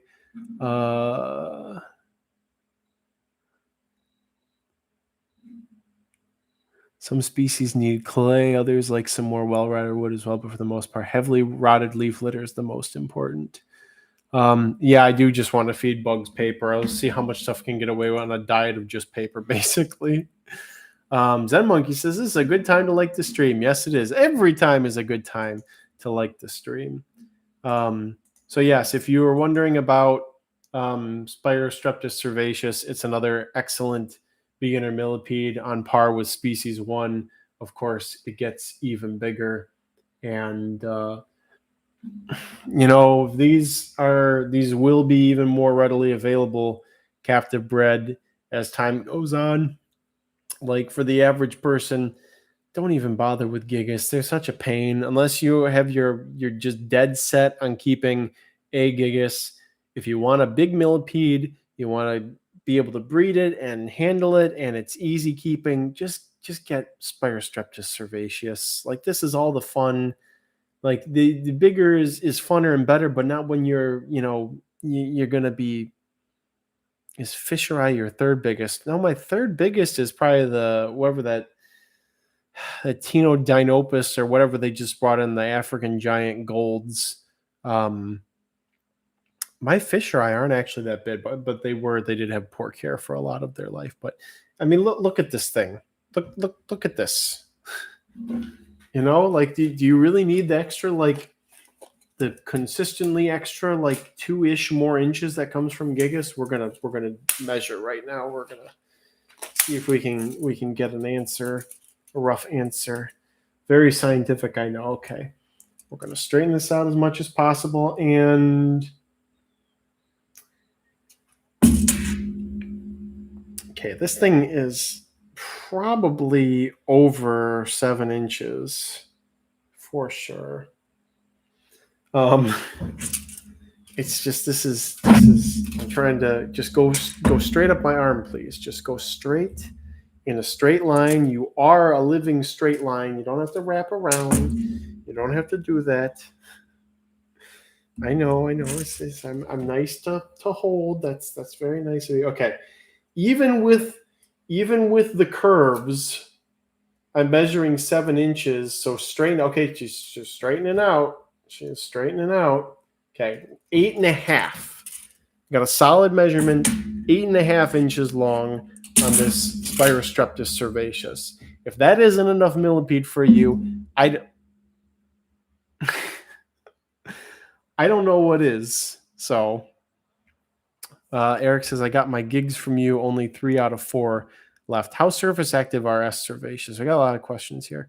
I would not keep Spirostreptus with glomerus. That's too much humidity for these guys. They take a lot of abuse in a lot of different conditions, but too much humidity is not one of those. How surface active are aspirations? Once they're mature, they're like out all the time, except for the female, which is gone underneath.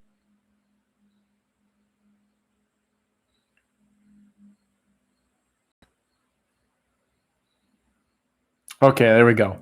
Yes, the stream did just do that. My tab crashed. So, anyways, we're back. But yes, there's always some cervaceous out, and if I watered them more religiously, I'm sure that they would come out every time that I watered. So, and I got to be able to type for the end of the Splendidus thing. Okay, here's an X for the Splendidus in the chat. So, anyways, so again, this is cervaceous. In fact, we're going to do the smart thing. This is what we would call a pro gamer move, is we're going to actually put a cervaceous pair up for grabs while we have the adult or almost adult. Again, this is not mature is the other thing. This is immature. So we're going to do the pro gamer move and actually put up a pair of them while you guys can see what this is. And she's going too far. All right, going once on the Splendidus, which is what we were doing, what we are currently doing. Going once, going twice. Sold to Phil D with a winning bid of 111. That is a great snapshot, man. I'm getting jowls. I'm getting old, guys. Phil D, winning bid of 111. 111. Phil D. Phil D is a powerhouse at this particular auction. Okay, here we go. Now, while she's here, or he actually didn't bother to sex this individual, we are going to put up a pair, if I can type one-handed, and I need to check the size of the pair also, so as to not misspeak. But they should all be in that approximately 3-ish inches range. Yeah, they're about in that range. One pair of approximately 3-inch Spirostreptus cervaceous. That's these guys right here. Need a clock with seconds on stream so we can see if our stream is current. You know, that's not such a bad idea. I think I might take that into account for future auctions. That honestly might be a good thing to do, Eric Matthews. If you could remind me somehow via email before another auction or something, I could get just a little digital clock and pin it up somewhere, dude. That's not a bad idea, honestly. So anyway, so here you go. You want a pair of Spirostreptus cervaceous? You can get them. You get to enjoy the size when they're older. When they're younger, their color, I think, is a lot better. Their head is like an orange, and the rest of their body is kind of like a gunmetal gray or steely blue. And then as they grow, that color changes into this. Kind of the opposite of a lot of other millipedes, where they start off kind of a paler, not as colorful, and then mature into more colorful adults. So I think this is a female. Yeah, it's an immature female. So, but she lovely. Why would you waste money on dyeing imports when you could just get one of these? So, also Charlie Bug, these are like leagues easier than Narcissus. They are less picky about the organic matter that they eat. They take a lot drier conditions. Just if you can just go with these is the bottom line. This is I would recommend for a beginning millipede person, go with this over an Arceus Americanus especially. So here's an X for this pair of cervaceous. Now that's the kind of enthusiasm that I like to see. Maybe I should have the actual bugs that are available with me more often. Would be a good idea, right? Um, Also, they're bidding like crazy in there. I'm on a budget. They are bidding like crazy, aren't they? Chris Sniper really wants the big millipede. Sometimes Chris just wants something, and that's just how it'll be. Bladder beans, even. We love to see this. I love this. I love this. This is why I do the auctions. Is for the drama, the raw human emotion, the manifestation, the strife, the conflict. All right, going once on the Cervaceous. Going twice. Sold. To Blado Beans with a winning bid of 140.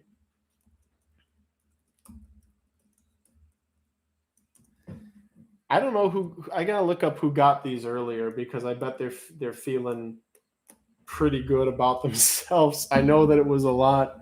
It was a lot less than this. Oh, Blado Beans, you got them for $69 before, and now you've got them for more than almost double that.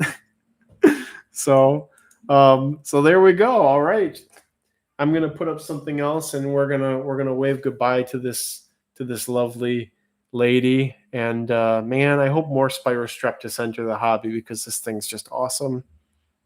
I just love both the species that we have available. We'll see if I love Gregorius. I think Alan said those are in a different genus now. Let's do this. Myriapod beans. She is going up my arm. I don't want her to fall. That's the thing. Although she's pretty adapted to holding on. And good job, Chris and Blado Beans and Double Z dipping in there a bit. Thank you for that. Was a great round of bidding. All right. 20, as I go on my way to put this girl back, Leptogoniulus sorornis, starting bid of $1. The hothouse white legs. Actually, I might turn this into a bathroom break again, too. I'm drinking lots of water. All right.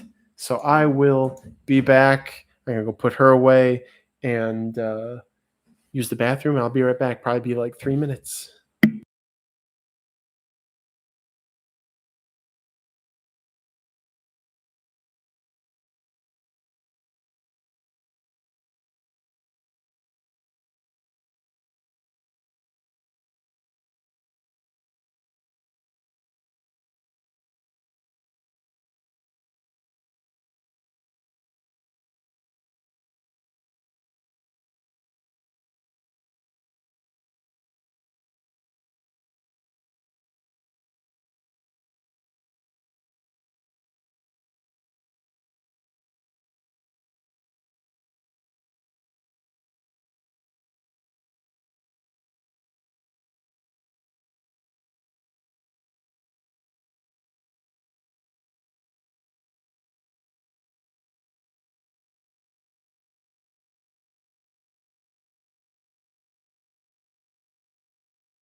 All right, here we are.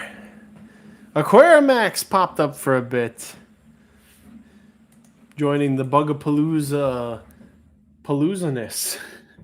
Good to see you, Russ, from Aquarimax.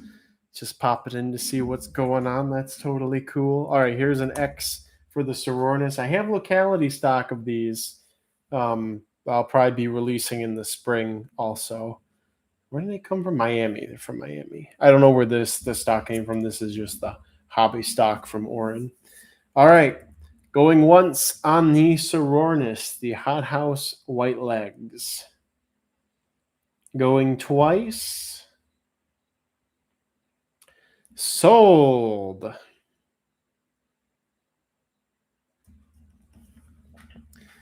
To Sleeve McDykel with a last minute 44 bid fix.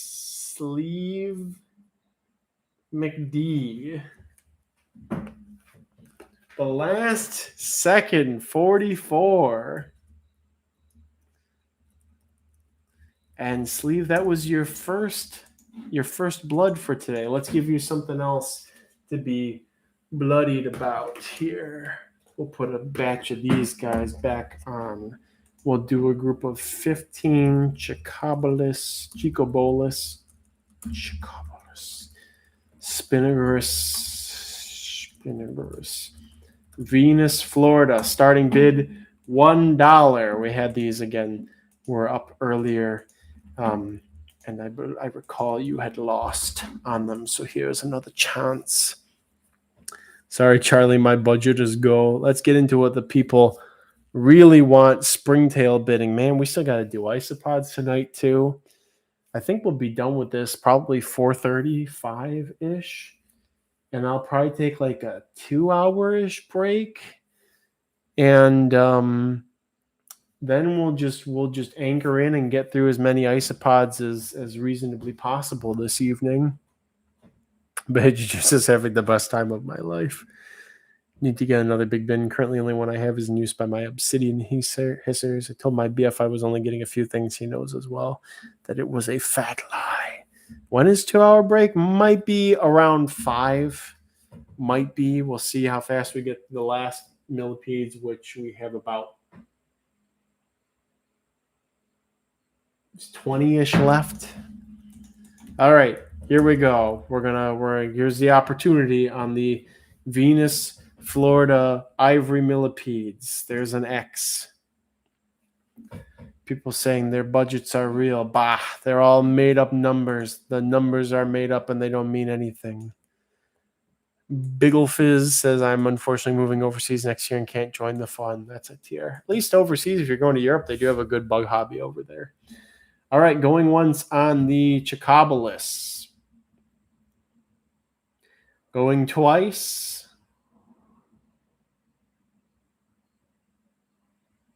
Sold. To Phil D with a winning bid of 45. Phil D, the emergent powerhouse. Emergent powerhouse this auction cycle. What haven't we done here? Let's try and get something new. Ooh, that's new. That's new. We have 15 Anadenobolus, CF monilicornis, Caimito, Puerto Rico.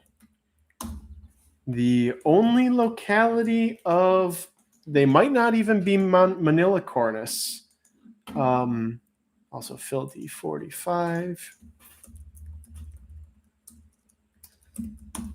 If they are, it's the only locality available from the native range of the bumblebee millipede. Let's see, are there any in here of good size enough to see the adult coloration? Not yet. But we will give you guys a little pee. Hey. Let's see if I can find images on our handy dandy iNaturalist. From Caimito, Puerto Rico. find out where Caimito is in Puerto Rico anyways. These were collected out of a in San Juan. These were collected out of a bird's nest that fell out of a tree. And they seem to have stronger markings than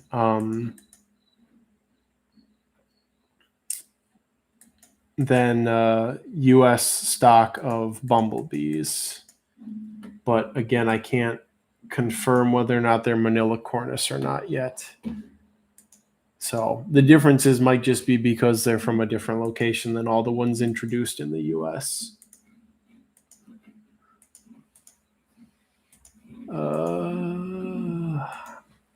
So the problem with grabbing picture off of iNat also is the fact that there's multiple Anodinobolus in Puerto Rico, and it's possible that they might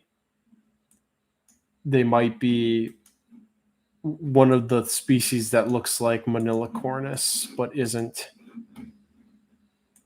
So a little hesitate to do that.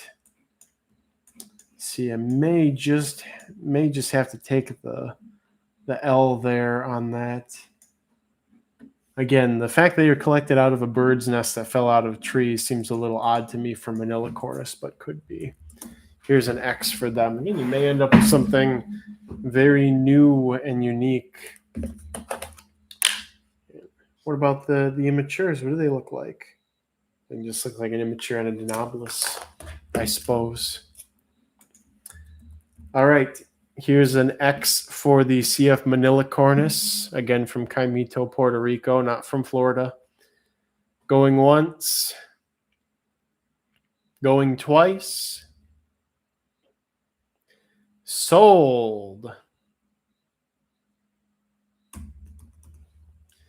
To Control R. Looks like Love with Scales. Let's see.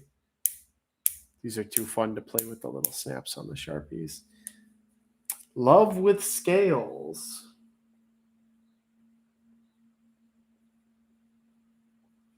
For a winning bid of 44, being up a Hijiger and Ocean.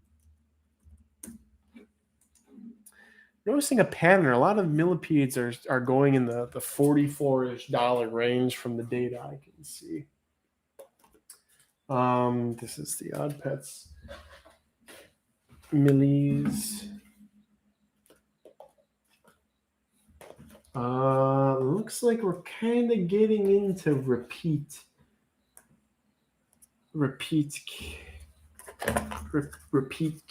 territory here, as I keep saying the word repeat over and over again. Okay, here we have 10 Narcissus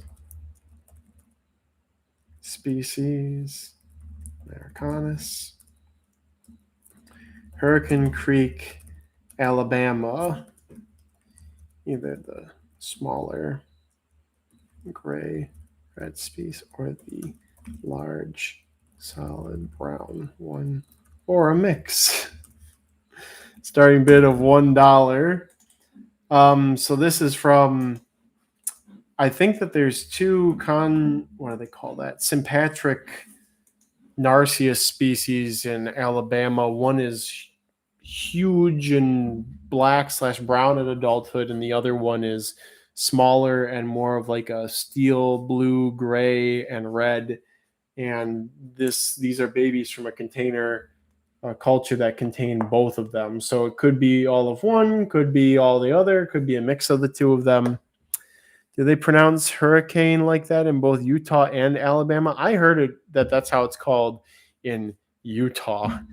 And now I just kind of, I guess it's slipping into other parts of my life, correcting it to that. Adam Hawks says, also earlier, did you say the other critters covered today are springtails and isopods? No springtails. I'm kind of out of the specific culturing of springtails game, at least for the time being. But a lot of isopods. We got so many isopods. Sunday's going to be nuts for pods, and tonight's going to be nuts for pods. Does someone have to steal my info before the auction? I suppose so. All right. Here's an X. Maybe I can find a picture on iNaturalist.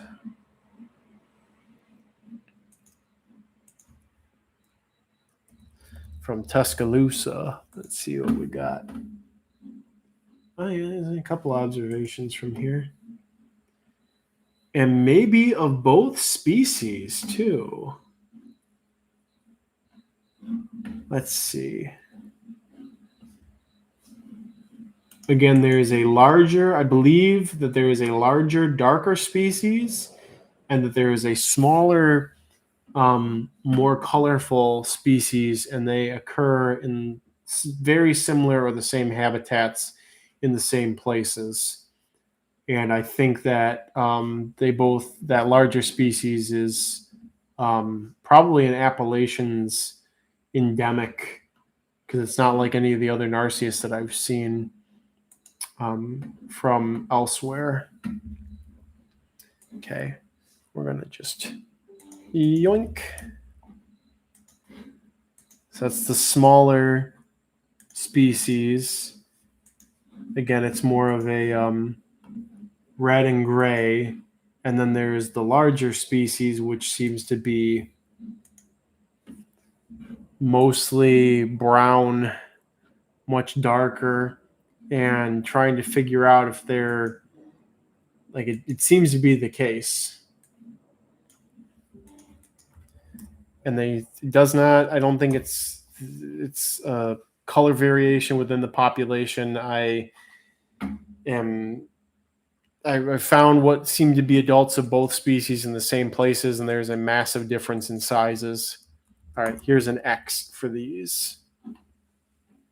Oh, I already put an X. Sorry. We'll just do the countdown. Going once. Going twice. Sold. To Ocean Man with a winning bid of 41. Again, right in that sweet spot zone. 41. All right. We have another group of, got a little bit of pep in my step. Another group of 30 Spirobolellus immigrants, Maui, Hawaii.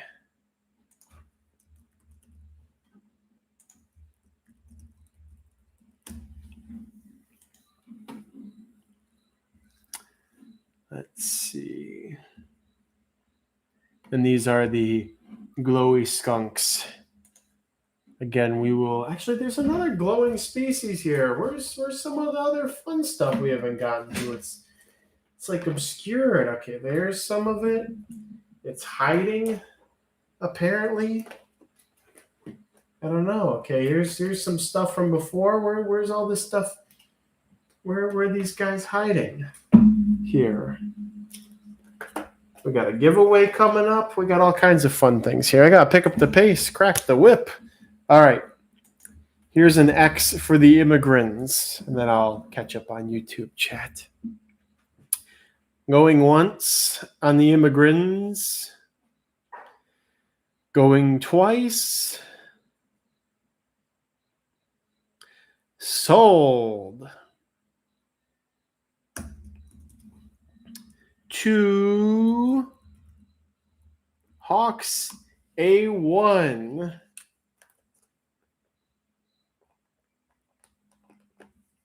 Winning bid of 36.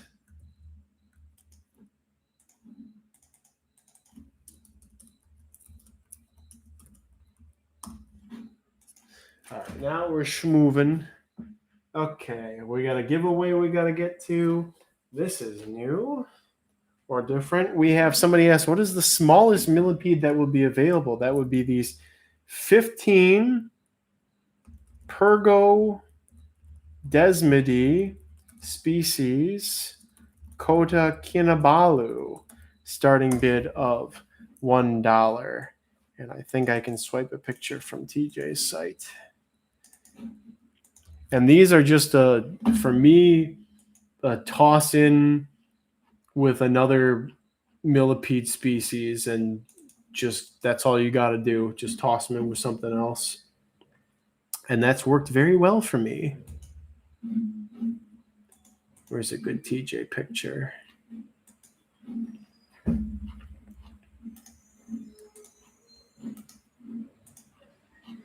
Showing these off. I tried to draw one on the oh, thank you, Bladder Beans. I tried to draw one on the sign for the away thing, but it my abilities are not that good. Lover Dana says, "What state do you ship from?" I am in Michigan. As you hear the recycle truck coming. Let's see. Sad day for the springheads. If you don't have another millipede species, then you need well-rotted wood. I guess so. Again, I just tossed them in with another millipede, and they really took off. So, thank you, TJ, for that beautiful image. Here's an X for the Pergo Desmonds. I'm a little my tatas are in a tizzy here. I thought that I had something else. Yep, here we go. The species we haven't covered yet already. Got a little diversity going on here. All right, going once on the Kota Kinabalus. Going twice. Sold.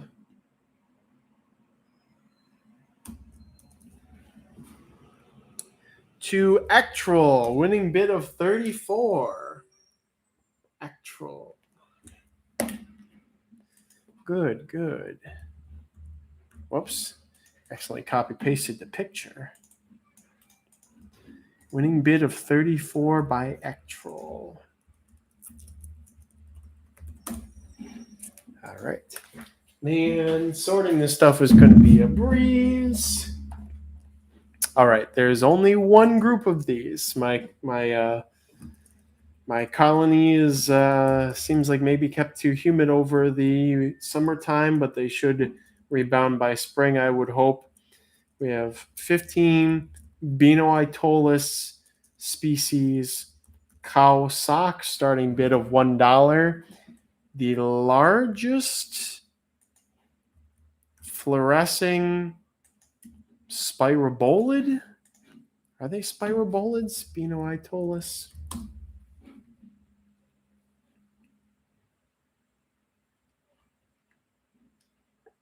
Or non-flat, non-pill millipedes. Family Pseudospirobolidae. Okay, they are Spirobolidia. They're in that suborder. Spirobolida. Yeah, so they are spirobolids. All right, good. I'm not that dumb. All right, Mango says, drowning in those pink millipedes to the point there are little pink piles in some of my enclosures. TJ says they bred setups without rotten wood before for me. Decaying organic matter in general is all they seem to need. And a decent amount of humidity maybe might be another factor.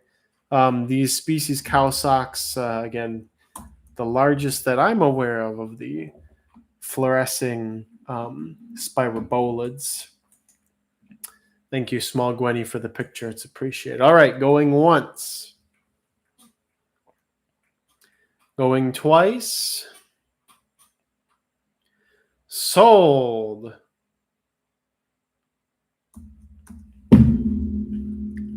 To Phil D.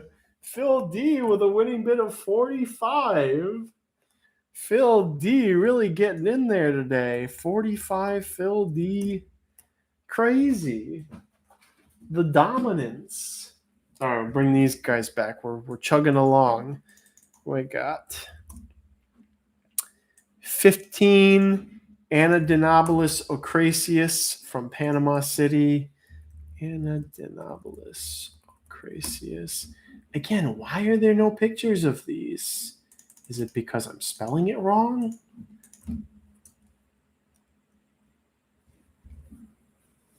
I'm spelling it right according to INAT.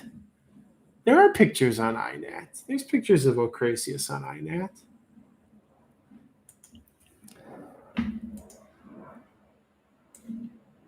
Again, it's kind of like a paler Manila cornice, basically. There's a picture, and again from around Panama City too. There's a Kaimi Tio in Panama apparently too. Surprised, not more interest in them. They're lovely. Alan, thank you. Alan coming to the rescue with a much better picture. I really like them. They're easy. Again, they will eat coconut fiber if it is moistened. They're easy to please. Small Gwenny can testify to their true nature. Here's a little tiny X for this round for the Ocraceus. I like the pink puddles about the or Pergodesmids. I think that's very amusing. There's little pink puddles, piles of them. All right, going once on the Anadinobolus Ocraceus, Panama City, Panama. Going twice.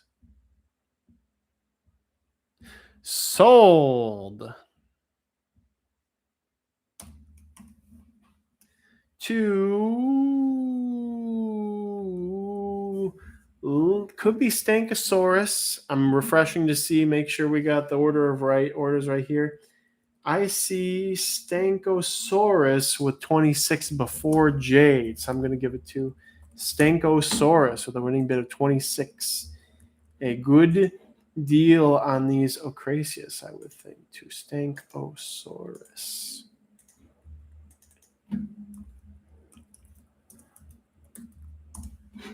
Stankosaurus, perhaps an alternative pronunciation.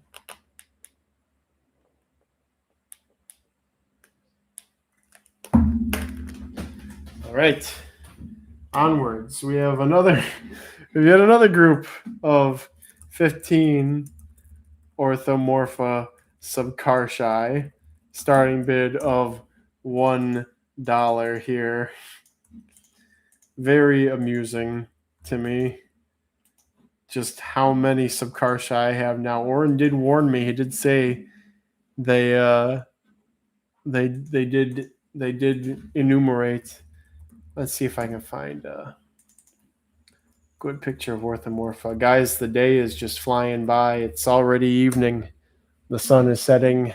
The light is getting dim. Oh, Wikimedia Commons picture. Oh, we love that.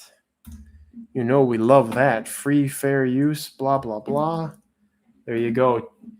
TJ with a better picture also.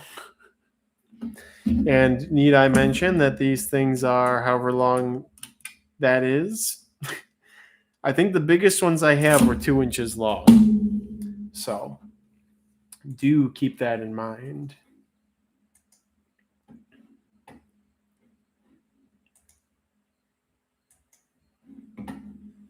It's been real quiet here since the Orthomorpha subcarshi dropped. 1 p.m. here, that's right. It's 4 p.m. here. 4 p.m. past the equinox, too. So our daylight hours are numbered, each and every one of them. All right. Here's an X for that there subcarshi. I'm going to clobber that there subcarshi. Going once. Going twice. Sold. To Phil D with a winning bid of 41. Phil is just Phil reinvested his tax returns in Bitcoin and he's here to just blow it all on cool bugs. Maybe that's what happened. I don't know. Let's do another group of these.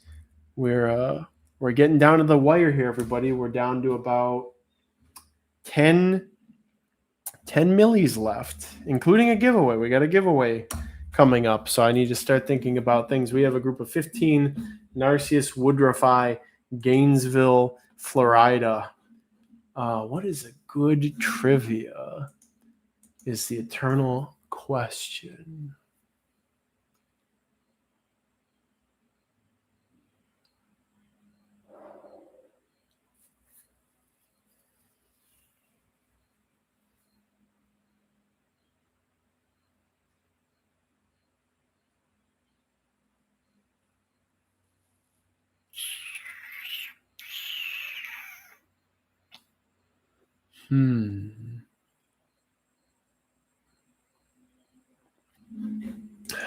Always on the spot. Do more Pikmin 2 trivia. I could always use another giveaway when I haven't got one this year. Man, then you would get that for sure, probably. I need to think of some other sort of trivia. Oh, I got one. I think I got one. I got to figure out how to word it.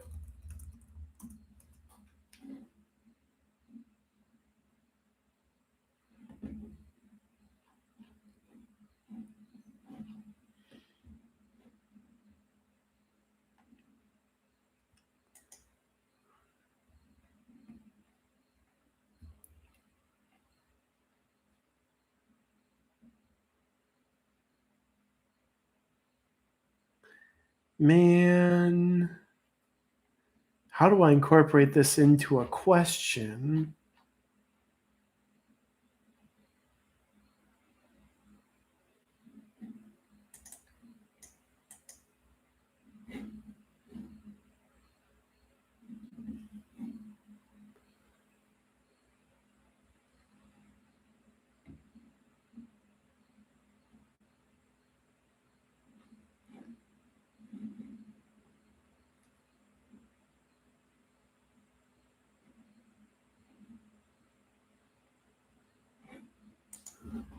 This is always the problem. I'm gonna have to I'm gonna have to spend a day in the future for future auctions and just get like 500 trivia questions. Okay, I got a trivia. I got trivia for when we're ready to do it. I got trivia for when we're finally ready to do it, but we're gonna wrap up the Woodrify bids. For those who didn't hear my pitch for these guys earlier, super easy, higher humidity, just feed them wood. I'm trying raw hardwood pellets soon with them. Alan's got a beautiful picture of courteous. Wait a minute, is that two males? No, it's okay. There's a male on the rear of the female. There's the male in coitus with the female, and then there's the female herself as presumably their children watch. So that's beautiful. All right, going once. Alan's pick. Going twice. Sold. To Calamacow, 12 with a winning bid of 50. Calamacow causing a Calamacowtastrophe. I almost wrote down Calamacowtastrophe on the thing. Calamacowtastrophe with a winning bid of 50. Very definitive. Calamacow in your first win at the October 2025 Bugapalooza. Okay, let's do another group of these. I got a lot of repeats. I think it might be mostly repeats from here out. I don't know how that makes you all feel, but hey, if you miss something you want it again. Here we go again. We've got 20 hothouse white legs, no locality information, Leptogonaiulus sorornis, good bioactive guys. Raw hardwood sawdust from pellets. Yes, just hardwood fuel pellets. I've been pinky up fancy a bit more lately and buying the barbecue pellets. Seeing how well, if there's one that kind of works generally better than the rest. I've been gravitating towards Apple. They're about 2 to 3 times the cost of the mixed hardwood pellets, but if it gets me more consistency, I'm okay with that. Zen Monkey said if it's Alan's picture, yeah, it's probably 2 dudes. Were these leptos from me? No, these were from Oren. I think I lost the first ones that you ever got me. But the ones you might be thinking of from the last time you and Kai went to Florida, those I have labeled their Miami locality. So those are in a different bin. This is just my old colony that's a backup. They're probably in furry costumes about the wood roof eye, Neutron says, I use mixed hardwood pellets as a filler for my ices because they will eventually decompose to not filler. That is correct. And some stuff, if there's proper fungal bacteria spores in a moist bin of something, will decompose to a good state pretty quickly. Alan said, my original ones I've spread to the hobby came from Panama. Do you know if the ones Oren has are from you, Alan? Could they be the Panamanians? The ones that Oren has? I can't imagine they would have been introduced twice. Charlie Bug has returned with potato chips. All right, here's an X for the Hot House white legs. Let me see if I can bum the picture somebody else used before. Yes, I will bum the picture that was already posted and use that. Phil D, not playing any games. I don't think I've sent any to Oren. I can ask Oren and see if he knows where his came from. They might have came from Frank Soma. Oh, I already put an X. Sorry, guys. All right, going once on the sororitas. This is how you can tell I'm getting tired. Going twice. Sold.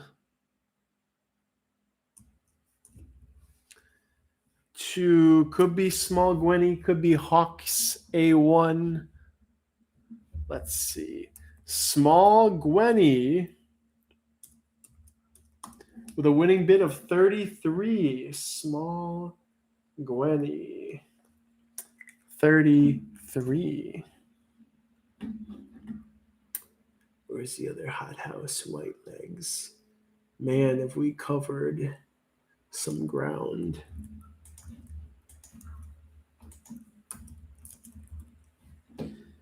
To type in small. All right, perfect. All right. Another Subkarshi group. We're going to save that. Okay.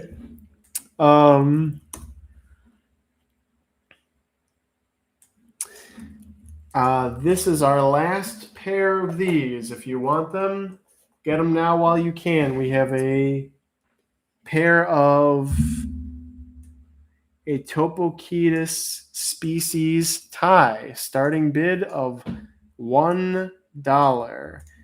One of the false rainbow millies, or as I've been calling them, which is my fault, but also I'm silly. Cotton candy millipedes. Brandon said, no Uncinata or Planata. My Planata are on a downswing. They were doing good as of when I took the video, did the live stream of the basement. They're not looking so hot at the moment. So I actually I think I'm going to scrap one of the colonies and restart it in a fresh bin because they're not doing as well as they were a couple months ago. The air might be too humid. The leaf litter I put in might not have been as good. I just know they do this sometimes, and sometimes you just gotta ride it. The Uncinata, my pink ones weren't doing so well. I think that they're clawing their way back. I don't know what happened. I think maybe I kept them too moist early in the summer and maybe even too dry part of the winter. So they're fighting their way back. My yellow Uncinata are doing really well, but they're throwing pinks. So I'm thinking that the yellows and pinks are probably collected from the same location. Pinks are probably recessive because I only had yellows to start with, and they made it a long time before having babies. So I'm assuming it was always yellow to yellow. So pink might be recessive to yellow. So I got to pull the pinks out of the yellow culture and just maybe do that for all of eternity, or try to pair up just pale yellow to pale yellow in case there's some incomplete dominance or something going on. But I mean, it was all wild caught, so that's just how it goes. If Oren got them from Frank, then those are Panamanian stuff. I'll have to ask Oren. Charlie Bug's going to freeze some fresh compost at some point. That sounds fun. Oh, okay. Bandensis is really wanting these species tie, as does Bladderbeans possibly. So there's the X to put an end to the warfare. And can I finish all this in 10 minutes? I don't think so. We're probably going to come back close to 7 tonight, I'm thinking. 6:45.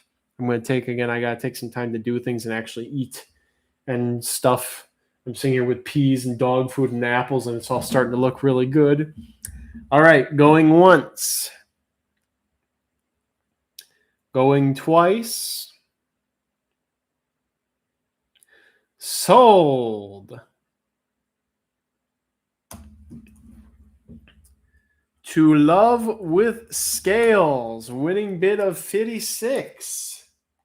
Beating out Chris Sniper. Love with Scales, not Love Which Scales. 56.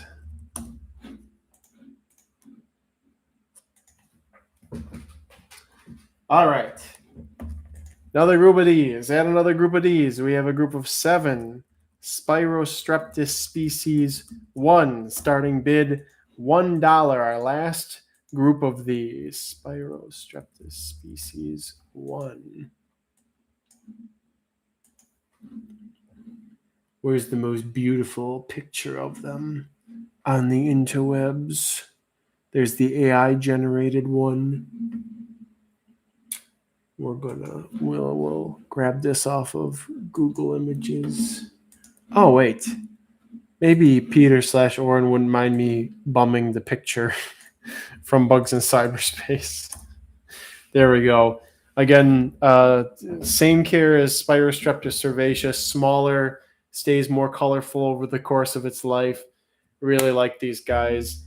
Has been basically, they're like a 1-to-1 substitute for Orthoporus ornatus, but they actually breed really easily.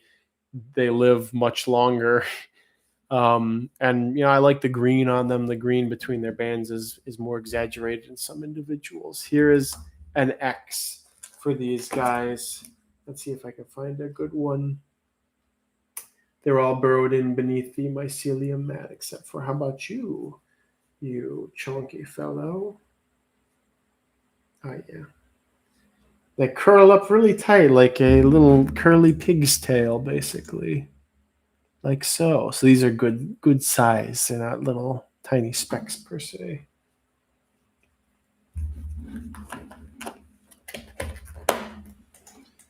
All right, going once on the species 1, the olive bandids. Going twice. Sold.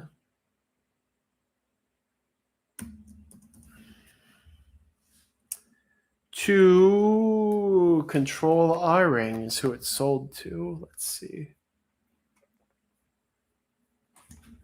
Hawks A1 with an excellent deal of $30. That is real good, I think. Just $30. Whoops, that's the picture, not the price. $30. Okay. Our last group of, I think I'm going to eat one of these apples, guys. Unless it's mealy. If I bite into it, it's mealy. I won't eat it. We have our last group of 10 Centrobolus splendidus. Let us go to the Roach Crossing page and use the Roach Crossing, the ancient image on Roach Crossing of Centrobolus splendidus. Ooh, it's overexposed. Don't look too much at it. Whoops. I'm going to just delete that V if I can. We'll just leave the V there. Why not? Nobody knows what that means. It's not harming anybody. And with that, we're going to be down to our last. After the Splendidus, we're down to our last 8 Millipedes. Alan's going into hibernation like a cute bear would do. What time zone is this? Yes, we are in Eastern time zone, which I will write on the little on the note that I leave behind. Dragon Grimoire says the first Bugapalooza I do outside of Florida, I'm gonna go into debt. Well, I like to hear. I don't like to hear that you're going into debt, but that sounds like That sounds like some reasonable monies for yours truly. So, all right, here's an X for the Splendidus. Which one of these apples is going to be the tartest? Oh, looks pretty good. Sweet, sweet hydration. The old D laying down the law with 85. Ocean getting involved. Ocean. All right. Going once on the Splendidus. Going twice. Sold.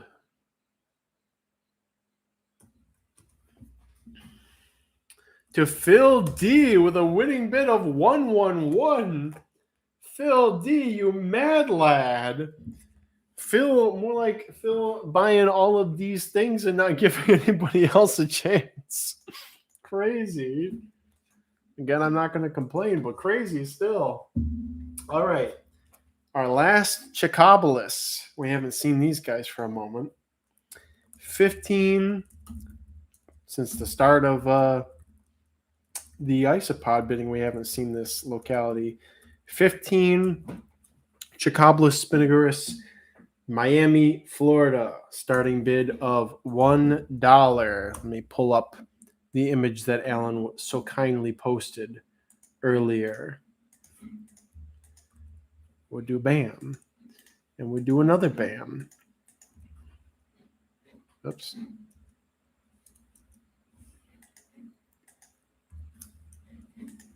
What do you mean I can't post this? Does Alan have Discord Nitro that you can post the file size you did? These also, they do have lighter individuals too. Alan said the first time he collected them, they were all, I think he said they were mostly dark, and then he collected like one light individual from the same locality and added it to his colony, and now it's forever been a mixture of both the lights and darks.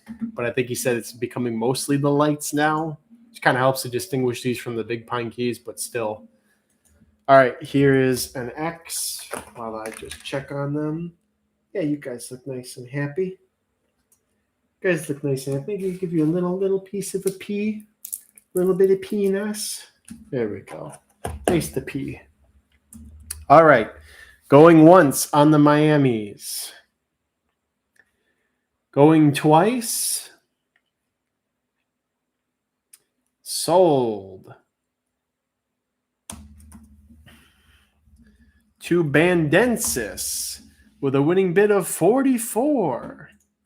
Whoops, that is the picture, not the thingies. It's a lovely locality. I'm sure you will enjoy them thoroughly. 44, Bandensis. I think it's one of the oldest, the longest in culture ivory localities. It looks like we're losing big pine keys, so somebody's going to have to go back and grab some again. I think I have 2 immature females left, but they live a long time, so at least they'll just keep growing and getting bigger, and at some point they'll hit a stasis until maybe we're able to get a male within the next year. All right. We've got some Uriurus coming back, our last of the species Auburns. Again, it's been very easy to propagate. Toss those bad boys on nothing but well-rotted white wood. Keep the humidity up, but don't make them too stuffy either. Let's see if I can get a bead on something. On iNaturalist. Auburn. Nothing in Auburn. Are there no like naturalists anywhere? And that is not Alabama. There we go. Okay, a couple things to work with here. It seems like they could be, from this image, they could be Uriurus maculatus, but I'm not willing to bet my life on that. So, but you have a good idea though of what they look like. Actually, I've never done an INAT search for the millipedes of the beautiful state of Michigan. Let's see what's going on here. 27 species. Pluraloma flavipes. We got Pseudopolydesmus. I've found Petaserpes before. Aphaloria. Polydesmus. Brachyiolus. It's not showing that is. So we got a lot of weird little introduced ones all over the place. Abassion. Oh, those are native. That's cool. I forgot that we have those here.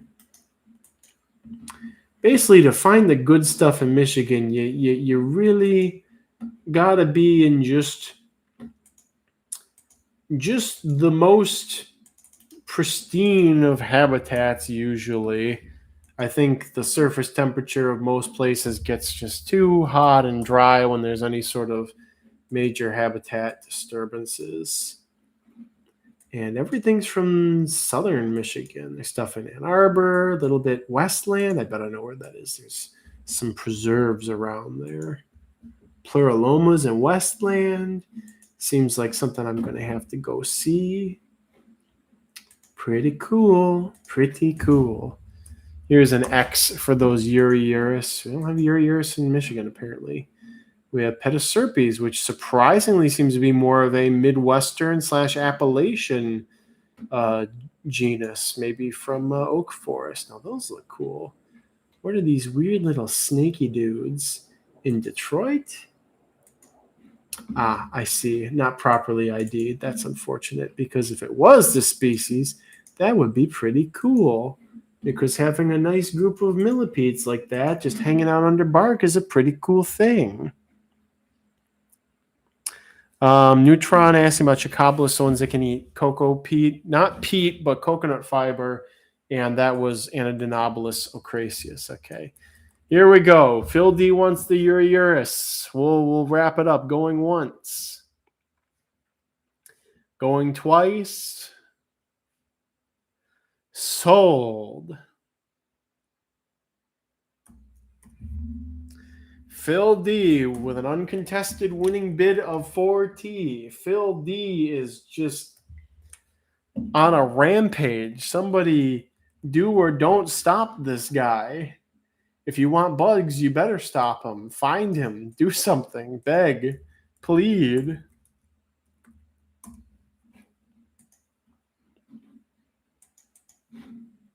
Make it stop. All right. We have another group of Codacinabalu pergodesmids. I will also take this time to remind everybody that the next thing on our to-do list is isopods this evening. That is the next on the to-do list. All right, Pergodesmidae, species Codacinabalu. These are the little dudes TJ and Blado Beans had pictures of. I'm going to grab TJ's picture because it's a big guy. These are the dudes you can toss in with another moist enclosure, and they should do just fine. TJ was saying he has them in containers that don't seem appropriate for millipedes at all, and they do well. Feel DEs. Thank you for that try there, Orang Mango. I see what you did there. So we have the toss and play, pop and play, Pergodesmidae. Ooh, that's fun to say. Ooh, that's even more fun to say. No way. I'll stop myself. I'll show myself out. Let's see. I can pull up some images for some stuff.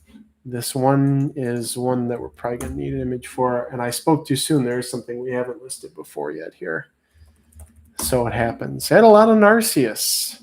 I would have had some Gordonis, but I'm saving a lot of my Gordonis projects up. I want to get good numbers going. I'd like 10-gallon tanks full of all 4 of my Gordonis localities, and I'm content with the 4 that I have. It's good representative of their range and their color varieties. Let's see. Get these on the board. We need a good picture for this one. I can always look after this. All right, here's an X for the Pergodesmids, for the Codacinabalus, the Kinobalus. One may be so tempted as to say. All right, going once. Going twice. Sold.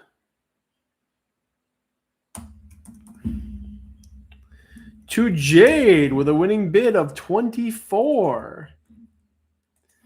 Jade, I don't think that's your first win. It could be, though. We'll see when I plug you into my magical Excel document. And at that, we have gone through 76 items so far. 76 items. Congrats on your first auction win, Jade. That is a first for you, it seems. Okay, we're going to do another batch of the Chimito Anadinobolus.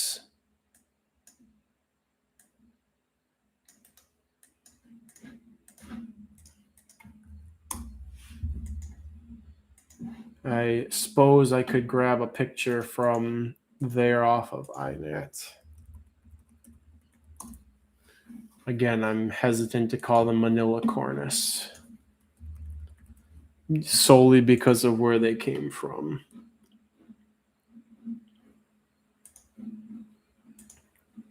And the collection circumstances, the fact that they were in a bird's nest, which, I mean, Manila Cornus do wander all over the frickin' place, so very well could just be Manila Cornus, but if it's not, it's nice to know such a thing.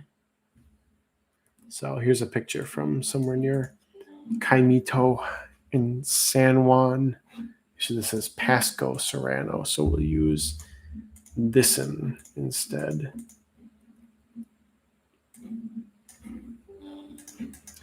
And these are, again, captive bred. If something's wild caught, I will list it as captive bred. Or I will list it. If something is wild caught, I will list it as captive bred. No, I'll list it as wild caught. Here's an X. Somebody get these. One of the auctions, people were tearing each other apart to get to these. If they end up being something other than Manila Cornus, you will be sorry, I guess. All right, going once. Going twice. Sold. To, might be Foreman P, might be Ryan's Peter. Let me control R here. It is Ryan's Peter with a winning bid of 39. Ryan Peterson. Spelled out as best as I can, given my state of being.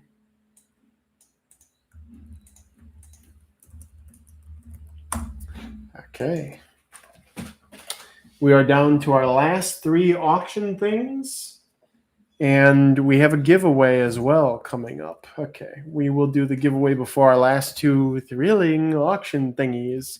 Okay, everybody, here's your last chance for these. Oops. 15 Orthomorphous Subcarshi, starting bid $1, edit bid. There we go. If you want the yellow dragons, you want to ride the yellow dragon of destiny, here you go. Here's your chance for some Subcarshi. Subcarshi. And find that sweet picture that TJ took. There we go. I wonder how common these will become as time goes by. I'm very curious if they'll really just explode, and it would be neat if somebody got some, like if somebody bred for more yellow or something like that. Or I'm sure it can be done. I mean, millipedes are, some of them are quite variable in the wild. Kyle, I can't believe you'd lie to us like that. Just a guy with a Bible says, okay, great. Roaches tomorrow. What's today's bid? Just a guy with a Bible. The bids take place in the Discord. This is just conversational, hang out, have fun, etc. Double Z asking if I have Brachycybe lecontii.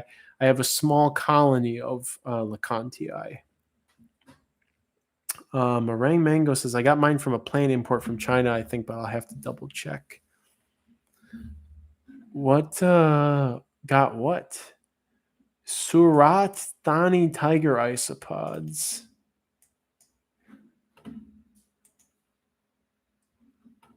That's ridiculous. No, I don't have those, but I have like 5 things that look just like them.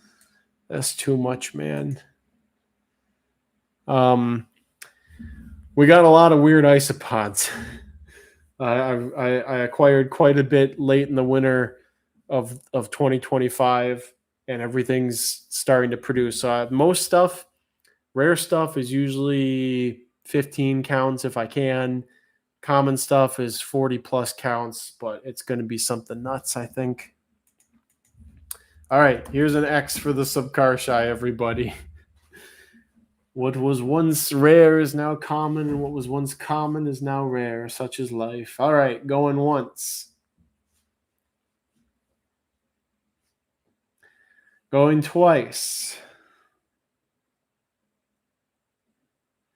Sold.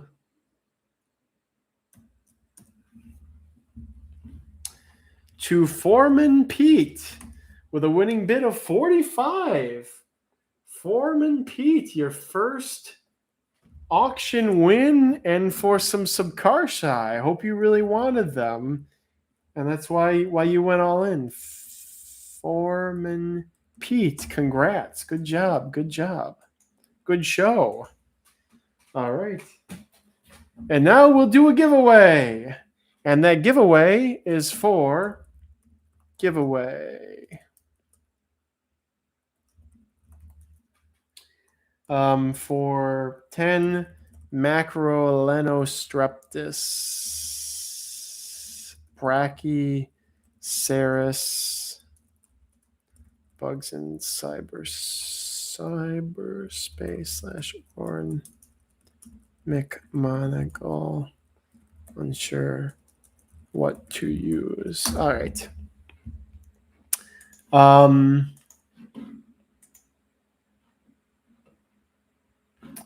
All right, and the question is, you really deserve this. I just realized this is perfectly appropriate for the type of millipede that's up for grabs here. The question is,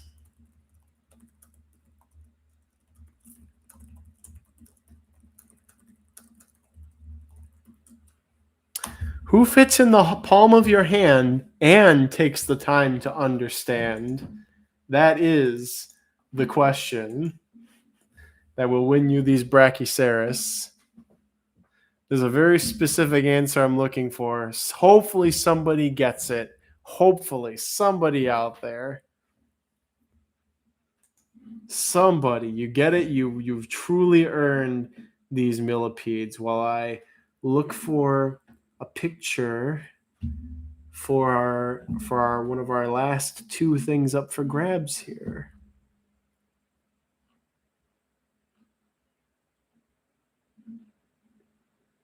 Because I got to get a good picture. If I don't have a good picture, you won't understand. You guys don't fit in the palm of my hand. You also definitely do not, you definitely do not fit in the palm of my hand. However, you do take the time to understand. Sometimes you take the time to understand. Where is a fellow that I can show of this sort? Has anybody gotten it? Socrates, Pain, Keebler Elf, the Boiled One, Boiled Worm, Rubber and Man, Madagascar Hissing Coach Roach. Nope, nobody's gotten it yet. I guess I can keep browsing until I find the what I am looking for here. Oh yeah, now we're getting into that. We're finding some good pictures that I need here. That's a good picture right there. That's perfect.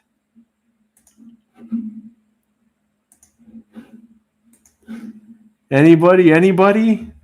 Nobody's figuring it. Wait a minute. Sorry guys, I was looking at the stream chat on the streaming interface has stopped updating. However, somebody, Tennyson, you got it. Benny Worm, Brandon, you were so close. You were so close. What is it with everybody saying the boiled one? Boiled worm? Everybody. What was going on there? It's Benny Worm. Benny Worm. It is the answer is Benny Worm. Owen John says, freaking Jack Stolber. Yep. You could have had it. You could have had it right there if you remembered. It is Benny Worm. Benny Worm is such a bop. Google knew. Google did know. That's the shame, is like trying to figure out stuff that you can't just Google and figure out like that. But we live in such a small world in some ways. It has to be really personal to me, I guess, for me to bring it up and you guys to do it. Oh, it was Jack Stolver. I knew it was familiar. You guys are so close. I'm glad at least it's in the ballpark. Now that you hear, you're like, oh my gosh, yeah, that's totally it. It is Benny Worm. Benny Worm fits in the palm of your hand. He also takes the time to understand. And because of that, you have won some worm millipedes. And I did not plan that out. I did not plan that out at all. It just so happened that the trivia question was about worms, and it was about Benny Worm. Oh, this person's got a copyright mark on their thing. I'll just copy paste the whole image. Okay, we have 10. Narcissus americanus, Huntsville, Alabama, starting bid of $1. I really, really, really like whatever species and locality that these are.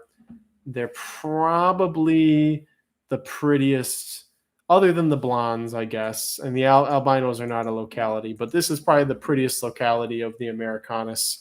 And they're breeding really well. They're just eating a general mix of the mycelium and wood and leaf litter. This seems to be the smaller, more fecund of the sympatric Narcissus species throughout the lower Appalachians.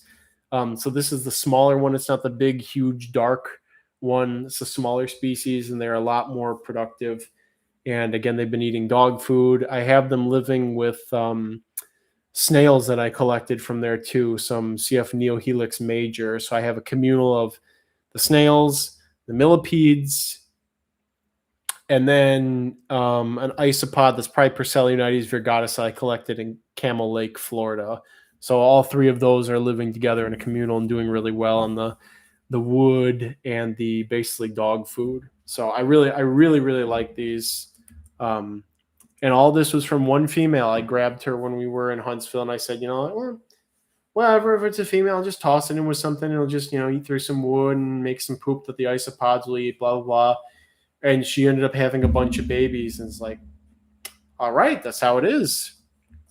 Here's an X for these guys. Again, the color in person, it's a lot more gray in between the beautiful reddish orange segments. They look kind of more like those Litostrophus segregatus that I put up earlier. They're quite beautiful, and I might try selecting for that when this this generation that she produced gets bigger. I might try to select for the coloration because it is very beautiful to me. All right, going once, going twice, sold.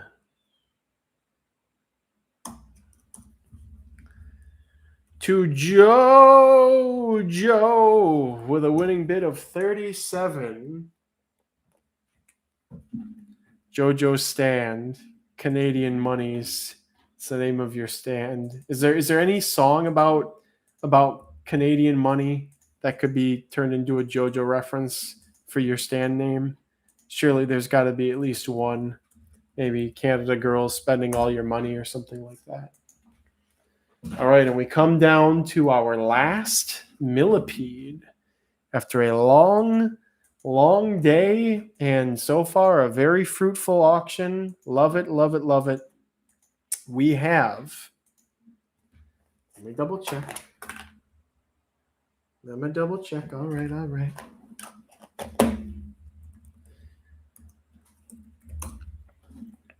As our end cap, we have the last pair of approximately 3-inch Spirostreptus cervaceus Where's that funny haha image of me with trying to measure my millipede? It's got to be up here somewhere. So as a reminder, this was the big one that I had out earlier. It was 8.5 inches long, and I'm starting to think that the Europeans were not very unreasonable with their saying that they could get a foot long if raised perfectly, considering the one that I had out earlier was also immature. So with all that being said, we've got the frowny Kyle face. We're going to use that actually just because. Photo gallery with an image of a smaller individual, not quite as mature. And, you know, the apparently wasn't even necessary. Just had to remind you guys of what it was, and we're off to the races. Is there going to be another break soonish? Yes, we are just about to break for probably 2 hours. Probably, so I can rest up and take care of some stuff around here and get some food in me and get ready to bring myself to you all as fully as I can tonight for the glory of lots and lots of isopods. It's got to be like at least 100 isopods. Probably more than that. I just got in the zone when packing. It's got to be, geez, maybe 150 isopods total. I don't know. Okay. Here we are. Here's an X. Wow, am I here? Is this the bidding platform? Yes, it is. Zero Cool. You are in the Discord in the middle of one of the most heated bidding wars that we have seen at the Bugapalooza thus far for Millipedes. So, all right. Chris Sniper asserting dominance. We'll start wrapping it up. We'll put a bow on it going once. Going twice. Sold.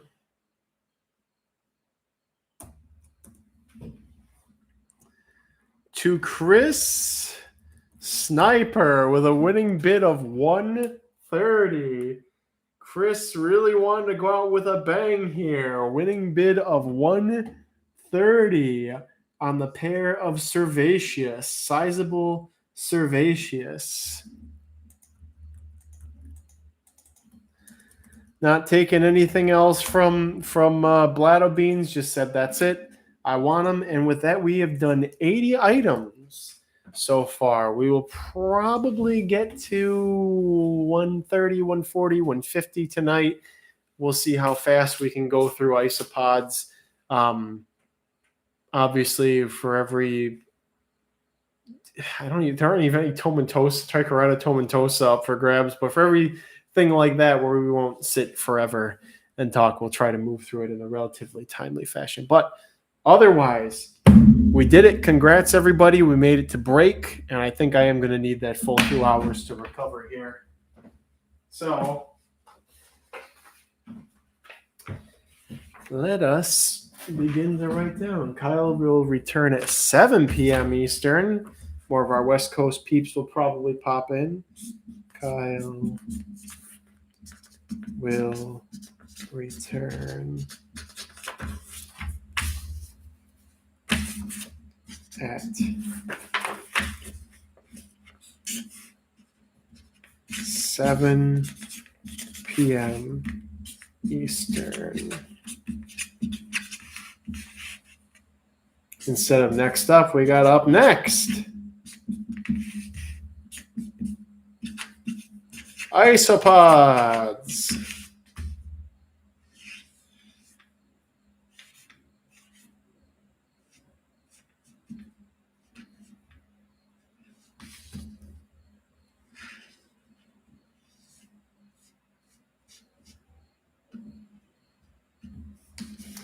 What's another uniquely shaped isopod? Ooh, that's a uniquely shaped one.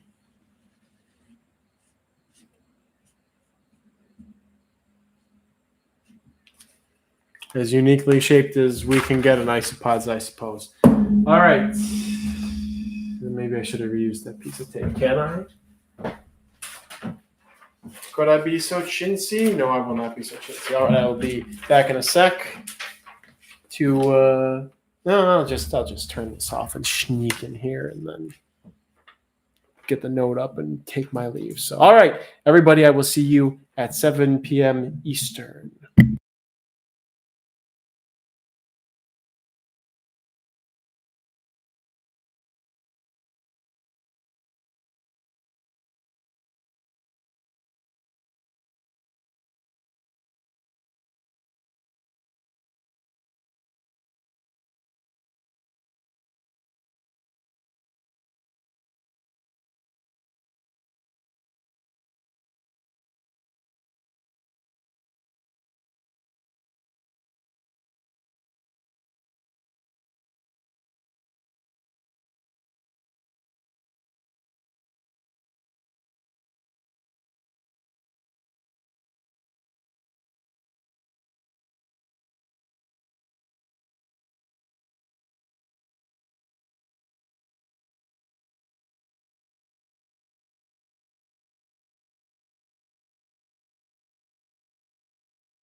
Hello, all you lovely fellas and fellows and fellers. We are just about back. I'm just loading up the bugs. Oh, frittata. We have 80. Count them, check them. 80 isopods to go through here this evening. 80, I say.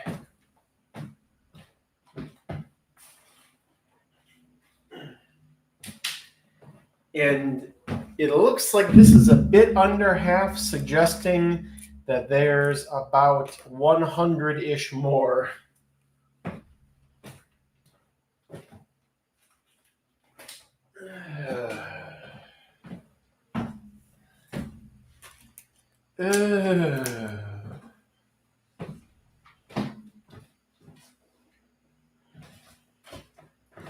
So we are in for one heck of an evening. I already see some really, oh, my lower back from the flexing and the weird angulature. Oh, my spine. Okay. Easy does it. I'm an old man. Wow, we got a lot of people here already for what was basically a chair stream. Let's see.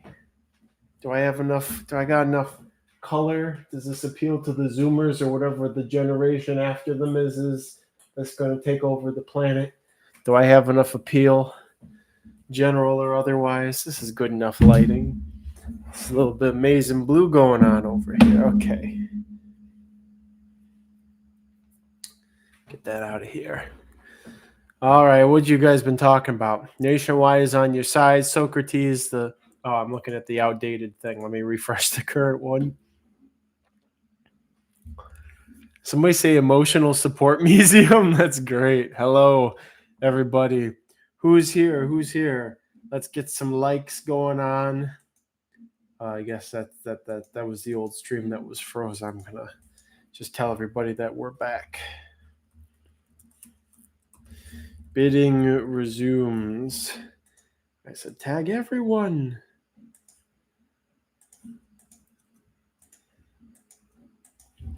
Ta-da. Go to the general and everyone. Bidding resumes in hashtag bid central. Shazam.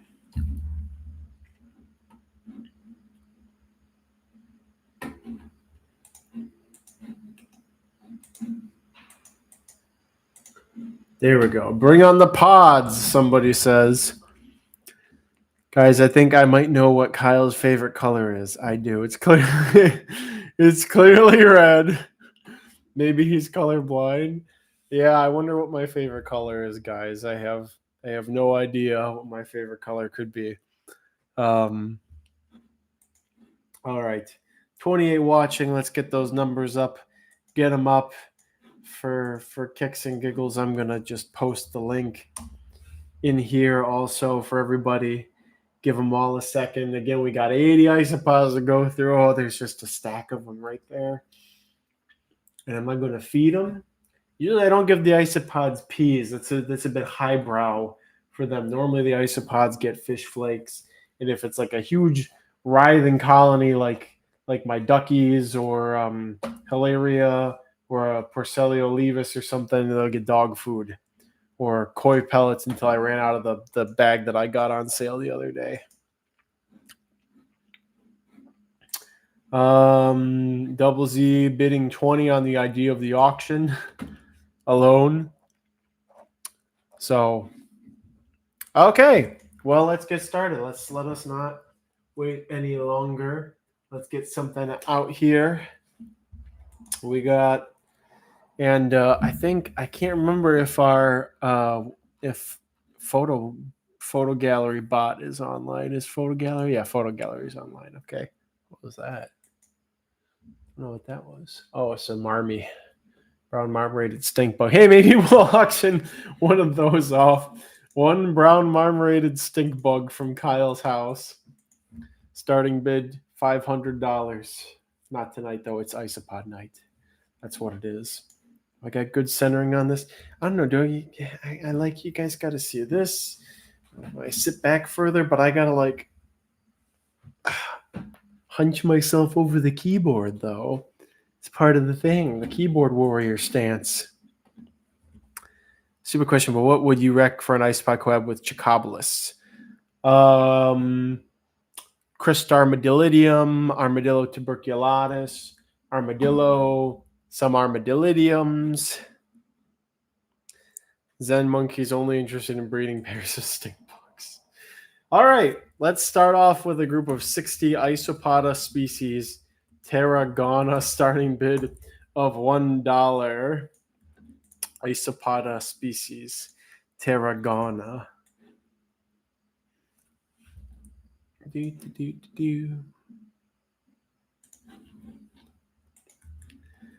The Tarragona, Spain. I got these a while ago and somehow have kept them going over the years. I think these came from Alan Gross a while ago. Thank you, Photo Gallery. Some of them are orange, some of them are gray.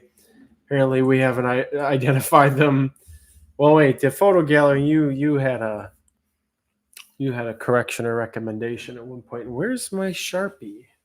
It's like the most important thing. There it is. It's all the way over there. We're going to put an X here, and you guys have until I get back from getting my Sharpie, which is just right over here. Ooh, baby. Okay, let's wrap it up. Good cleanup crew species. Going once. Going twice. Sold. To looks like Jade.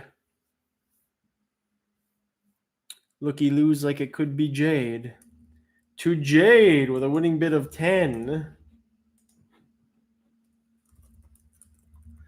A good deal, as you are here for. I would have expected at least 20, but you know what? We're at the Bugapalooza. That's what it's all about, is paloozing. And winning and not paloozing. All right, we're going to jump to something different. Don't forget the periods yet. Don't forget your periods, guys. All right, we have a group of... Let me make sure I spell this right because I always spell it wrong. Okay. We have 50 reductoniscus tuberculosis, starting bid of $1. Reductoniscus tuberculatus. What they call these, the Borneo gators at some point they were being called. Borneo gators. We have costulatus coming up at some point too. Don't know when. Could be today. Could be on Sunday at the Roach Crossing Bugapalooza only. Do they really taste like tarragon? No. This is Tarragona, Spain. Not tarragon. The spice that tastes kind of like soap. At least the one I used to eat. My mom used to grow did. They've had plenty of names thrown at them, but nothing stuck, says Tennyson. So they continue to go out unidentified. That was at the Tarragonas. And now we're off to the races. Now we got some people interested. Well, guess what? We're going to keep the pace up tonight because we got 80 isopods to do, 80 things to do in the time frame that we did 70 things or whatever earlier. So we got to get through. So I go to bed at a reasonable hour. We can take all our time on Sunday, our sweet, sweet time. But today we're on a mission. All right, going once. Going twice. Sold. To Solutionist Nonsense with a winning bid of 84, beating out Beetle Pixel. Solutionist Nonsense beating out Beetle Pixel, 84.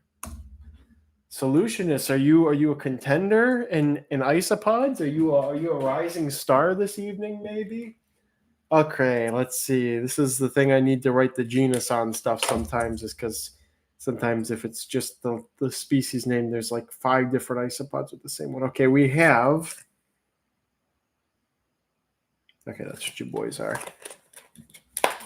We're going to let you guys taste the penis as well. The penis. P is in like the legume hyphen nest. Okay, we have a group of 30 Armadillidium verneri, wild type. The strain was not labeled as that, but that's what they are. It's just wild type Armadillidium verneri, not the oranges, which I almost lost and seem to be coming back from the brink. But we have something very similar to the orange verneri that's going to be going up later. Charlie Bug, we only got 27 people in the stream. Maybe everybody's focused on the Discord. Maybe. Let's get those numbers up, people. Maybe I should put this in the general channel. Let me go ahead and do that. If only I knew who was in charge of Bugtown. Can I shamelessly promote the Bugapalooza there, or somebody else doing that self-promotion? Well, promote your socials for... please refrain from advertising other servers if possible. We're just gonna put this here. I'm going Bugapalooza auction. If I get banned from Kai's old group, so be it. There we go. There we are. We'll just throw that up there. See what people say or do. Oh, I got some motion in here. Here's an X. In that image, the wild type is up at the top left. They're very similar to Klugi eyes, but I almost wonder if they're the same species, actually. Almost wonder such things. Double Z says less competition. No, I want more competition. We must drive up these numbers. Okay, going once on the verneri, wild types. Going twice. Sold. To Stankosaurus with a winning bid of 47.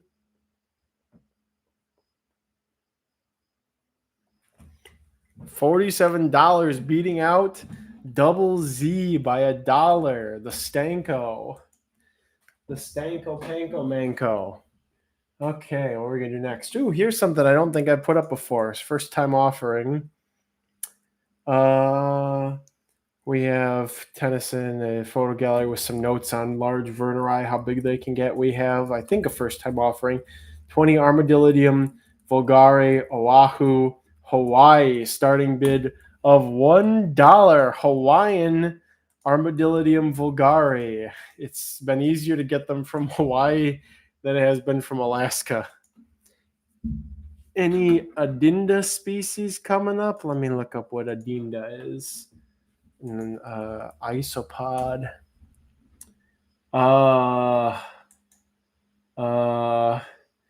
Is this what shiny gators are?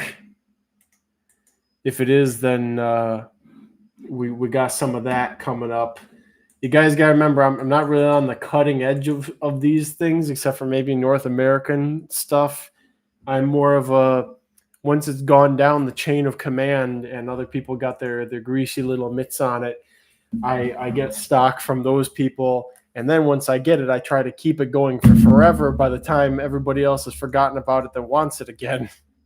So, all right, here's an X for the Hawaiian vulgare. They're doing very well for me right now. Not as well as they usually do in the winter. Vulgare seem to like dry air quite a bit, although a lot of my vulgare are doing, a lot of my isopods are doing good. I go through 20 bins and I find one that's not doing so hot, and I think I'm a failure. I can't believe I can let this happen. And the next like 19 bins, they're all doing amazing. I'm like, oh, this is what I should be doing. We cannot celebrate just hitting the mark. What do they look like, though? Pretty basic looking for vulgare, honestly. Pretty basic. Yeah, you might be able to find a picture on iNat. I haven't been too impressed with them. It's just nice from where they came from. It's almost like the more temperate location the vulgare come from, the prettier they are. Okay, going once. Going twice. Sold.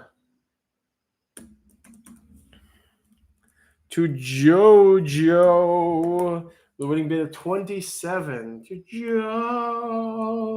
Jojo.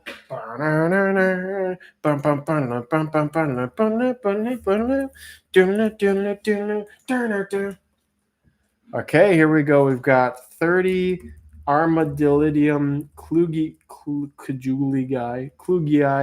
Dubrovnik, starting bid of $1. This is pure stock. These came from, what was her name? Why am I forgetting her name right now? So the same person my Eliotes osculans came from. Chandra Orr, back around 2018, 2019. So right around the original import was when she got them. Never added to them. Pure Klugii Dubrovniks for you. She arma on my Dillidium Tilifogari. Lizard Bean says they probably got grass skirts. That would be kind of cute if they did. They don't. Maybe I'll find a picture on iNat to just highlight. Again, honestly, if I had to choose between them and my Dearborn hometown Vulgari, I would choose the ones from Michigan just by looks alone. Okay, we got to narrow this down to Oahu. I have to put the little apostrophe. Oahu, Hawaii, Oahu.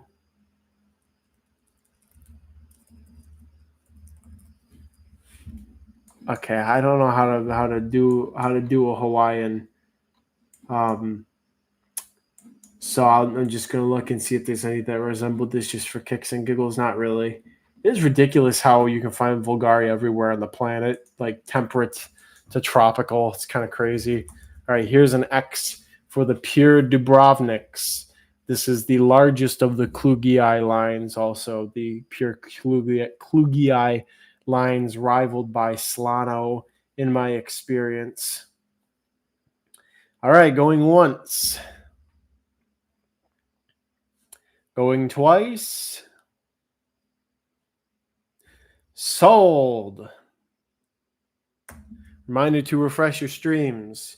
To Double Z with a winning bid of 44 doll hairs. Double Z is in action now. 44 doll hairs to Double Z. Double Z's.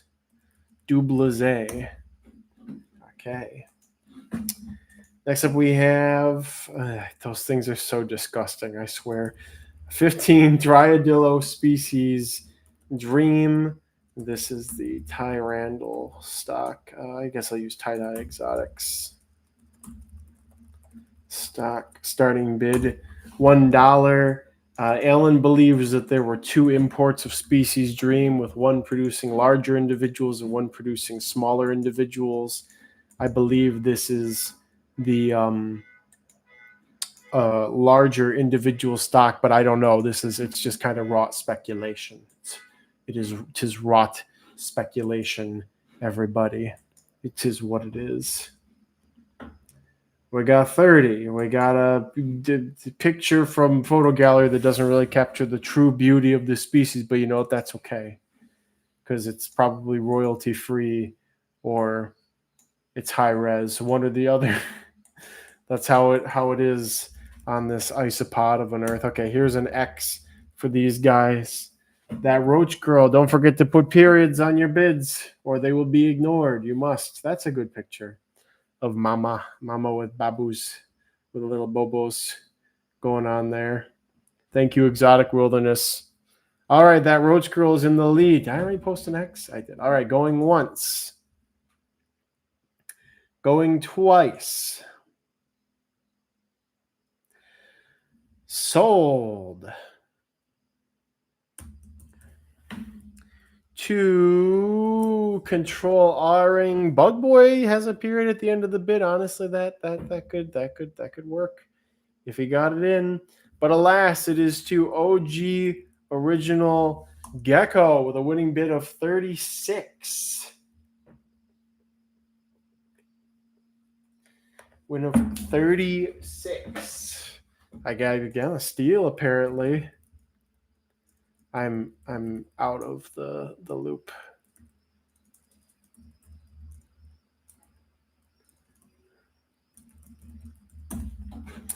I'm always out of the loop except for maybe roaches. All right. Most isopods, there's only one group of most isopods.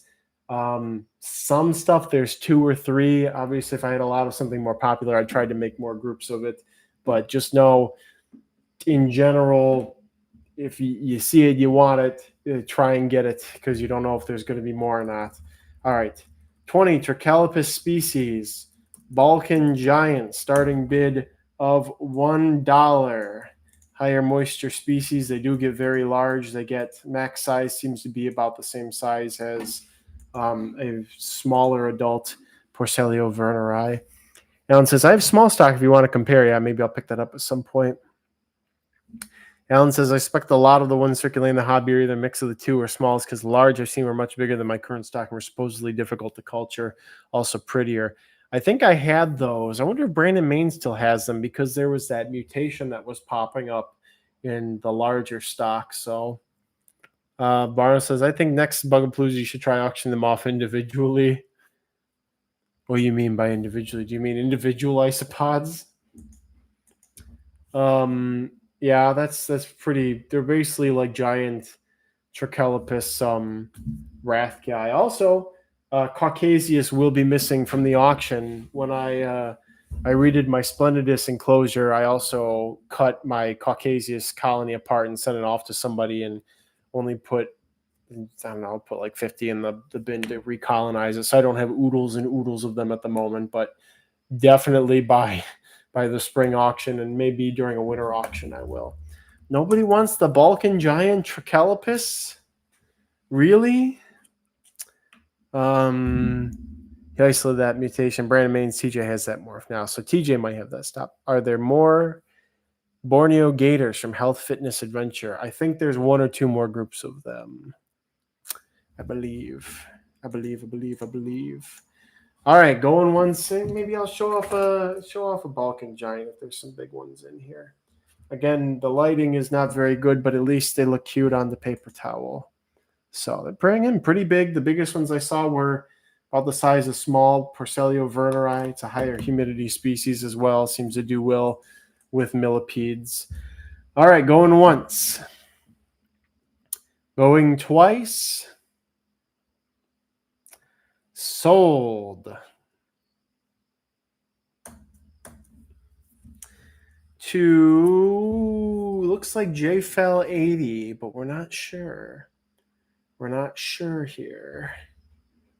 JFL 80 with a winning bid of 15. JFL 80's first win at the October Bugapalooza with a winning bid of 15 before everyone else. Congrats on your first blood at JFL 80. We already need to do another stack. We are moving. We are schmoving. All right.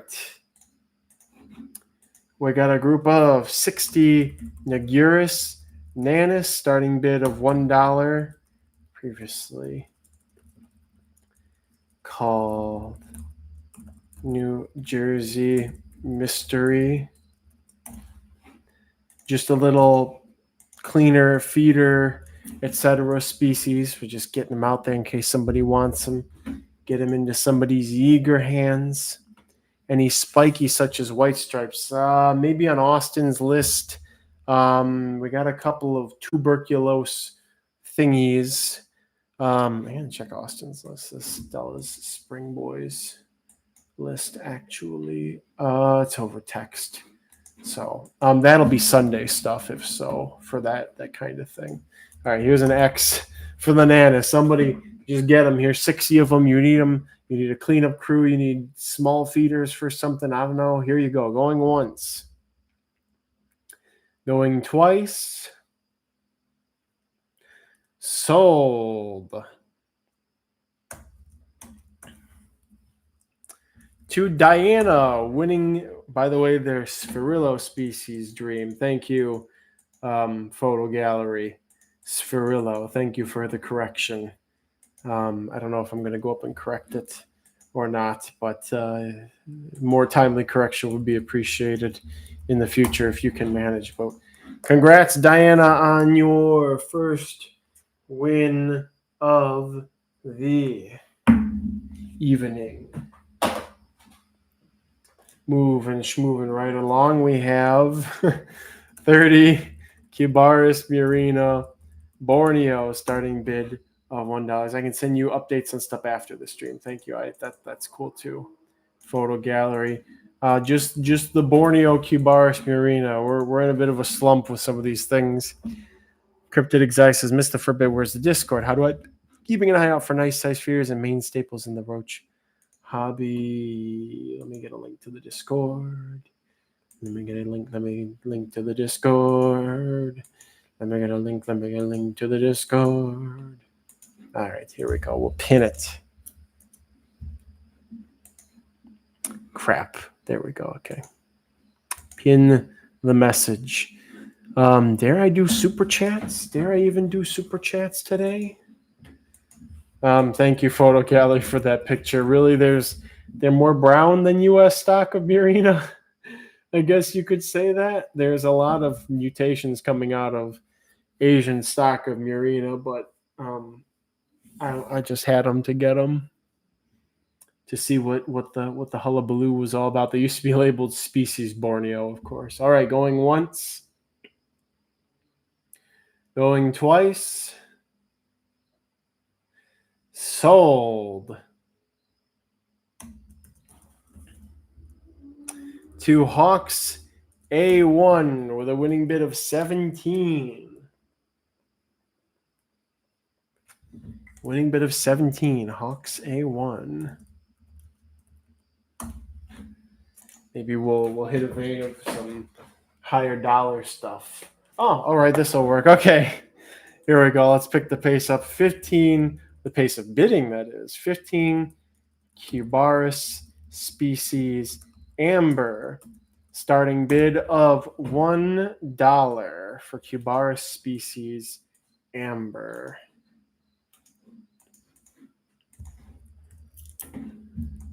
This is from Alan's stock. Had a post on Instagram where I showed Alan's colony when we were visiting him, and there was just gobs of them underneath the bark. Native plant sale at all? Or saving that super chat for tomorrow? Man, with this drought, I don't think it's a good idea for me to transplant stuff. If anything, honestly, waiting till later in October after some rain to go out and cut things after they develop their underground buds or what have you might be the way to go, because this stuff is looking real bad around my yard right now. It's just so dry. It's been so dry basically from like mid-August to now. It's crazy. Cryptid Exotics, you bid in the Discord is where the bidding happens. Here's an X. Thank you. Thank you, Photo Gallery, for grabbing the Instagram. Can I just watch that? Can I watch my own reel? Oh, yeah. Alan's showing them all off. And, of course, the lighting swap happening as he did that. Beautiful. Absolutely beautiful.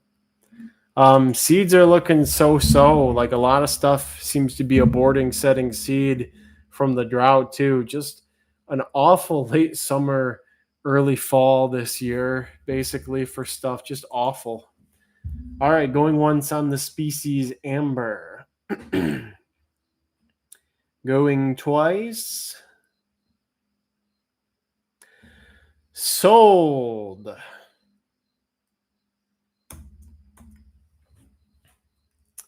To Phil D with a winning bid of 65. Phil D took a nap, woke up, and is back with a vengeance. Winning bid of 65 from Phil D. Also, everybody, I got all the bugs sorted like that. So much better than even the last time. Doing them by category and then being able to just have the space to distribute everything is a huge game changer. Okay, here we got something fun. We got 20 armadillo officinalis red, starting bid $1. I have 3 lines of these. They all look the same.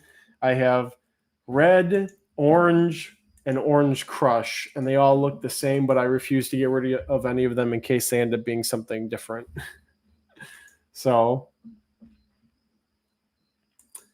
that's that. Yeah, just a horrible year here for collecting seed from stuff with this drought. Is there any sign of it ending? Let me look it up. Weather 48152. The Weather Channel. Sunny, sunny, sunny. We have some hope for rain on Tuesday. Some hope for rain on Tuesday. It's going to be 90 tomorrow, 85 Sunday, 85 Monday, and then the temperature is going to drop when that rain system moves in on Tuesday, and then we're going down in the high 30s at night, 60s days. But you know what? I don't see a lick of rain in this forecast other than on Tuesday, if it even happens. It says 76% chance of rain. I don't know, man. That seems pretty low to me. So, wait, John Doe, you have Dalmatian officinalis? I want those bad. I want those really bad, John Doe. You gotta get me some of those. I want those real bad. Here's an X for my Reds. I need Dalmatians super bad. John Doe, I love armadillo is one of my favorite isopod genre. I need those. Send me an email. Send me a message. I need those. Do you have the Shiro series? Do we have Shiro series? As a matter of fact, we'll do those next after these officinalis. I think I only have one group of its series, though. All right. Going once on the officinalis red. Going twice. Sold.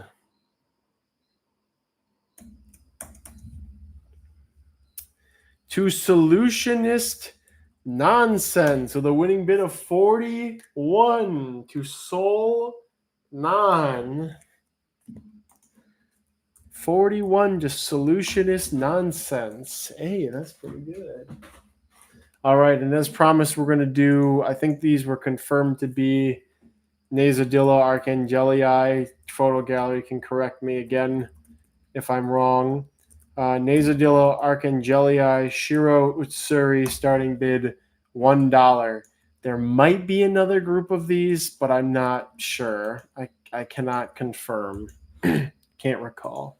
I would think with how popular they are that I would have packed more than one, but I can't guarantee. Do you have Magic Potion Granulatum yet? Yes. I need the Depressum, though. I still need Depressum. And I need those really cool reddish Gestroi as well.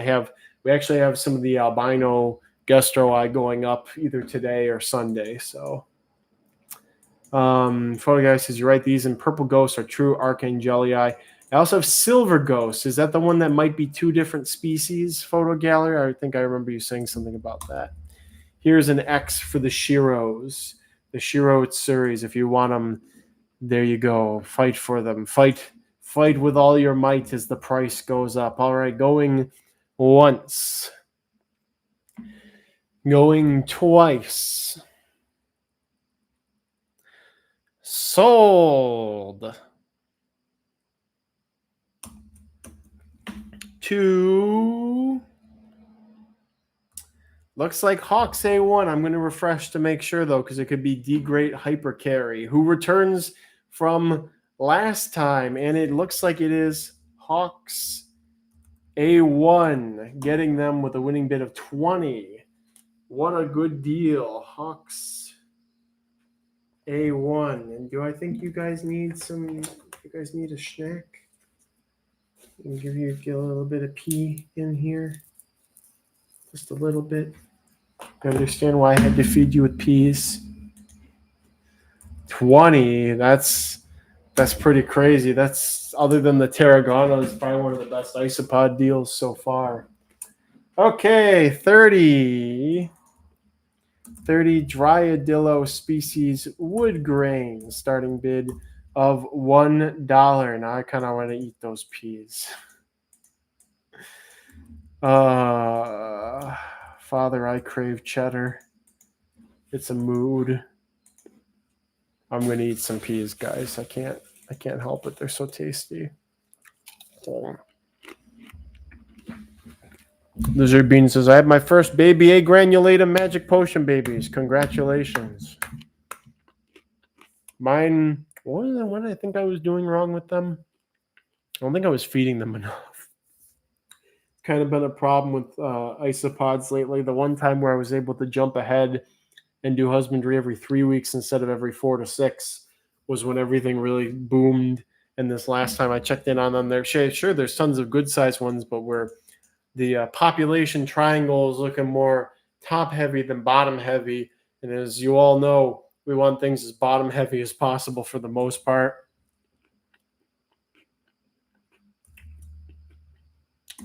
Here is an X for the species wood grains.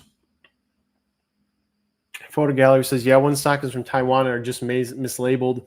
Purple Ghost, most stock is another species from southern Thailand. Maybe I'll have to get you some pictures or some specimens of what I got so you can weigh in. All right, anybody gonna pick up the wood grain mantle here? This might be the cheapest group of Dryadilla wood grains on the planet. If not, all right, going once. Going twice. Sold.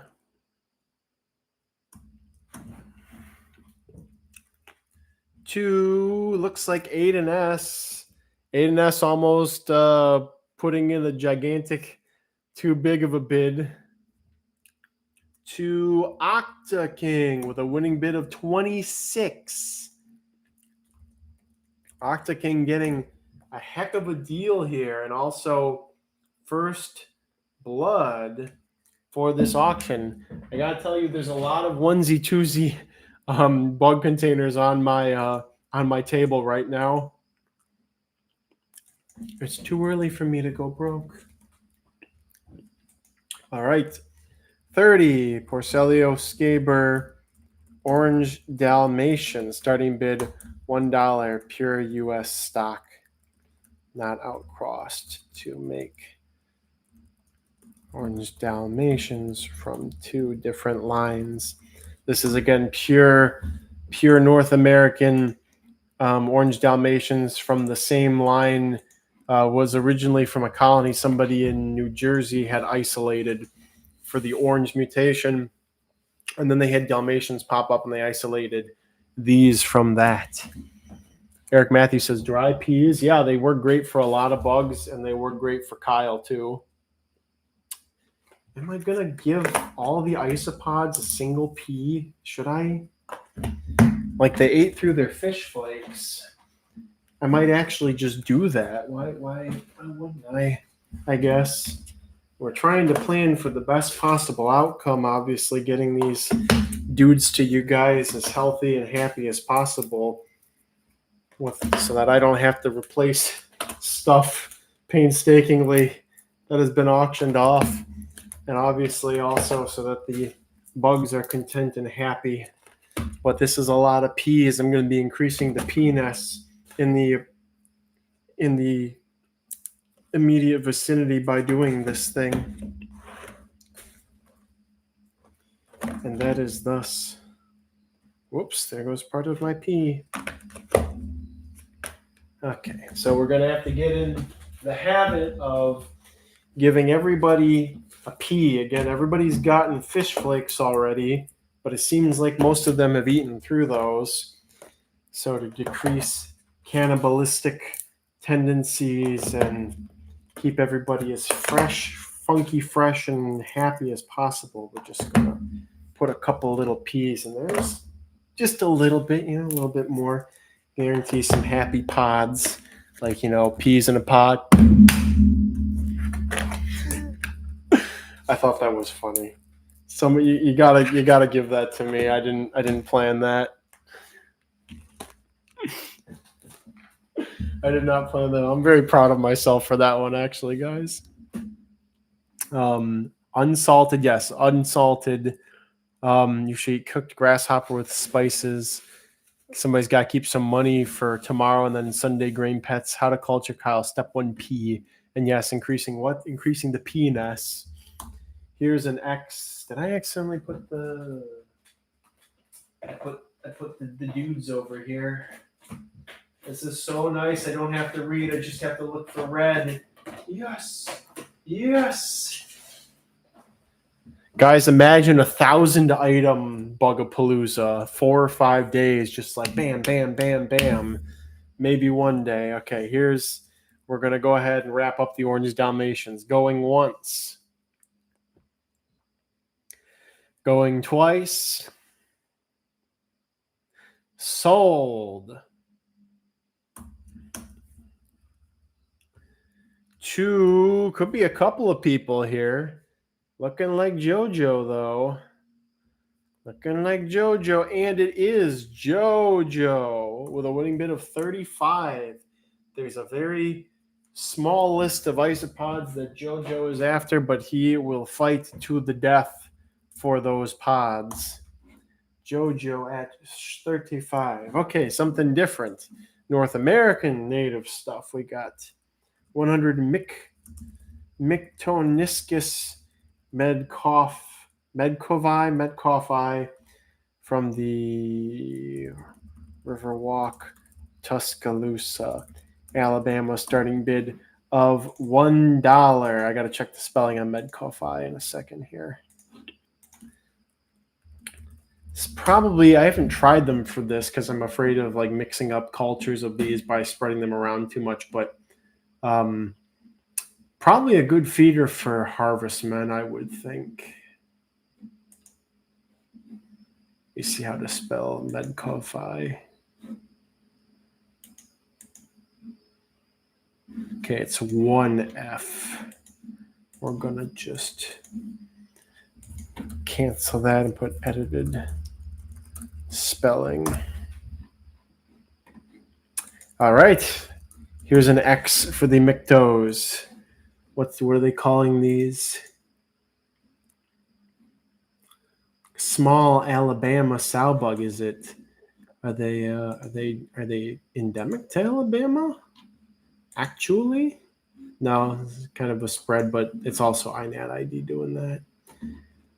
Mictoniscus longispina from frickin' Portugal? How widespread is this genus? Mictoniscus spinosus. Our friend the katydid is back. I should get spinosus at some time. That'd be pretty nifty. These are pretty fast breeding, and they eat all wood.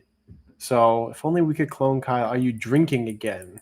No, I'm not drinking yet. Actually, maybe I could be inspired to have a seltzer to loosen up in a little bit. All right. Mictoniscus medcovi going once. Going twice. Sold. To Stankosaurus with a winning bid of 28. To Stanko.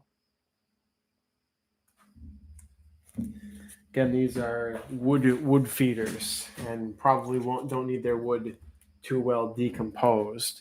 We got a giveaway, but I need a giveaway question, so we're going to skip that. We're going to go to 30 Cubaris Murina Pearl, starting bid of $1. I got a good question, actually. I got a pretty good question. I have a question for God. Why? Stankosaurus. Bam, bam, bam. We are really schmoving through this evening, everybody, and we're not even all that far in. I still got this fat stack over here. Got some people curious about the pearls. Got so hungry I almost passed out. The power of the Bugapalooza. I don't know if I want to put up another super chat thing for tonight. I kind of don't want to be disappointed if it doesn't go through. I don't want you guys don't have to fund my existence. Stella Springdale says them 11-hour shifts be getting me. Charlie Bug says show us more bugs. What other bugs do I have accessible?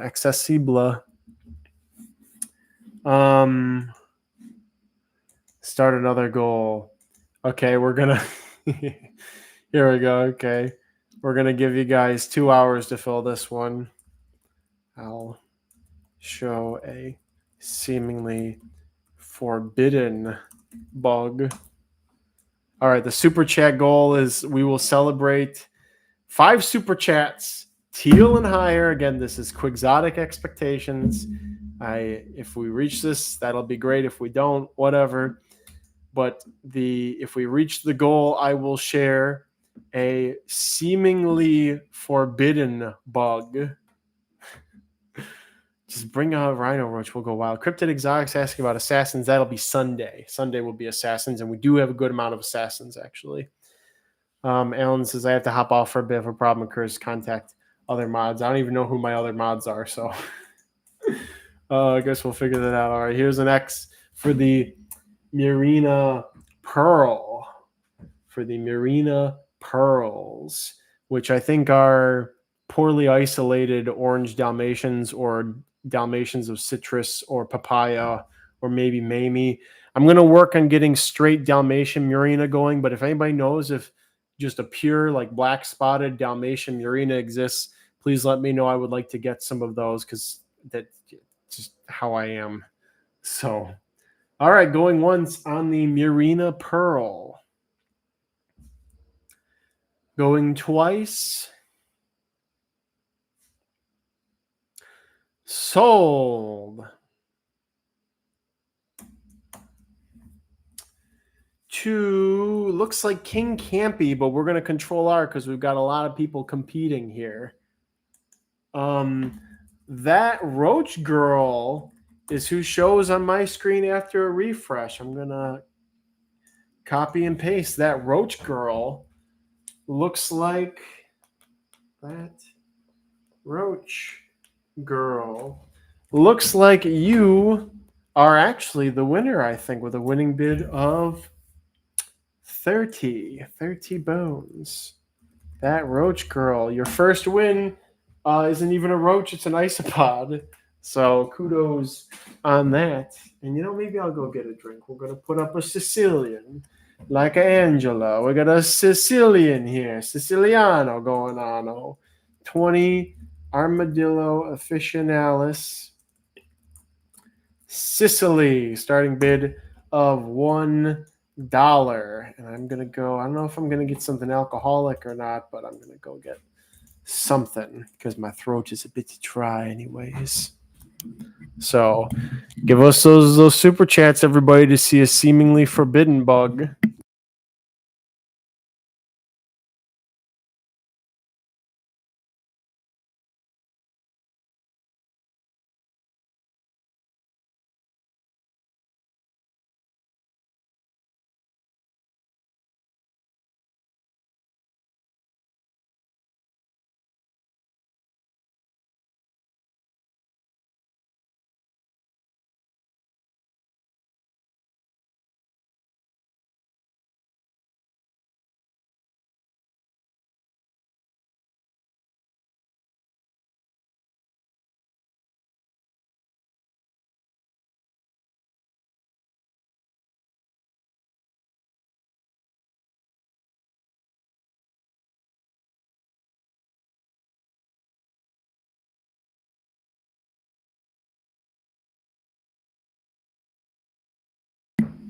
All right, here we are. And JoJo has given Canadian $5 to see seemingly forbidden bug. Let's get let's match that enthusiasm, everybody. JoJo, thank you so much for that.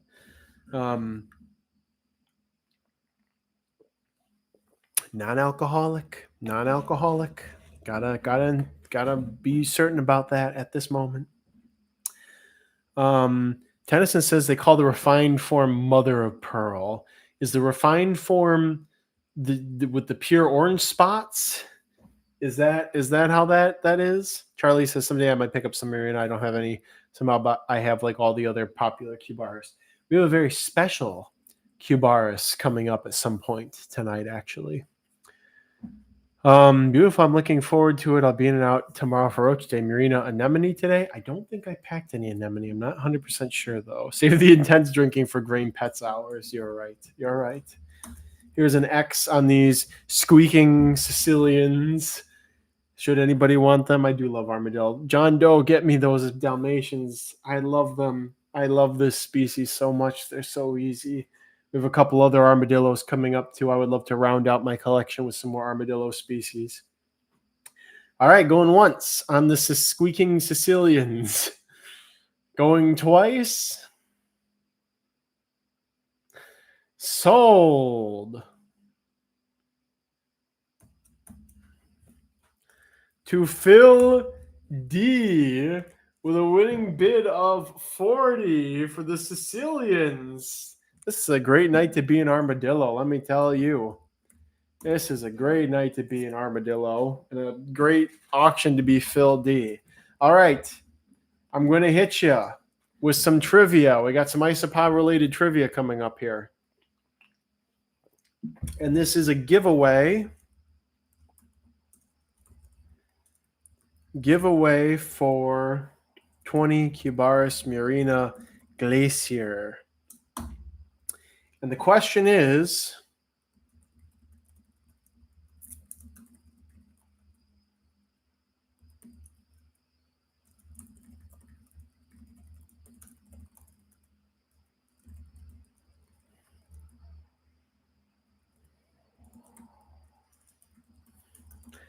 I'm gonna be honest here.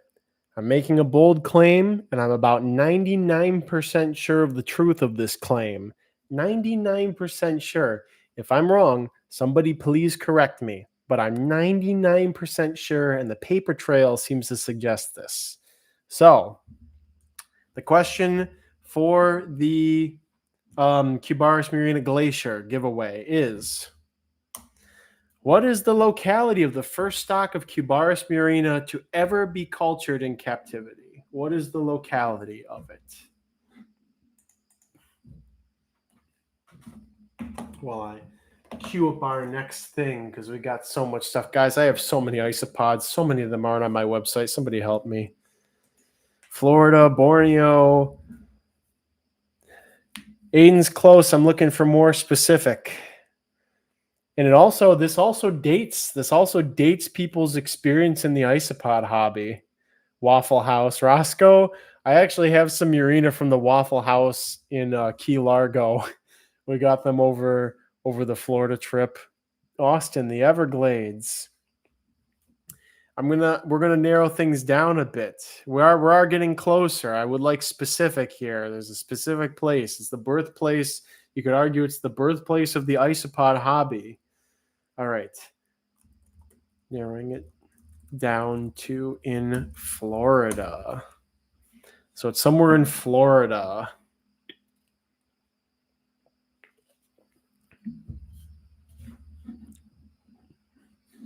See if anybody gets it.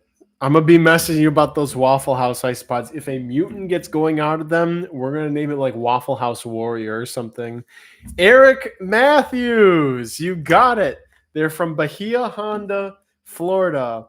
And I will humbly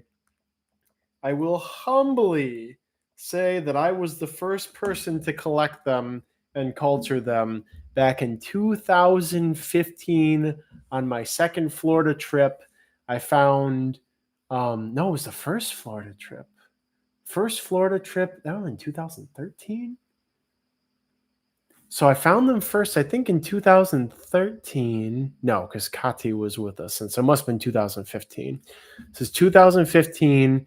And I found them in a log, like a dried out log on the west end of the island. Oh, here we go. It's on my it's on Roach Crossing. Despite having only 2 days to search the Florida Keys on my first trip for bugs, and half that time was spent unpacking, eating, and packing, I was able to locate these cute isopods in very strange places. Most were collected from bone-dry logs while I was being nipped by sandflies. The others were found in leaf litter. Wow, this description of my site is ancient. It's definitely from right as soon as I got them culturing. But yes, from Bahia Honda, Florida, and for the longest time, that's where all the stock in the U.S. came from until other people started getting them from other places in Florida, and then eventually from part of their native range over in Malaysia. So this is the origin of Cubaris etc. madness. Was me who could have said that me collecting a couple of little roly boys could have caused the cascade that occurred. It is surreal to see, as Satchel has pointed out, going into a major pet store and seeing isopods for sale when 10 years ago there were so few people who cared about them. So, all right, Eric Matthews, good job. I imagine maybe you went to the website and looked it up, which is fine. That's what it's there for. There is some information on the old Roach crossing after all. All right. Now we got something else. We've moved on. Murinar passe. We're on to species, crystal hernia and whatnot. We have 15 Cubaris species bumblebee, starting bid of $1. You may ask, how did I culture these extremely rare and extremely expensive and extremely blah, blah, blah isopods? Well, I threw them in with my hissing cockroaches and I forgot about them. And that's the story. That's all there is to it. Charlie Sakai, you still got that original Murina culture? Oh, yes. I still have them. Their population has dipped down into like the single digits a handful of times, but they always come back. And perhaps some of those will be up for grabs tonight or for Sunday. I can't remember which pile they're in. Lizard Bean says, I remember zebra isopods being the most exotic isopod I had ever seen. You know, your guy here might have had a hand in the first zebra isopods too. We're not gonna say that too loudly necessarily, but perhaps there's a reason why that original 2014 import stock is very important to me. So, the OG Murina is also where papaya comes from. In fact, the first generation of ones that I bred had some papayas pop up, but I was the dumb and didn't really know how to breed isopods as well back then, and so I never was able to get it isolated. But the allele appeared again by the time that Smugbug had gotten my stock, and then I isolated them out of Smugbug stock, and it went from there. Lizard Bean says it was on your site. I saw them. Well, roaches like warty glow spot size ones also do well. Coab with Cubaris. Yeah, I could see Vericosa doing pretty well with Murina and some other stuff like that.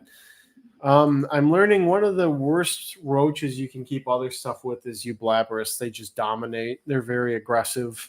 But a lot of other roaches do very well with isopods. Even for a short period of time with enough room, it's okay to keep isopods with like Eublaberus. But long term, the Eublaberus they're just too fierce is the thing. All right, here's the X for the species bumblebees. And Stella, I don't know why you're bidding on these. I got them from you. They came from you and I just dumped them in the dumped them into the tiger hisser bin. All right, going once for the bumblebees. Going twice. Sold. Reminder to refresh your stream in case of lag. To OG Original Gecko, the winning bid of 64. Super Mario 64 and 64. Why was it called the 64? Oh, was it because it was a 64-bit processing system or something like that? I don't know. I'm not a computer nerd. If we have any computer nerds here, can you imagine the things they get excited about? Also, I gotta add my penis to all these guys. I forgot to put my penis in. There we go. A little bit of penis for you. A little bit of penis for you. Taste the pea. Guys are eating good. They never get peas. This is not for the Medcovi. We don't need to give those guys any peas.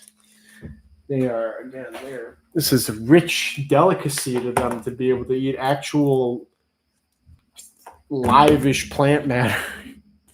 It's a delicacy.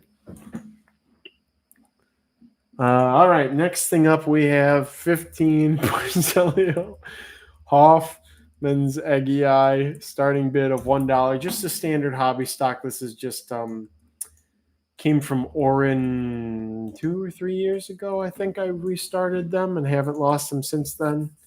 Just your standard Hoffs. Kinky Fungus. Let's see. Will Roaches. Fierce Eric Matthews asks, yeah, Eublabrus actually don't even like other members of their own genus. Apparently, Posticus and Distanti have turf wars when they both occur in the same cave system, with the Posticus sticking to the more humid areas and the Distanti being in the drier areas. Jojo said 64-bit processor, of course. Okay, so I was right. And Zero Cool Ninja says, I'm a network admin specialist. There we go. Tada Sensei did 64 because it puts him at exactly $100 for free shipping. That's funny. There'll be any papaya Murina at this Bugapalooza? No. My papayas died. You know, I talked about the major Isopod death like maybe a year ago or something. My papayas died down to one individual that was less than half grown. And I was like, well, this is done. This is cooked. And I just left it in the setup and it kept getting bigger. And I was like, you know, I'll take a Bahia Honda to pair with it eventually because I mean, papayas from Bahia Honda. So I would just, you know, it's not contaminating the line. I would just pick the papayas out of the cross and then, you know, re-isolate it and it would still be papaya. But then strangely it gave birth and the colony is rebuilding from being down to one like seemingly immature female. So by spring auction, yeah, maybe some winter auctions, there will be some. Any Jupiters need a good line? No, I won't have any Jupiters here. I actually still need to send somebody some from the last auction because mine didn't do so hot. I'm finding that they are a dry enclosure, humid air species. Same with lemon blues. So that what that also means is very likely over the winter time that mine are going to explode in numbers because that's typically the conditions that happen over the winter in a lot of my bins. All right, wrapping it up for the Hoffman Zegii. Wrapping it up. And the chat is alive. We got 40 people in here. Remember to like the stream. All right, going once on the standard Hoffman Zegii. Going twice. Sold.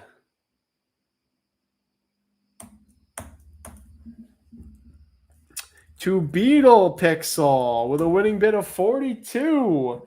Beetle Pixel, you got to watch out. Sometimes becomes also Isopod Pixel. Winning bid of 42. And yeah, we got a lot of pink avatars in here apparently. 42 to Beetly Pixely. Ooh, guys, this has been a great auction. This has been a great auction. Lizard Bean says, I still have papaya from when you sent me some as a little gift before they were really listed anywhere. Oh, I didn't even know that happened. Or I can't remember. The second coming of Cubaris Murina, the Cubaris Murina Messiah, Cubaris Messiah. Jupiter's still top tier. Yeah, I imagine over the winter I'm going to have more of them available. They've been going up linearly over the summer. I have them. I actually toss them in some snail enclosures. They're in with my Caracolus, and they're doing well. Again, there's babies popping up, but they're not really booming. But again, winter comes, furnace goes on, house is dry and drafty. Even with a polycarbon, I'll be spraying more frequently, and they should really start blooming again, blooming onion. Derek, hey, good to see you, Derek. Everybody, this is the isolator of Orange Pied Scaber, and also the maker of Colby Jacks. Haven't put up any Orange Pieds. I didn't put any. I'm still refining Colby Jacks to get them just perfect where I want them to be, like even better than they were. So none of those will be available. But Orange Pieds are going up. Zingers are going up. Hasai Light are also going up as well. Okay, let's do. Here's one that apparently is not so easy to find at the moment. 15 Porcelio Verneri Silverback, starting bid of $1, and also reminding me that I don't actually remember where my Verneri Dalmatians are. I put them in a bin somewhere, and I don't know where they are. At least my whiteout Hoffs are doing good, but I don't know what happened to my Dalmatian Verneri. I should really figure that out or get some more. So, Kaylee complaining about bad Jupiter bloodlines that might be lemon blues. Yeah, I've been there. I have some stock that is probably lemon blue that was sold as Jupiter. Lizard Bean says, I think it was when I bought my first rhinos from you. My female passed at 5 years old. Rip. That's unfortunate. Did she produce for you, Lizard? Shoot, I clicked the gamer button. There we go. Circus says, Charlie, become pink with me. The pink is on me, man. Yeah, these are pretty cool looking. I need to get the numbers up there. Living with my Key Largo Bumblebee Millipedes currently, and the Millipedes are down to the substrate, and the Isopods are up on the bark, so they do really well together. But if I took better care of them, they would probably do better. Here's an X for these guys. Did I feed the last thing? Yeah, I fed the Hoffman's Eggy Eye are all over the P. Let me see if you guys can see.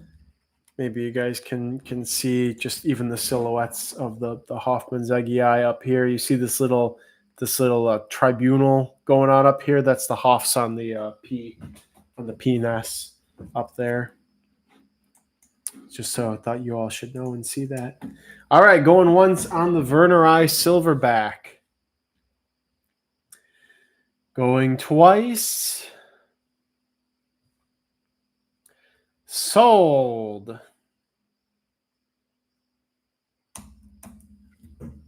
To D Great Hyper Carry. Let me control R though, because KRM2 is pretty close to that as well in time. Let's see what it says. It is D Great Hyper Carry beating out Beetle, Pixel, Dark Knight, and Double Z. Just when you thought he was out. I do hate typing that out. I do hate typing out the name still. With a winning bid of 80. D Great Hyper Carry. Always gotta remember the P's. Just one little P. It'd be nice if every isopod culture could just get one little P instead of a handful of P's all the time. Okay, we have, whoops, and I hit the gamer button again. 40 Porcelio species Valencia, starting bid $1. If anybody has the orange Valencias, let me know. I want them back badly. I love that they look like knockoff Nichols Eye so bad. Lizard Bean says, no, it was before breeding season. Oh, that's so sad. I remember once finding my one of my first male rhino roaches. Like, I was so excited to get them, and I was like, you gotta keep them cool and you gotta do this. And I had them in my parents' basement. I remember checking on them once, or maybe it was in my closet in my old bedroom. Can't remember. I'm getting old. I remember checking on it, and it was on its back, and it was like on death's door, and I was like, no. And I was but a child. It was emotionally traumatic, and it cost me so much time and effort to acquire them, and the female was lonely and all that stuff. So Tennyson asked about isolating stuff from Scaber Red Edge. No, I've wanted to.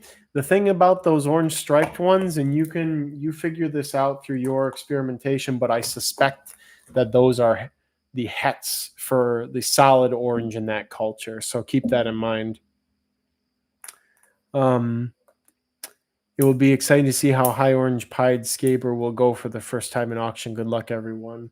Yeah, that line is pretty good. It's approaching how good my standard piebalds are in terms of consistency. Definitely both blow koi and orange koi out of the water for sure. But I mean, just getting some degree of getting a colony that produces over 80% pieds in Scaber is a big deal regardless. Jada said, we're going to have lemon blues in here. There's some CF lemon blues coming up at some point. I thought they looked like mini Magnificus when I isolated them. Yeah, Derek, you got to ask around and see if anybody still has them. That being said, the ones I isolated to breed with the last Valencia oranges that didn't breed with them bred with each other, and they've produced Dalmatians. So it's a happy accident. We got Dalmatian Valencias out of the losing the orange, but it would be nice to get orange Dalmatian Valencias at some point. So, Magnificus Bengal. Let's see what that looks like.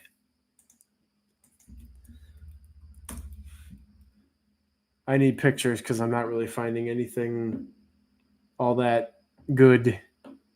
I can't really find. It must be a Facebook only type thing. If you have pictures of that, somehow let me know. All right, here's an X for the Valencias. They can get surprisingly big too. Again, the biggest ones I saw rivaled my average size adult Nichols eye, which is why I want them.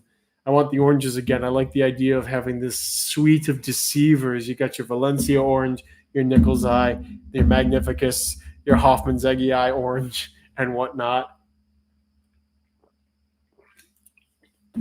All right, going once on the species Valencia.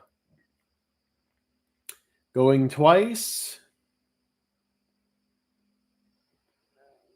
Sold.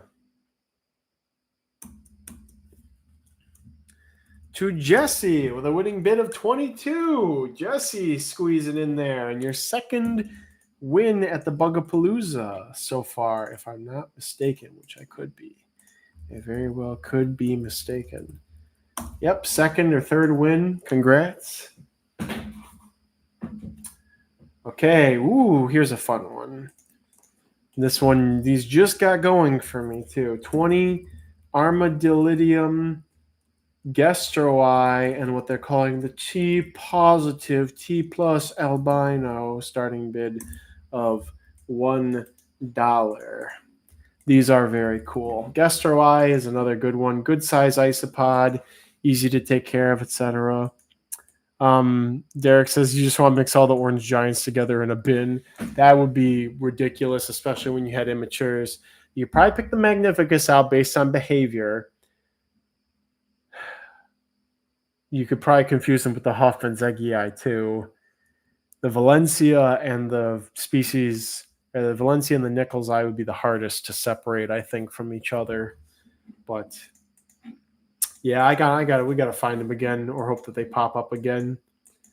That picture just doesn't seem to do the T positive albino Gestroi justice. It's clearly demonstrative, but it's just not. I thought that they were really, really cool seeing them. Why are there no pictures of? Man, Google really has gone downhill. Like I'm getting pictures of Vulgarian stuff on Google image search and not even anything picking up the main thing. The Gestroi is the focus of that search query, not the T positive albino.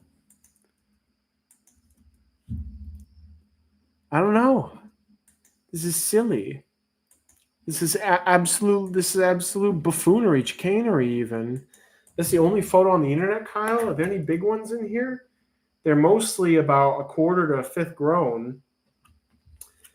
I guess you guys just have to trust me when I say they're a lot cooler than the picture makes them look. I'm not even trying to embellish or sugarcoat things. They do look a lot cooler than that. But beggars can't be choosers for right now. So I guess we'll wrap it on up. Thank you for trying Photo Gallery Bot. Beep, boop, beep, bop, boop, boop, beep. Thank you for that. All right, going once in the Gestroi. T positive albino, T plus albino. Going twice. Sold.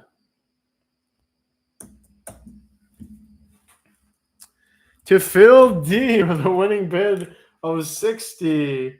Watch out. There he is. Maybe not. Okay. Wait. Okay, I put the penis in there as well. Okay, put the peas in here. I'm going to have a hard time saying anything about peas after this without mentioning that, guys. Phil D, winning bid of 60. Okay, grabbing off the back stacks now. All right, here we go. We got 15 Cubaris species Pak Chong 2018 ISO Psycho stock. So this has been completely unadded to basically since they came in 2018, which is a whopping 7, almost 8 years ago. Don't remind me.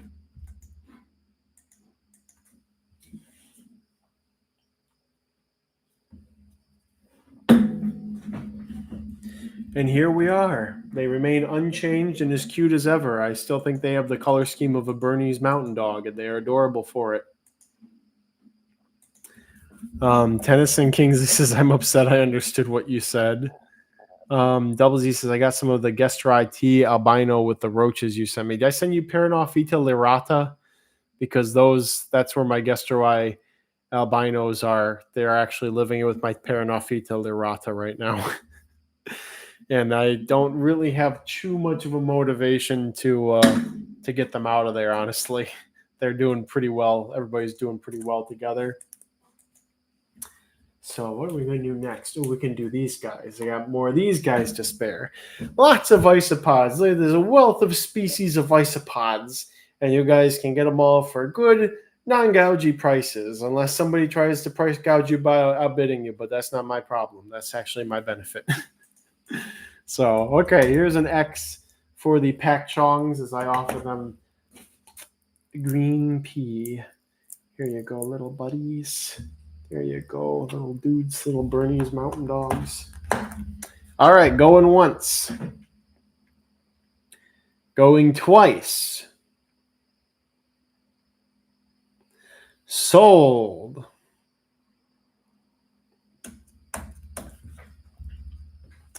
To KRM2 with a winning bid of 66 for the little Bernese Mountain Dog isopods.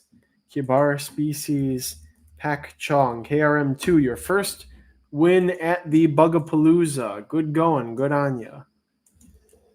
I am going to go get another drinky after this. Maybe it'll be an alcoholic. Who knows? An alcoholic beverage. We have 20 Armadillidium Badium Casteldacia, starting bid of $1. Also, I will publicly ask if anybody has Percellio wagneri or any of the Armadillidium versicolor localities, pure stock. Let me know, let Photo Gallery know, because we want pure stock. I'll super chat you. You grab a good time. You want me to go get an alcoholic drinky? I could do that. We have an hour and 26 minutes to meet our goal to see a seemingly forbidden bug, other than Polska. Yes, we have Polska already. Tennessee, I found somebody who supposedly had Ukraine, but they haven't responded to me. So I don't know if we're going to get that. But that's probably the best we can do, though, is the Polska. Although, again, the Ukraines seem to be the prettiest. Unless Oren has versicolor Ukraine. I'll have to ask him. He had to make the Twisted Clowns or something, and Ukraine seems to be the most likely. And yet, Double Z, if I send them if they were with Lirata, that was the guest ride because they live in there. I'll super chat screen share. I don't know what that means. Oh, you'll super chat for screen share. I don't know how to share screen. I'm pretty sure all of his hybridized though. Because he kept the two of them together and he lost all the versicolor because they all crossed. I can ask him the next time I send him an email. I'll ask him. ISO thank you, Cryptid Exotics. I'll go grab a drinky. We are 2/5 of the way to seeing a seemingly forbidden bug. And ISO Rare Pops. I have pure stock aficionados, Dalmatians. Shoot me an email or a Discord, etc., and we'll make that happen. We'll wrap up this Badium Casteldacia. A lot of mine don't have this color anymore. I got to restart from Tennyson, OG Original Gecko, and mine don't really seem to have that fruity color anymore. They're mostly darker. Could be genetic drift. It could also be environmental. It could be that they've been kept humid over the summer, and that air humidity does influence the color of isopods. It does do that along with the temperature. So, all right, here's an X for the Badium Casteldacia.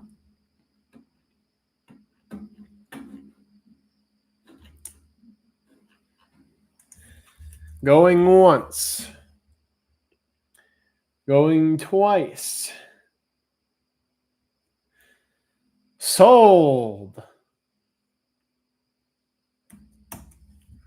2 could be double Z, could be Octa King. Gotta give him the penis. Here you go, little buddies. It is Octa King with a winning bid of 36 for the Casteldacias. Octa King. I think I give him a little bit more pee going on there. I don't like how when you crack a freeze-dried pea, all this powder falls out. I'm not a fan of that. Maybe we can engineer that away. We can overcomplicate it with some gene splicing or something. All right, we're going to put this up while I'm gone. A group of 300 Cubaris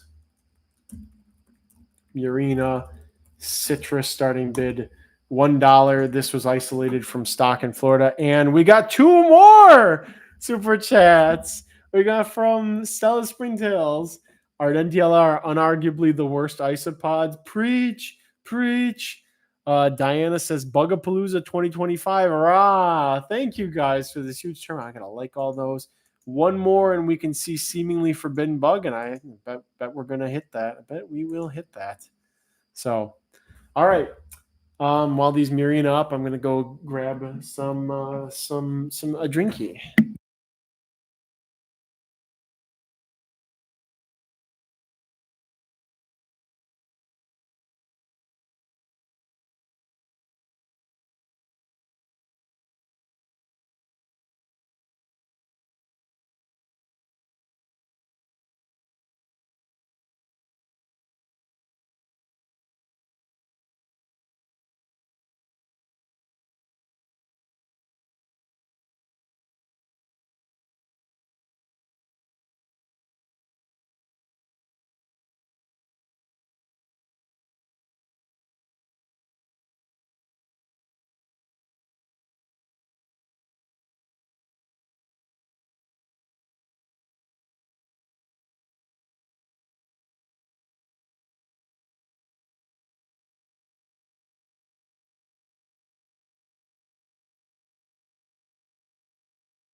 Oh, basically what I was saying while the mic was off is I gotta savor this one. I gotta savor this one because I only have like 2 or 3 of these left, and that's all I got in the house. I have to figure something out for Sunday drinkies.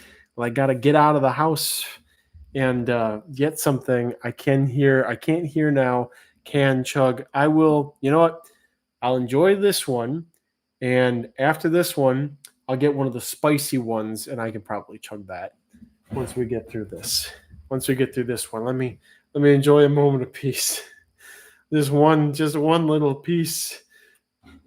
I could see how this could be a bad screen cap. Just coping habits. Oh, the stress. Not to belittle those who cope with alcohol. It's a terrible illness. But regardless of that, contextually, it's hilarious. Cryptic Xi says, I got some apple pie. Cheers. Congrats. Bring out hard liquor. I don't have any. All of that is in Holly. I'm going to have to find something as a solution for Sunday drinkies. Get this man some car keys. Since I have car keys, I can't leave my seat. I got to sell 300 Cubaris Murina citrus. Starting bid of $1. It's just the orange mutation in Florida, southern Florida stock of Cubaris Murina. Let me see if I can lift this without giving myself a heart attack here, so you can just get the idea for how many of these boys there are. And also the biggest males they're more brown than orange. Seems to be the case with a lot of isopods. And now you see this. This is a scenario. They don't get to taste the penis. They get the dog food.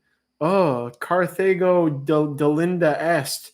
Put Shazam. 2 pieces of dog food for you. You will be happy with it. I see what you eat in the parking lot in Key Largo. Okay, enough of that. I don't have to. I'm sorry I spoke so unkindly to you, Q-Bar Aspirina. You know I love you. All right, here's an X for the group of 300. Everyone Google Livonia beer distributor with delivery. I don't even drink beer. I hate beer. I had 1 beer in my entire life that I thought, wow, this is tasty and good. I'm having a good time drinking it. Everything else I drink and I say, why am I still alive? Why do people like this? Oh, it's an IPA. It's hazy IPA. It's like IPA the F out of here. What's the lowest sodium dog food? I don't know. I shudder to look at the actual ingredients to this dog food.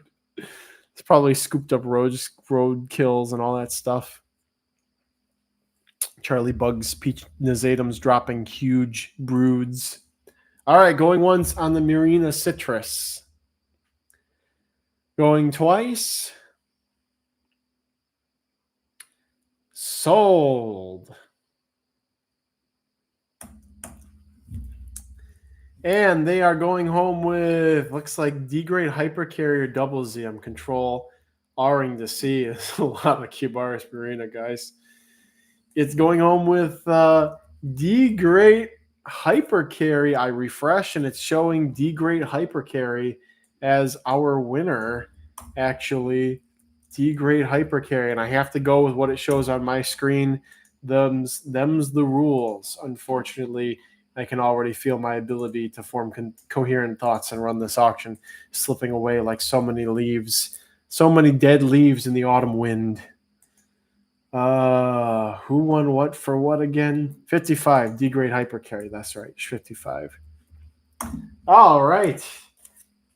This is just a trial to write this out here. D-grade hypercarry. I will try to find a way to get me some of my special Kyle drinkies, my imported wine, hopefully for Friday or Sunday. Today is Friday. Okay. It's Big Pine Key, Florida, with no number on it, but it's supposed to be 20. So a group of 20 CF Porcelionides virgatus. Big Pine Key, Florida. We all know they're not actually that. I don't know what the proper terminology is for them anymore. You know what they are. They're the Big Pine Key isopods. I did an Instagram of them the other day. I was flexing. Occasionally I flex sometimes. Bros never tried Guinness. I've had stouts before. I've had Guinness stout, and I don't know why, but I had 2 or 3 of them, and it hit me harder than anything I have ever drank in my entire life, and I vomited my existence away a couple of hours later after having a good old time. Charlie Bug 3 says he has had 2 sips of alcohol and his brain is immediately welting. It takes like the smallest amount to just get me to tipsy. And then I just kind of stay there. And if I don't drink again for a while, I come back down to sober really quick. But it's either Kyle's had a drink or Kyle hasn't had a drink. And then no in between. And then either maintenance or you go to the extreme mode and then you have a chance that I could die. What is that over there? Looks like a cytophilus got loose, or it's a chromatogaster or something on the windowsill. Huh. Don't drink anything you wouldn't drink with your bugs. Get him a Bang Energy with vodka. Do you want to kill me? Is that your desire? Is my death the desire? Thank you, Photo Gallery, for cross-linking to my Instagram. For some reason, Isopod reels with hand in them always draws in the big peeps. Other stuff, I don't know why, just not so much. Not so much. Ice stuff on hand, stuff with hand in picture.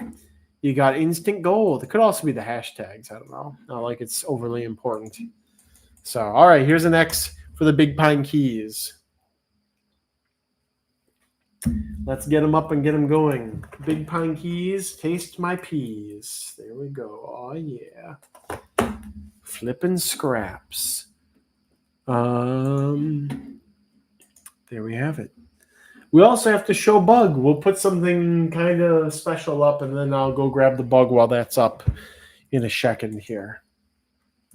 All right, going once on the Big Pine Key Isopods. Going twice. Sold. 2 D Great Hyper Carry. The winning bid of 50. D Great Hyper Carry.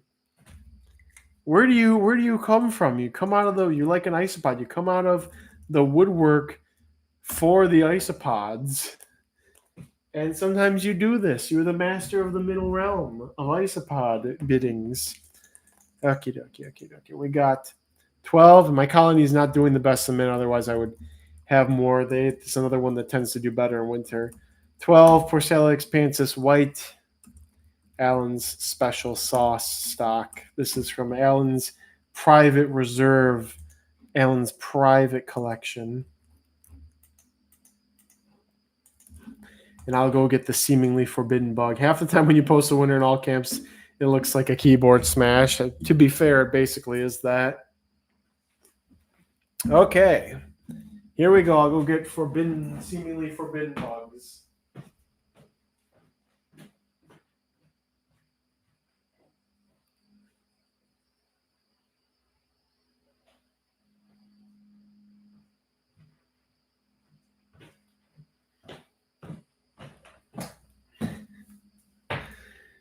Remember, seemingly forbidden bugs, everybody.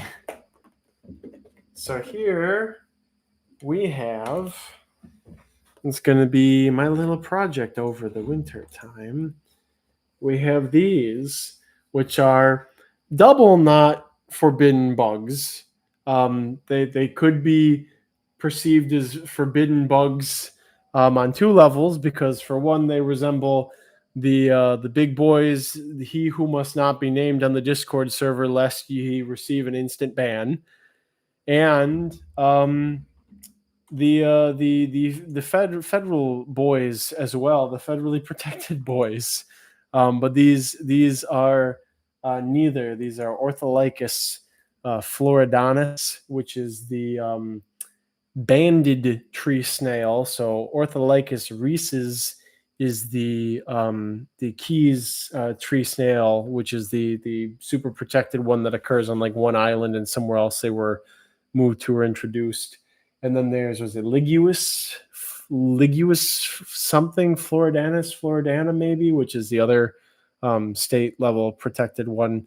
But these are the Ortholycus floridensis, which have the solid bands and the different colored apex and whatnot, and the different shell consistency.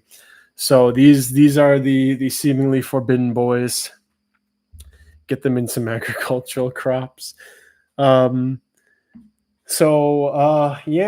I don't think anybody's bred these in captivity. I think they might breed. They got to have some farms or something for rhesus as part of like the backup protocol in case a hurricane levels the island that they're found on.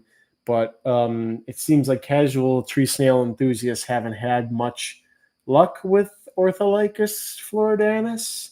So just a little small group to see what can be done, and go from there.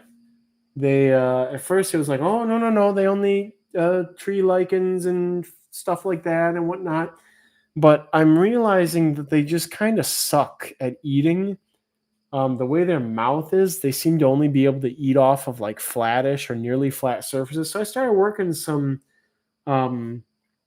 fish flakes into their diet, and they've actually been eating them, but they have to be like on the bark, like basically as a lichen would be covering the bark. So that's what I've been doing here. And this is not the permanent setup. This was just okay, keep them alive, see what happens, see what they eat, etc. And the next stage is get those boys a fruit leather. The next stage is actually when conditions are ideal for snails in my house, which is all winter basically, because I can carefully control the humidity and I can spray them with a lot of frequency and they dry out all the way between sprayings. That is, I think I'm hoping for some success. Just standard substrate, standard caracolus care, and keeping in mind their special needs for eating, and going from there. And then we just hope, and if I don't do well with them, then we won't try them for a long time. We'll be respectful of not being greedy with trying to get them going. But the opportunity presented itself. It's a small group, and so that's how it's going to be. So there's our seemingly forbidden snacks, everybody. And I've had a lot of let's even try to see if they will taste the penis if I leave that overnight in here. We'll see what they do in response to the penis, and maybe we'll report back on that in the Discord at some point. But been doing really well with a lot of snails lately, a lot of native snails, so I'm happy about that. So keep an eye out for that on Sunday also.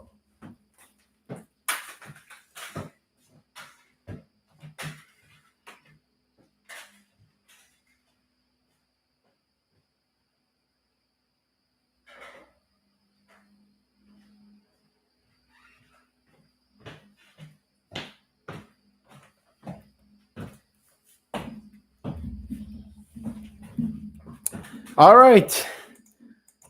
And back to the expanses, which are going wild. Here's an X for those guys, for the only group of the expanses whites that we will have available. Going once. Is that a mosquito? No. Going twice. Sold.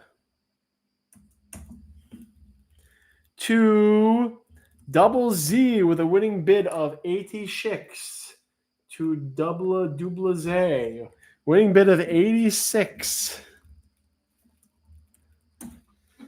This has been quite the Isoboy auction so far. We've done 56 things. Remember, we have 80. We have 80 total.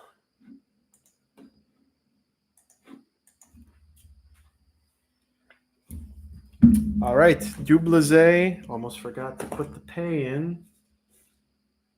Here you go, little guys. Nice snack. Okay, we have a group of 20 Porcelio Ornatus South, starting bid of $1. The spotty or dotted Porcelios. I had been listing them as pseudo Ornatus for a while. Photo gallery told me that's not correct. It's not that apparently. Expanses breed too slow to make it likely they'd ever get cheaper in the future. For mine, it just depends. They don't like the higher humidity over the summer, so I have to increase the ventilation. But if I increase the ventilation, sometimes it gets so dry that they stop reproducing. So really the best time for them is in the winter, when I can restrict the ventilation and water a lot, and it just dries out pretty quickly in between waterings. But if I just keep watering, they keep breeding. So usually their numbers go up in the winter, down in the summertime, because they don't like it quite as dry as Hoffman's Eggiar and Magnificus do, which I can keep those dry in the summer, and they do well. They survive through it, and they still breed. But they're more okay with that extra humidity and the fluctuation of substrate dryness and wetness better than the expanses handle it generally. But Hijiger said, I'm at work now. What was the seemingly forbidden bug? That would have been Ortholycus floridonus, because they look like the related gastropod, which shall not be named. Neutron says, I want them far more than duckies, but duckies are the ones that are getting cheaper. Yeah, I expect it's not your standard throw it in a plastic bin isopod. So expect prices to stay pretty consistent on Spanish Porcelios. Here's an X for these guys. They do get quite big. I don't know if these guys are worthy of the P&S. They might be dog food. They might be on that dog food grind. We're gonna put them in the dog food grind set mindset actually, because there's enough of them. All right, going once on the Ornatus. Going twice. Sold.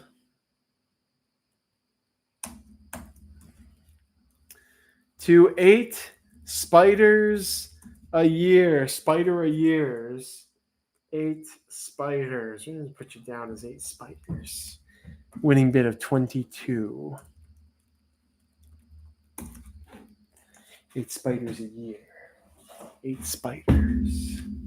All right. Okay. Speaking of duckies, how's your moisture in here, guys? You got some condensation, so that's a sign it's pretty good. Okay.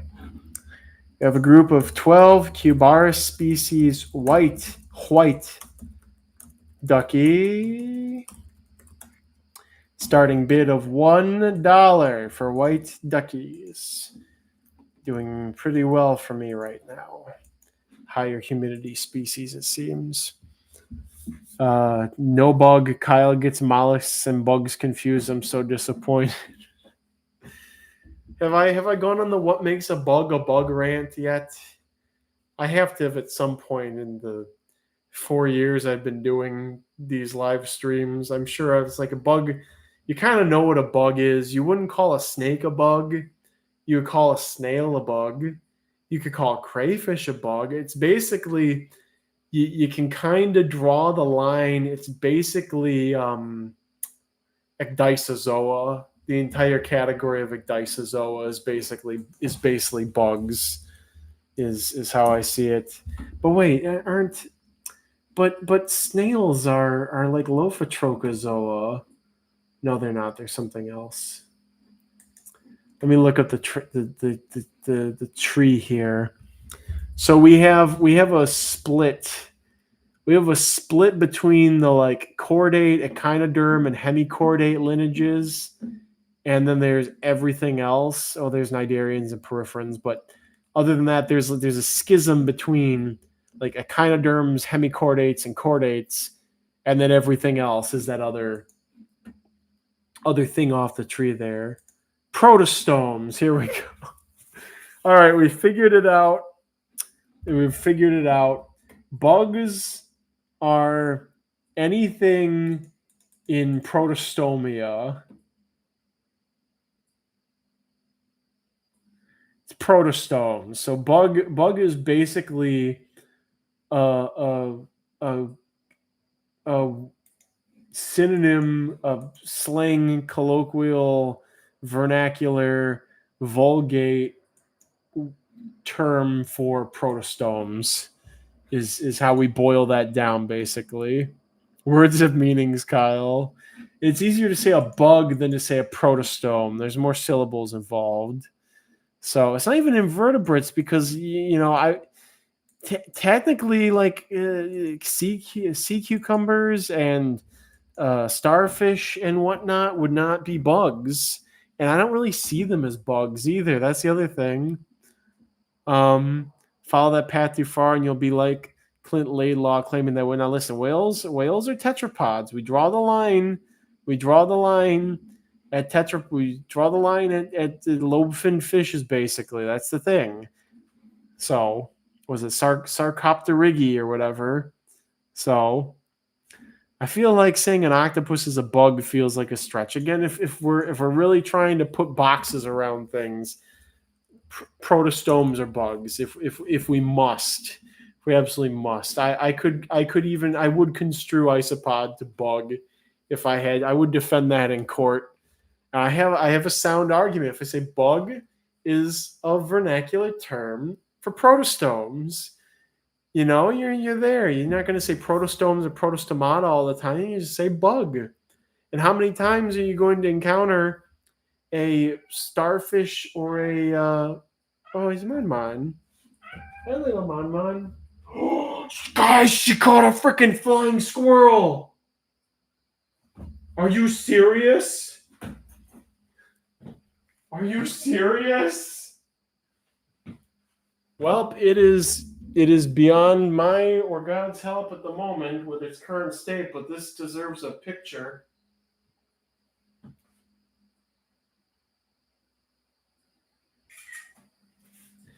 Wow, that is crazy. I don't want to necessarily show you guys because it's a little bit gory, but she caught a freaking flying squirrel. Um, that's crazy.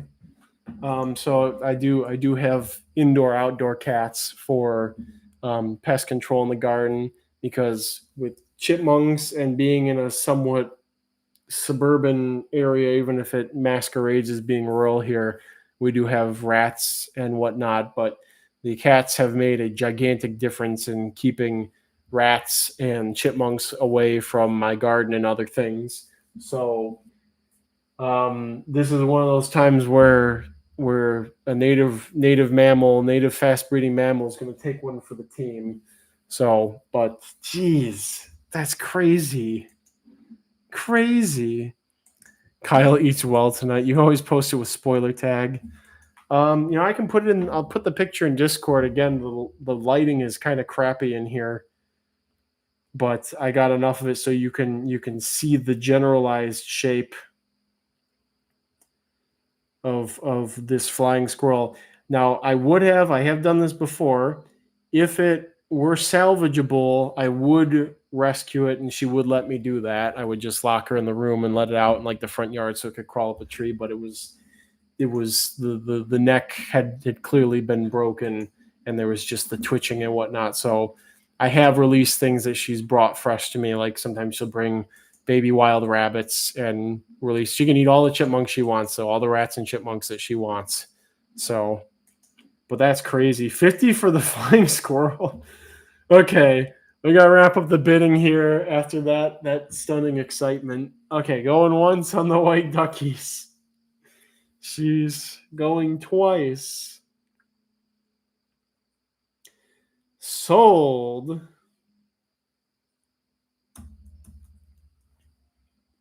Marmorated stink bug, marmorated stink bug. See, look, my house is just so full of nature. Phil D with a winning bid of 60. That was some excitement for this evening. Sheesh. Again, I feel bad for the flying squirrel. I do really like them. I've seen them a handful of times, and I don't think it's because they're rare. I think it's just because they're hyper vigilant, except for that one. Hyper vigilant and living mostly up in the trees. But Charlie says, I straight up didn't know flying squirrels existed in North America. I'm about to blow your mind one more time. I live in Michigan, which a lot of people consider to be the frigid north, and where I live is too far south for northern flying squirrels. We have southern flying squirrels here. So, but also flying squirrels fluoresce under black light was an interesting thing somebody found out a couple of years ago, which I kind of want to go see if that one will fluoresce. If she's probably eaten it by now, but let's put this up. If it does, I'll get a picture of it. Let's put these up. We're gonna have 30 Porcelio, Nickel's Eye, Rubivin starting bid of $1. I'll try and get a picture. If she hasn't eaten it already, I'll get a picture of the fluorescence of whatever's left.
All right, I got video, and it's not as strong as some of the images that I saw, but you can definitely tell that the tail fluoresces, and I'm going to spoiler tag it. How do I spoiler tag something on Discord? I'm going to upload it from mobile. How to spoiler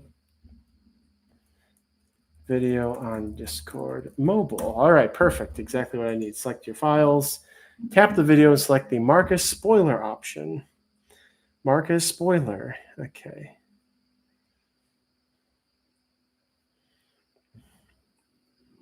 Flying squirrel fluorescence graphic.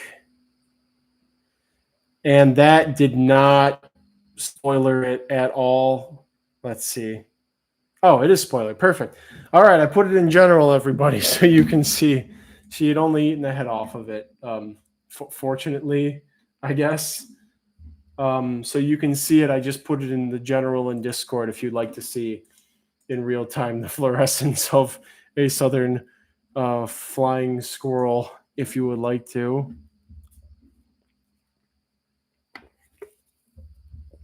Wikipedia shows most of Iowa being southern flying squirrel range.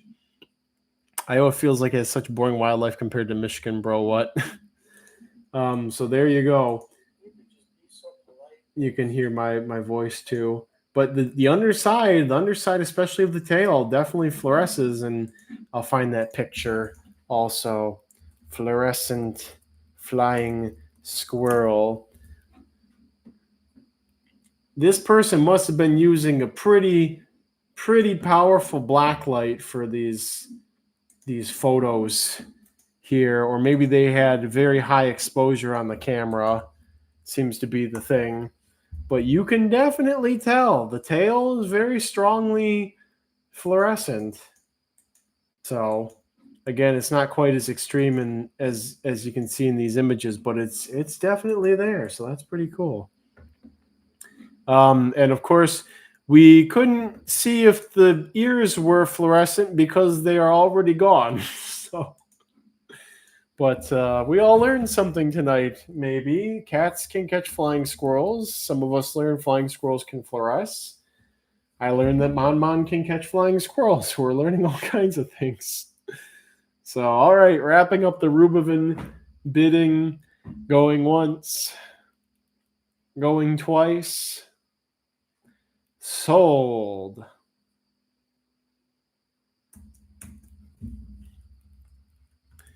Looks like D grade hypercarry, but I'm control Ring. And what a lovely night. It's nice and warm outside. Apparently a lot of wildlife activity. The orthops are singing.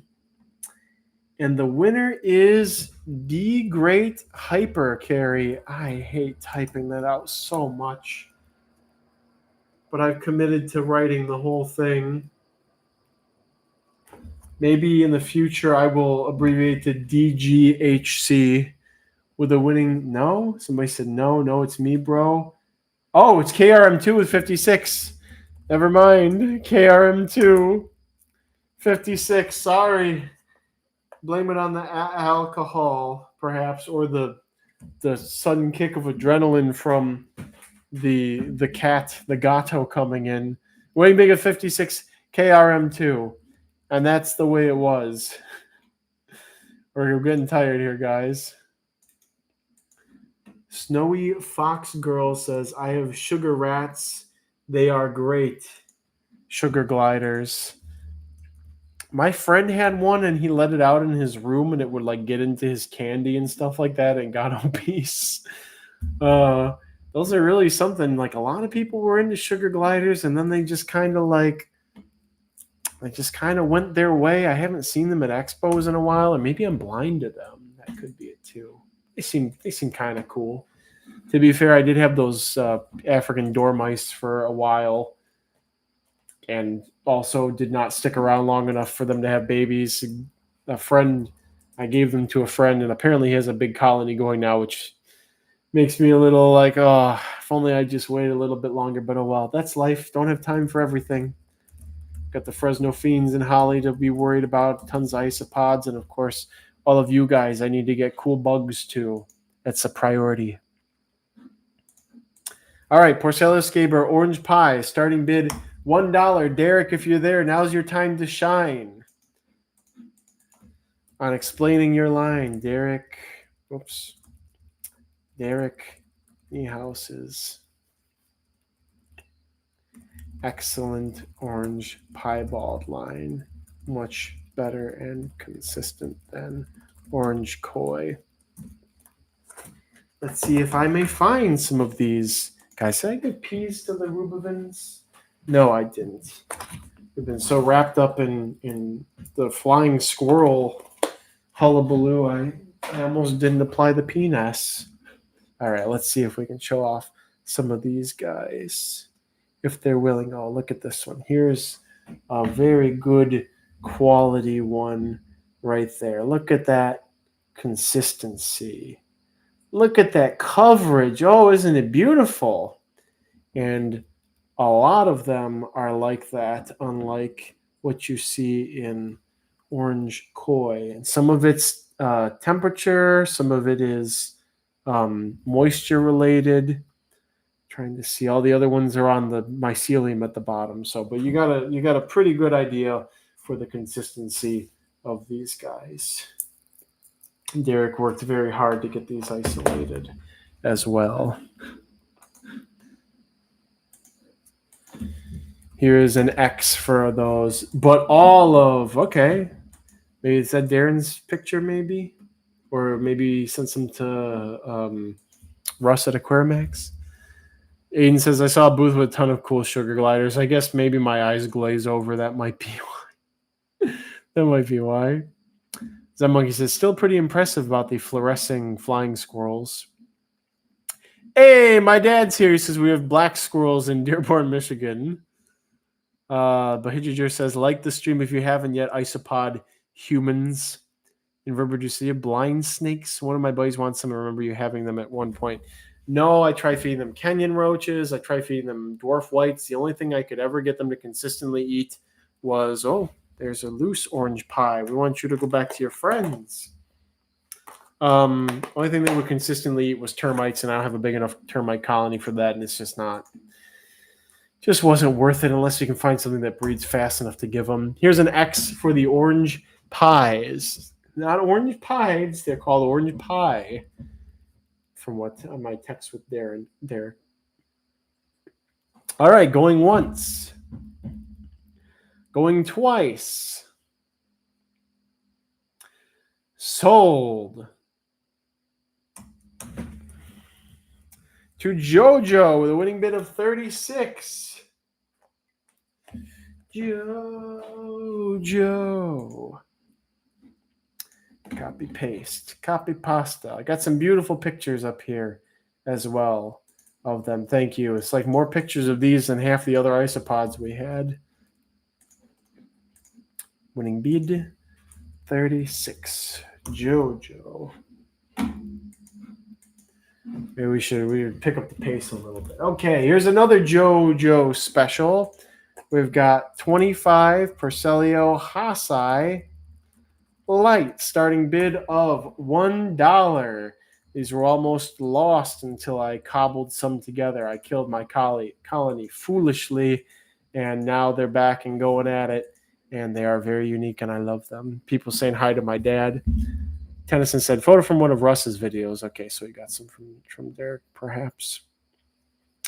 TJ says, dang, thanks for letting me know. Again, we got so many bugs in culture. Surely they'll eat something else. Baby millipedes. I don't know. They're so common in Florida, but then again, ants and termites are very common. They do also eat ant larvae and pupae, so that's another option. My dad says, hi, everyone.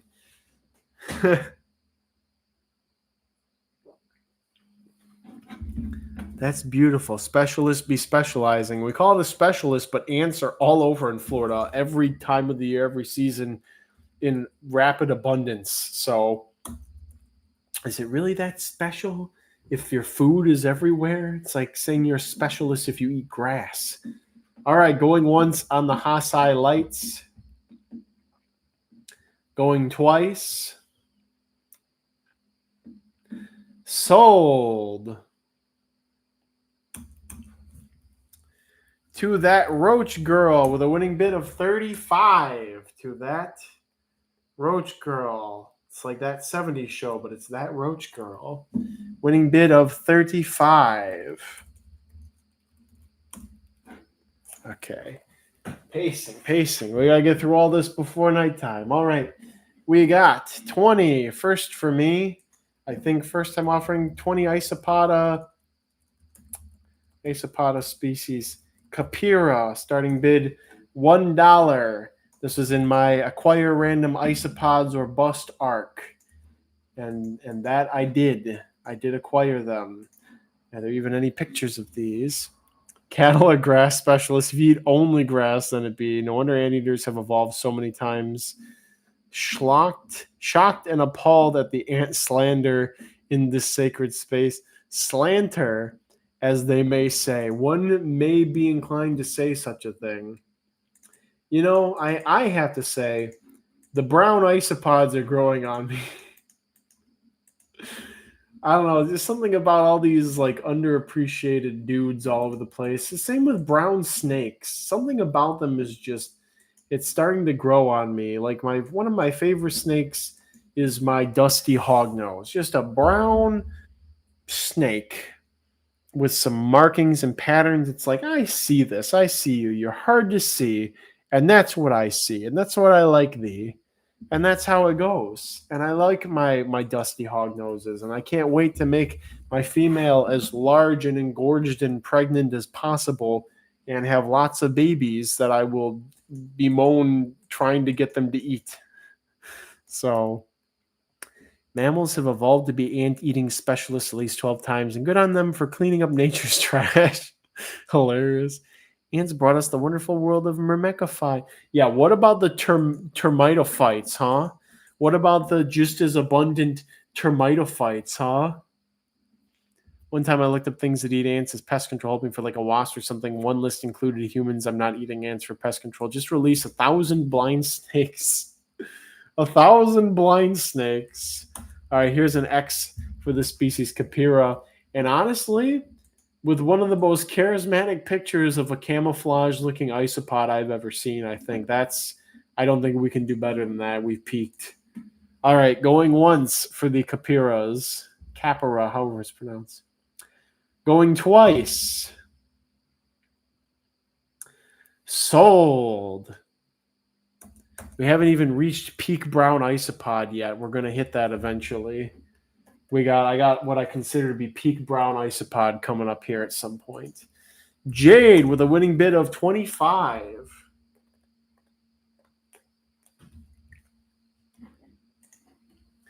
$25 to Jade. All right. Now we're cooking. We're going on here. All right, another Derek Niehaus. Derek didn't isolate these, but I like his stock. It's been very good compared to the other stock that I acquired of this variety. We have 20 Armadillium Gesturai Zinger, starting bid $1. And you know, I don't like these more than the regular Gesturai. I think I like them equally. They're both good in different ways. They're both very neat in different ways in terms of their color. Myrmecophiles that we can't culture without the stupid ants. There's got to be a workaround. Zeb Monkey says Australian brown snakes are interesting. Brown tan gopher snakes are. I've been looking at gophers and pine snakes. I can't do that commitment to that size yet. I'm sticking with a lot of smaller snakes for now. Looking into finally getting Pueblan milk snake localities and stuff like that. I mean, if I had a really good locality of gopher put in front of me, I may go for it. I may go for it. Or, you know, little bebby that I could take my time raising up. But, you know, my hogs, my milks, my kings, my corns, that's kind of where my heart is at right now. My garters, really hoping for some lined snakes as well. But I'm really enjoying my herps lately. I've got a lot of them trained on the tap on the side of the enclosure when it's feeding time. And it only takes about a month or two of doing that to get them conditioned to be like food.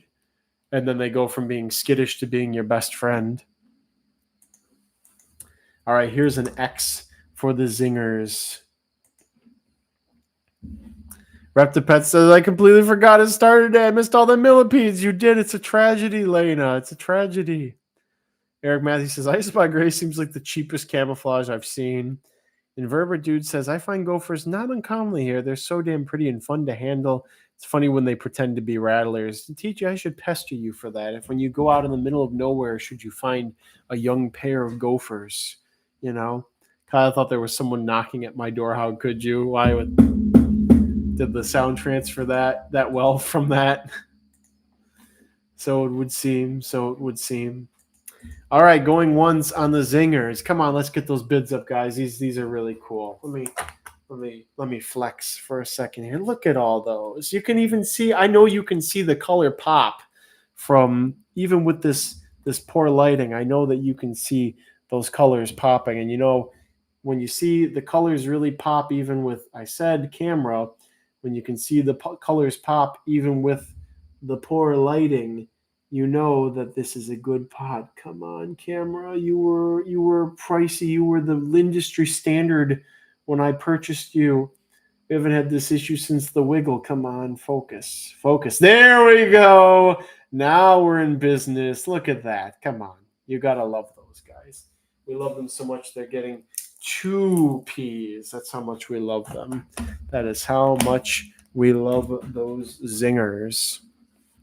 So, all right, going once. Going twice. Sold. To Double Z with a winning bid of 29. And I just realized I put them here before I wrote the winner on them. I think they could have gone for more, but you know what? You won them fair and square. That's how it is. And I didn't give the Capiras or the hot. I didn't even give the Hostile Lights the P. What is wrong with me? What's wrong with me is I'm getting tired. We're on day 1. These days are going to fly by like the days of our lives.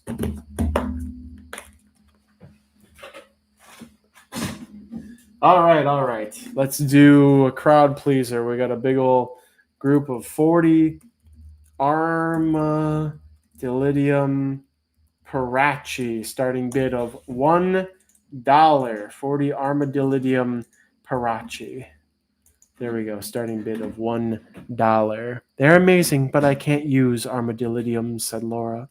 My budget is killing me. I don't have any guest try, and those were so neat. TJ talking about finding some gophers before it gets cold. If you find a big one, I'd love to see pictures of the ones that you come across, TJ. Double Z says, I'm a Gestroi enjoyer. I enjoy some Gestroi. I need those reddish ones. That's next on the get list. Wow, I don't know why, but that Parachi picture is very ugly to me. Like it doesn't. Like yeah, it's what they look like. It doesn't capture their weird shine. They have that weird kind of luster to them, like Percelionides do. Let's see if any of the online pictures capture it. Parachi. The Frog Daddy picture really captures it better. The TC Insects does too. They're not the standard gray. They've got this extra element to them that does make them cool, and it comes out more the drier they are, kind of like Porcelionides. But here's an X for the Parachis. Make some decisions, everybody. Make some decisions. Somebody said, I always said in my head, Parakeet. Yeah, I don't know how to pronounce it. I just went with what seemed looked like one of those SpongeBob close-ups. Yeah, it does Double Z. They're almost a bit gold. I think the gold is gravid females, and you're seeing the brood through their back is what I think that is. I think that they probably have maybe their carapace is thinner, and what you're actually seeing is the yellowish of the yolks from the embryos and the marsupium through the body is what I think. I could be wrong. All right, going once on the Parachi. Going twice. Sold. 2 could be Octaking, could be solutionist nonsense. Let's see. Octaking with a winning bid of 23. Definitely a pop and play colony of these guys. 23 to Octa King. All right, we'll do those in a sec. I don't know what the proper name for these is right now.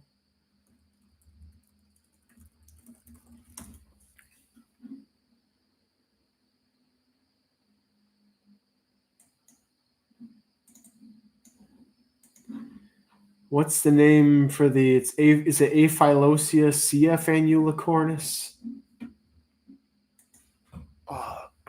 Oh, my neck.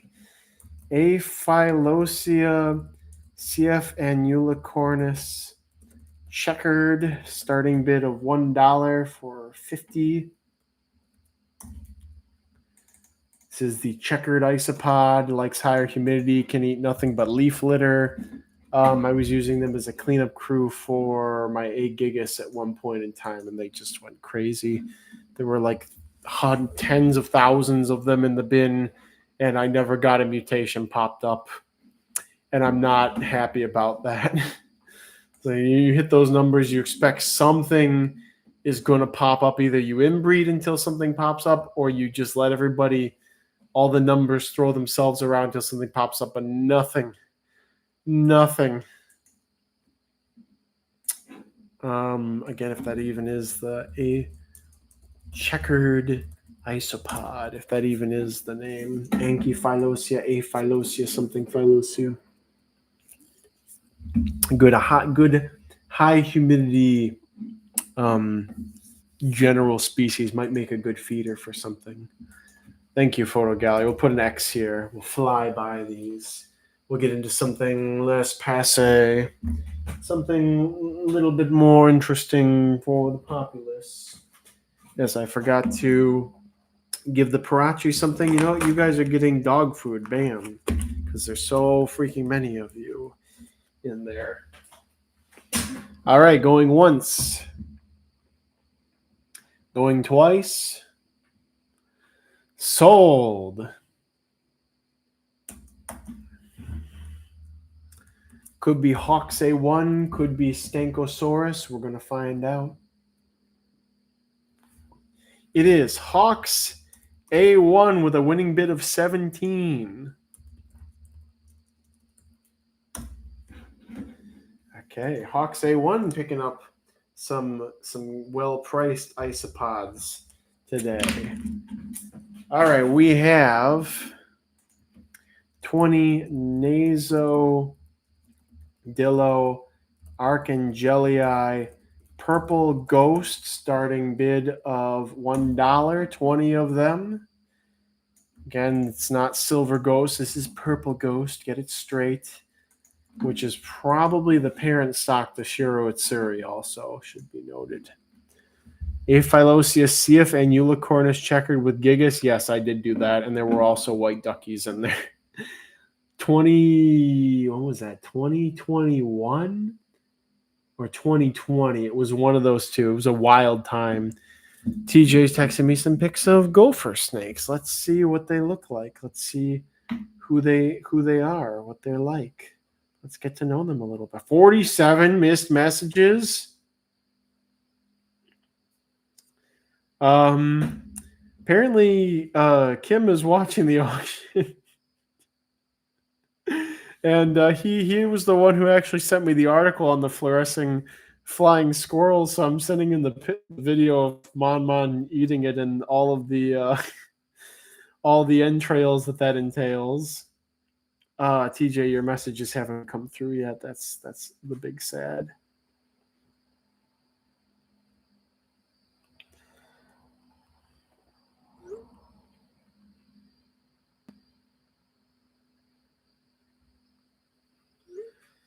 Well, they'll get here eventually. I'll just put that face down over here for a couple minutes. The pics of these pods look almost all iridescent. Is that real or a trick of the computer? Which one? The Purple Ghost? Yeah, I guess they have a bit of a luster to them. It just doesn't stick out like a Perselionides or a Perselionides, or who else am I thinking of? Or the Armadillidium parachi. We'll just do a little bit of a show here. They're kind of active. You're not going to really see them at their best. You're not gonna see the color at the best. Um, Again, another thing that was kind of all the rage and has gone to the wayside, but alas, here they are, for they are still important to the history of the isopod industry, the isopod conglomerate. Big ISO. All right, going once on the purple ghosts. Going twice. Sold.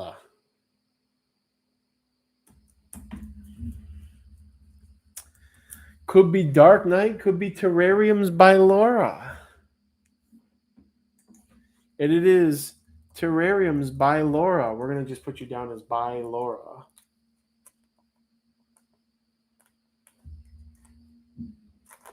Did I penis these? Yes, I did. Okay.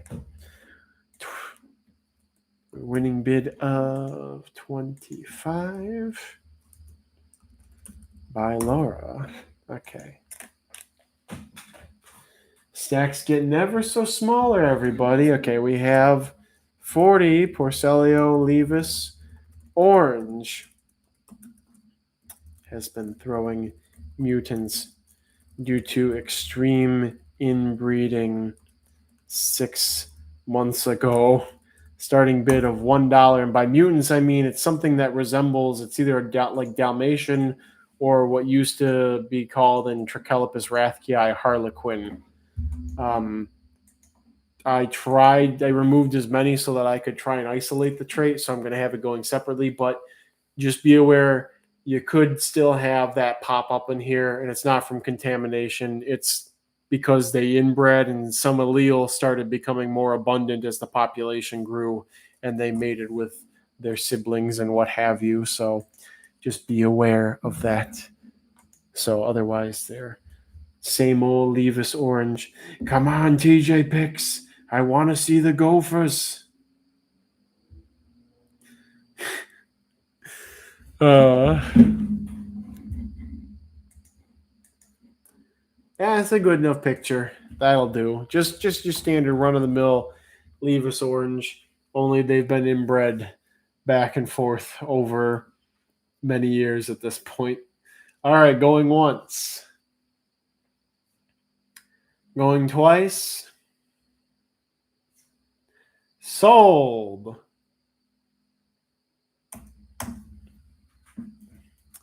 To JoJo, the winning bid of 22. And we will be giving them dog food. They don't get to taste the penis. Winning bid of 22 from JoJo. Okie dokie. Next up, we have another thing that I have to look up the Latin for. Great.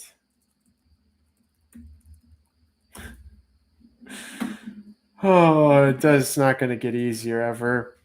We have 60 Australophylosia societatis. We live in a societatis. Tuscaloosa, Alabama, starting bid of $1. I think these have a lot of potential as a feeder. They have overtaken some heavily invaded forests down south. Fast breeding, seem to like more moisture, but not too much. Pretty easy species. Good cleanup crew and or food for tiny stuff. Laura Taylor says, as long as it works for you, Laura, is probably enough. Laura Taylor, what it was before, probably. Yeah, by Laura, that should work. BY Laura. I sent them in general since text isn't loading. Should have sent those snake photos to Discord. Well, there they are. They're in general now. Let's see what we got here.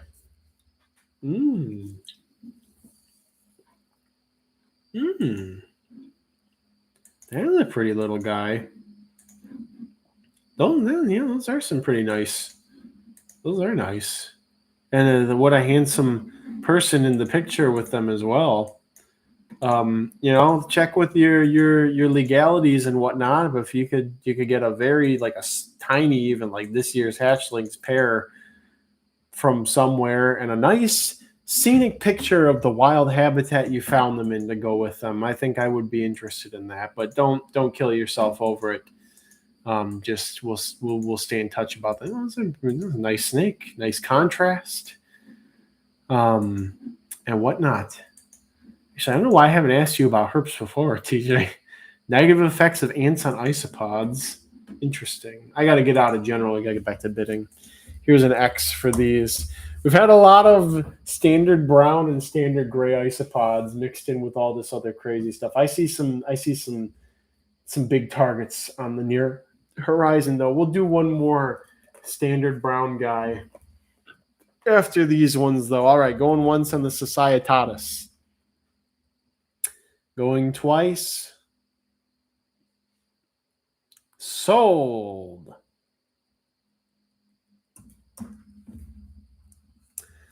Geez, everybody started piling on at some point here. Let's see who won that. It's Ectrol with a winning bid of 26 to Ectrol. And man, I don't want to give you guys a whole piece of dog food. That's too much for them. So I guess you guys have to have a pee. Was it 22? Something crazy like that? 26. You're not getting away with that extra $4. Not on my watch. All right. Next up, we have another thing that I didn't write the number on here, but I think I remember how many were in here. It's probably about that many. Okay. We have 50 Atlantosia Floridana, Destin, Florida, starting bid of $1. These were the Atlantosia that I collected on Angel and I's vacation to Destin 2 years ago. And they actually were eating the coconut fiber in their enclosure when I had them in a 32-ounce deli cup. They started eating the coconut fiber and were still breeding. So this is an isopod that you can literally feed coconut fiber to, or at least this strain is for sure. So anybody need them? Toss them in a bioactive. Use them as a harvestman or tiny arachnid feeder. I don't know. Jade says 2. That's cool. Actual says 7. Okay, we're waking up. Here's an X for these guys if you want them. Here's the X for the coconut fiber eating isopods. And again, they weren't just eating it. They were breeding on pretty much exclusively coconut fiber. Going once. Going twice. Sold.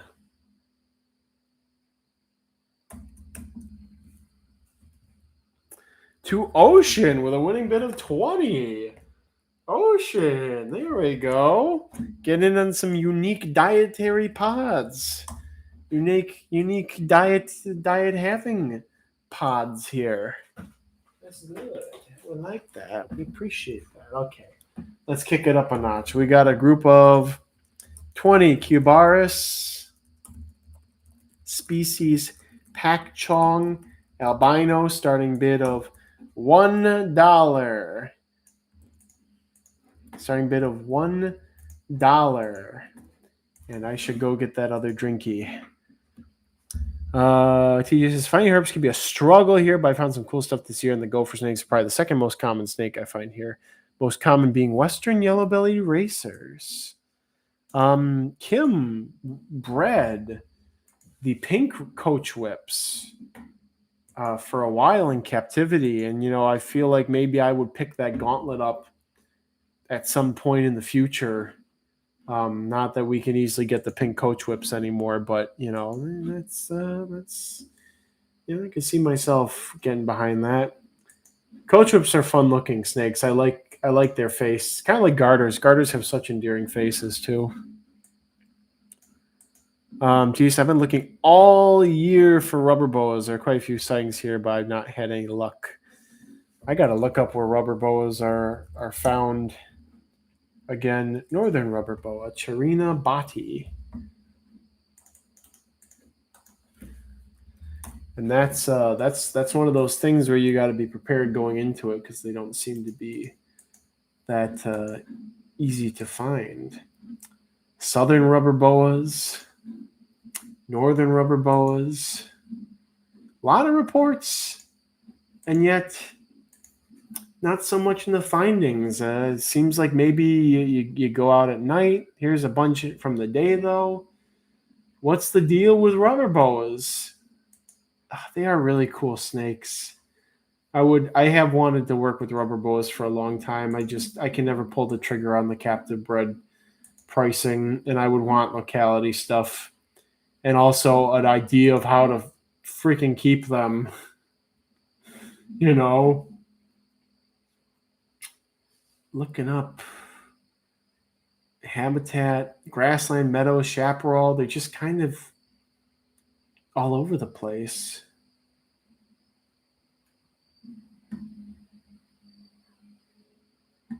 Feed primarily on shrews, voles, mice such as deer mice.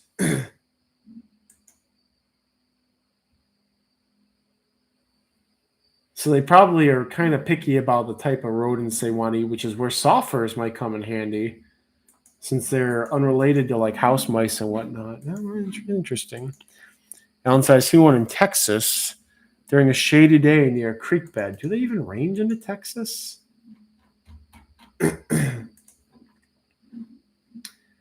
They don't seem to range into Texas, Alan. So I wonder what you found.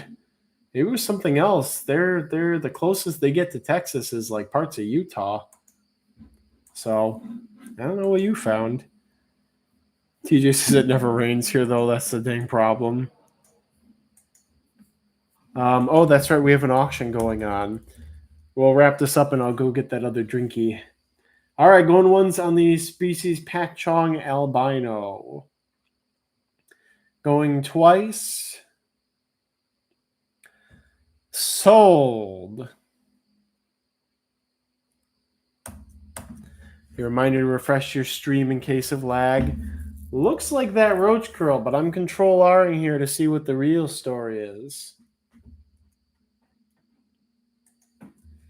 It's that Roach girl with the winning. No way. Dark Knight did put 55.0. I have to take that. It's Dark Knight with a winning bid of 55. I'll take that. There's a period there. 55 from Dark Knight.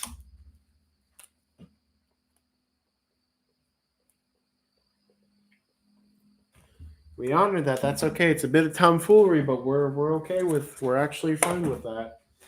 P's for you guys. AP for you guys. Enjoy it. Savor the flavor. Who knows if you'll ever get to taste peas again in your life? Close one. That's right. I agree. 30 Porcellio echinatus. And when I sit back down with the other drink, we will just go right into the countdown for this after the X. Porcellio echinatus. I got these a couple months ago and I really like them. It's sort of a ridged Porcellio.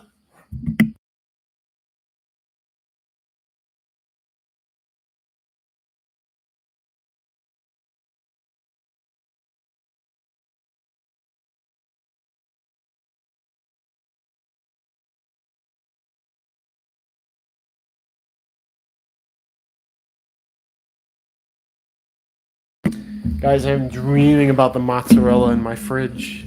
It's actual mozzarella, too. I'm dreaming about it, okay? I don't think I can full-on chug this, but I'm going to drink at a brisk, advanced pace. Ugh. Oh, boy. Alan says, yeah, it was a rosy boa. Kyle should show us one last cool bug for free at the end of the stream. Maybe I will do that. Countdown, that's right. Here's an X. Put your final bids in for the Porcellio echinatus. All right, going once on the echinaceous boys. Going the number that comes after once. and sold to who decided to purchase them. It could be Octa King, it could be Double Z. Double Z, what is your SpongeBob profile pic from? I have to know. Stella's Springtails. The winning bid of something. Winning bid of 25 from Stella's Springtails. 25. Give you guys a P. Give you a good size P. Y'all have that nice and good now. Put that in your little protostone parts. Okay. All right, more brisk pace. Let's get another one going. What we got going on here? Another one fall into the wayside in favor of our Dendiella and recently imported BS. Cubara species. Red Edge, starting bid of $1. Just regular old red edges. What we got going on here? You should show another at the next drink. I'm gonna get some crisp, cool water to drink in solidarity. Solidarity, bro. I'm dumb and I'm completely sober. PFP is one of the newer shows of SpongeBob. What is PFP? Auction some peas. Why would I give you my precious peas? I'm trying to figure out what PFP SpongeBob is. I'm not hip with the young lingo.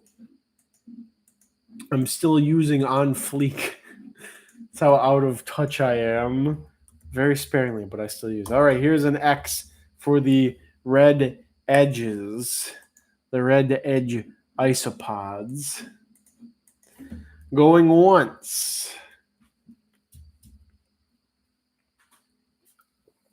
Going twice. Sold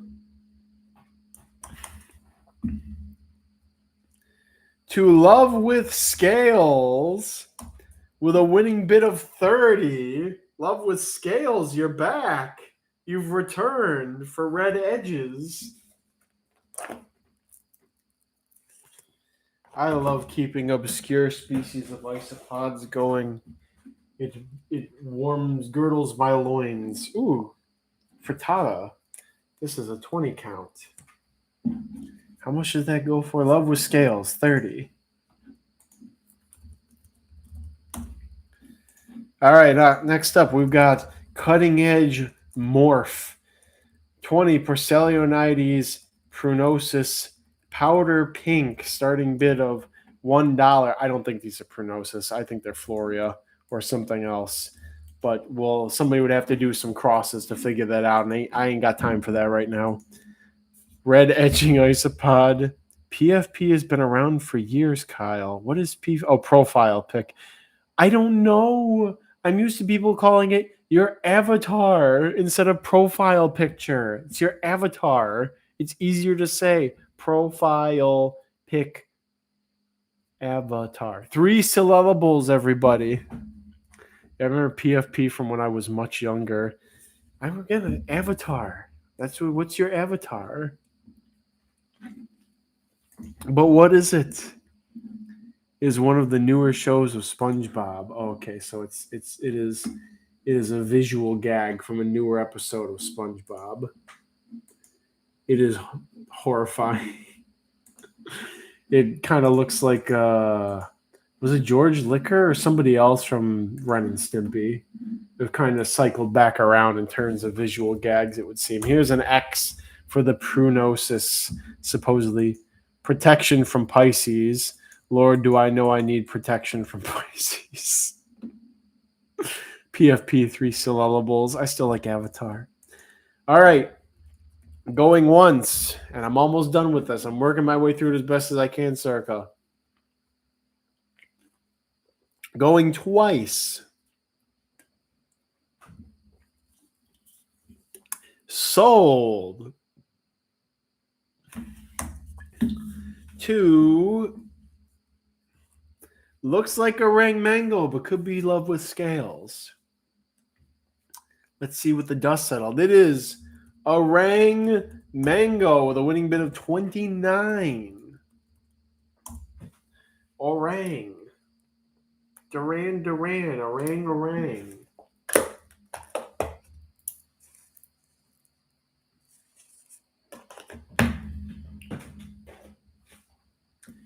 Okay, what's this? Ooh, okay. This is my favorite basic brown guy because they start off not so basic and brown, but then they end up basic and brown, but they're huge and they're really cool. We've got 15 Filipinodillo species Cordova. This is definitely one of my favorite isopods now. I like them a lot. Again, they're big. They are not quite as bulky as something like Armadillidium gestori, but they get pretty much a bit longer, but they're really Filipino. Did I spell it? Filipinodillo Cordova, species Cordova. I like these guys, and you should too. They're super cool. They kind of remind me of species Saba, but much, much larger. I dig the camo on the adults. The babies are very brightly colored. And it looks like maybe with enough time you'd end up with some adults that maintain enough of the juvenile color that you could select for it. But otherwise, I like them just as they are. I like them a lot. They're big guys. Yeah, exotic wilderness. Whip out that picture. You know, I would not be surprised if they could reach an inch long, but the biggest adults in my colony are, what is that metric? Are at least, they're over 3/4 of an inch for sure. So I like them a lot. Good guys. Get on in here. Get yourself some Filipinodillo Cordovas. Really nice. I really like them. You can tell I like them a lot. Oh, they need peas. They definitely need a pea for such good little guys. Is there going to be a crocodillo? What the heck is a crocodillo? Crocodillo.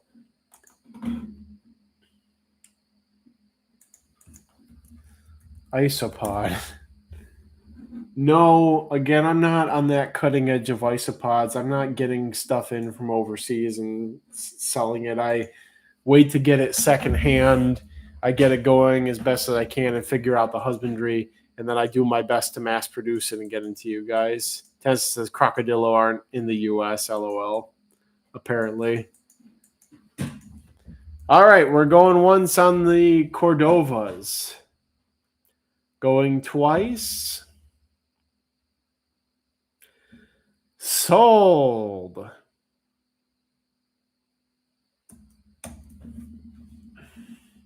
Two could be double. Well, doubles you didn't put a period, so I think it's going to Terrariums by Laura. I think it might be.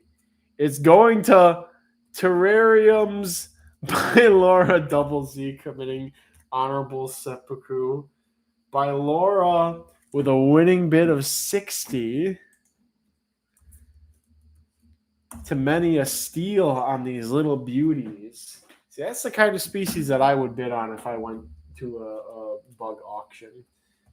Okay, here we go with some more just weird random isopods. What's this? We've got 20 Isopoda species, Martinique, salmon. Again, Stella's springtails, Stella and Austin hooks me up. Go to the expo and be like, hey, yo, check out them. Them are sick. And he'll just wave it in front of my face until I get lusty about it. And then the next thing I know, I'm going home with 3 isopods I did not even know about and piece together what I can about the husbandry. And I am grateful for that because it's the main way I get new isopods nowadays. So do the species Martinique even have an identity? Do they have an identity? Laura Taylor says, what the hell did I just do? There's a couple of people who have them. It says Leighton Hammond. Leighton Hammond apparently has insider knowledge of things. So species salmon from Martinique. So it's from Seems like this is actually the wild color of the species, and it's just called salmon, and they actually did preserve some of the location information with the name. Can't tell you much more than that. I know a guy who knows a guy. Aiden says same thing happens to me when I go to every time I go to Taylor. Kyle, why are you getting lusty over isopods? You know, guys, I let you down. I forgot at the last Roach Crossing After Dark that I was supposed to do an isopod smash or pass, and we'll have to work that into a future thing. But you guys got to remind me to do that. The isopod smash or pass. We gotta keep that on the table. Won't do it for roaches though. My dad says, Kyle, you've bid on any bug as you just love them. Period. You've loved them. You've loved from age 3, and now you're 33 and still love them. Thank you, Dad. I do. They're lovely things, and I love you and Mom too. Thank you for being here to support me. I really appreciate that. Chat getting on my dad for the big. All right, let's move these Martinique salmons, everybody. Let's get them going. Get some bidding on them if you want them. You love the color salmon. You wake up in the morning, you say, man, salmon is my thing. Here you go. Sorry, Kyle's dad. I shouldn't bully you. Love the bugs. Closely related to Venezuela. Interesting. Everybody's saying hi. Hi, Dad. Lovely. All right. Going once on the Martinique salmons. Going twice. Sold.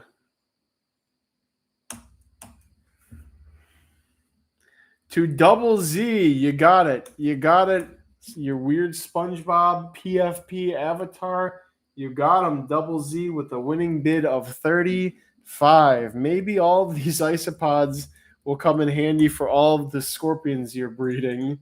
I can only hope that you will find them that useful. Why is this be so bad if my mouse just gave out at this critical time in my life? Double Z. That's great. Redemption arc. Double Z's redemption arc. Which reminds me, we've got a... Wait, I already put peas in here. Never mind. Okay, we have a Roach Crossing original creation here. We have 30. Porcelio.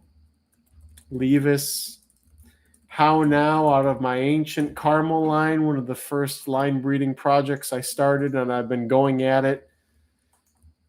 Jeez, when did I start caramel? It's still on the Roach Crossing website. It's been a long time. I've said in the last 5 years, that was a long time. 7 years of selective breeding at time of the publication of the article on Roach Crossing. So I think I've been working on breeding Porcelio levis caramel for probably something like 12 or 13 years now. I keep selectively breeding for them for multi-genes.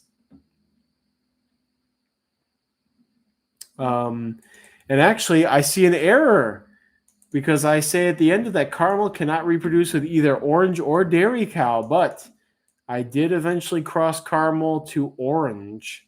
And we're going to see the results of that at some point during this auction. Ooh, cliffhanger. North Korea, Kyle's summer home. Sorry, Mr. Kindon, didn't want you to find it this way. What bugs do Dad have? Putin, Zelensky, blackmailed minions doing Kyle's thing? Everybody's saying hi. Dewey says Papa Roach Crossing. Charlie Bug says, I saw How Now's an Expo and had to stop and go, hey, I know the guy who made those. Oh, that's lovely. So, yep. Roach Crossing, original, the creation, do not steal. Now, here's the interesting part as I put the dog food in here. Here's the interesting part. Even though How Now crossed to orange made Colby Jacks, you would think that How Nows are like a Dalmatian phenotype, but apparently they may not be because the Dalmatians or whatever that popped up in just pure orange looks very different from How Now. So I'm curious what will happen if I cross How Now with the Orange Dalmatian project that's coming out of the Orange Levis. I'm very curious to see what's actually going to result from that. Because if if they produce an F1 that looks identical or that has this whitish phenotype, that means that it's probably the same mutation but just being expressed differently. But it's just weird because how now crossed to orange made Colby Jack, and they look nothing like the simple recessive mutations that are popping up in the orange colony that I have now. So the plot thickens. We may end up with some even weirder looking Levis isopods the further we go. Derek said, yeah, you crossed the oranges to Houndhouse and made the Colby Jacks. I've also been seeing a lot of orange cream powders. Yep, that's just kind of how it goes. Trying to get things as purified and isolated as possible before laying it out in the world, because after that happens, I have no control over it. So, all right, going once on the How Nows. Going twice. Sold to JoJo with a winning bid of 32. You've crossed JoJo's path, something that he wants. Not going to end well. You're going to have a bad time. Sans reference. All right. Who else we got here? Ooh, this is something I have not put up yet. We've got 15 Cubaris species red tiger, starting bid of $1. These came from Corey's Crazy Pods, who has since stepped away from the Isopod hobby, but these and the white sharks were the two coolest things that I think that Corey got to me over time. Derek says, can't wait to see your results. Me neither, but first I got to finish proving out those orange mutants. I'm sure it'll be easy. It looks like a simple recessive, so it'll just be a matter of time. Carl Canoe says, I don't have any, but his mom and I have always supported him when he lived here. He had a whole bedroom full of cockroaches and bugs, and he slept with them at one time. I slept in the room with them at one time. Charlie says, I like how I started my foray into isopods with the orange creams to use as a cleanup crew for my leopard gecko, and then he ate the test group I put in with him, and I just keep isopods for fun now. Stella says, just talked to Corey the other day. Busy man nowadays. I hope he's doing well. Is he doing okay, Austin? Dad says, the Detroit Free Press came out to the house about over 10 years ago and did a full-page article on it. If you Google him, you'll see the article. Thank you for flaunting such things, Dad. I appreciate it. Also, reminder to like the live stream as well. And a beautiful picture of the red tigers there. Although I have to say all of mine look like the higher orange ones in that image. It might just be genetic drift. I don't know. But all of mine do look like the bright orange. And the red tigers, they got some fish flakes stuck to the lid. I don't think I'm going to give them a P. They got fish flakes on the lid. They got a mycelium. They're going to be good. We're not going to worry about them. We're going to forget about it, actually. Lizard Bean says, I still sleep with all my bugs in my room. Stella Springtail says, he's doing very well. Just got a brand new vehicle and works in a big ticket factory making the big bucks. Still comes by the Jackson show from time to time. And Diana says, I can't fall asleep without my male oblongonota right next to my face. That's beautiful. That's beautiful what that is. All right, somebody's going to get a steal on these red tigers if you guys don't wake up. Going once. Going twice, and I almost finished this. There we go. Sorry, it was a slow motion chug circa. Going twice. Sold. To looks like Bug Boy, but we're going to refresh.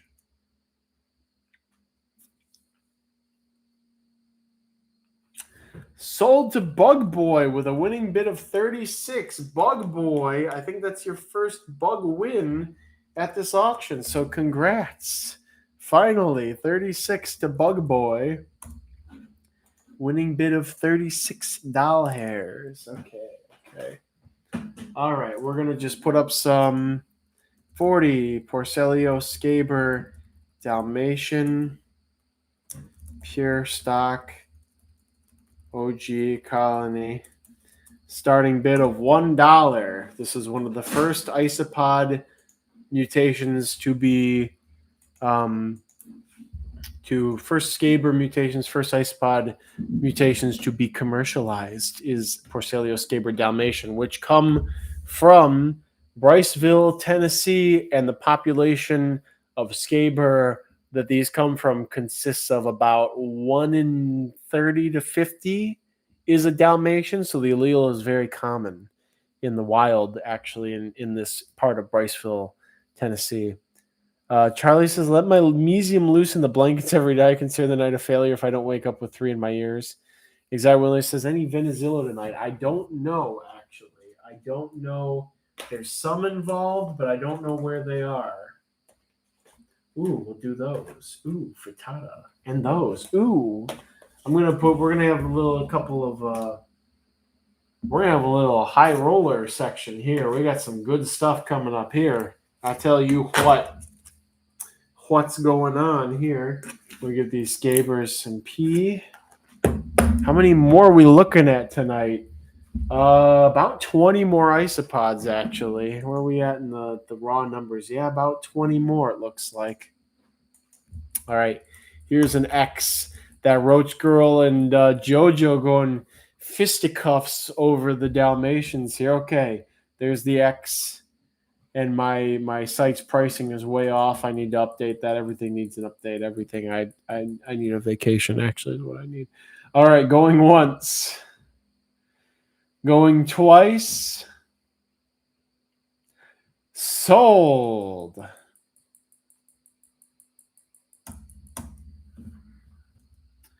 To Stankosaurus with a winning bid of 40. Stankosaurus. Winning bid of 40. There we go. That's what I love to see. For some pure Dalmatians from pure Bryceville, Tennessee, West Virginia, Tennessee Mountain Mama, take me home. All right. My colony of these has rebounded. We're back to the time of plenty. We have Porcelio Succinctus, starting bid of $1. I refreshed the enclosure a couple months ago, and they've caught back up, and here we are. The not Venezilla, I was reading the chat inadvertently. Porcelio Succinctus back up to snuff, and we still got plenty of good stuff coming up here. Plenty of good stuff, plenty of low roller stuff, high roller stuff. We are at a good pace going on here. So the suck. We have the sucks up for grabs. Step 1, suck. Step 2, more suck. Also, this colony does throw whiteouts. Alan has those isolated as my printer ran out of ink. But this colony, it's the same stock that those came from, so it does still throw whiteouts. All right, going once on the sucks. Going twice. Sold.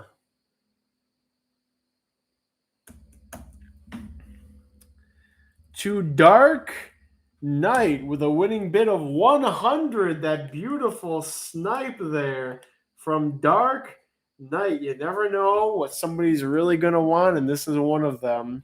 Exotic did roll high as hell from the get-go, but Dark Knight there with a solid 100, uncontested. All right, we've got the little mini high rollers auction here, and the Succinctus do get to taste the penis for the evening. Go on, enjoy it as much as the Hoffman's Egg Yag do. Please do. All right, next up we got a group of 50 Reductoniscus costulatus pink togazo, which at some point I had erroneously labeled as pink topaz. It is togazo, as in the Kirby 64 enemy, actually. I did not pick that. Circus says, suck. I just got them. The whiteouts, that's good. My printer ran out of ink, as they are called by Alan, MPROI. My printer ran out of ink. I still got to get my Troglodillo Platinum credit card, refinance your mortgage going. I've got to get on that. I got to repull some of the unmarked individuals and get them going, because honestly, the solid gray is pretty aesthetic. The greens are aesthetic. Anything with that shine to it's really nice.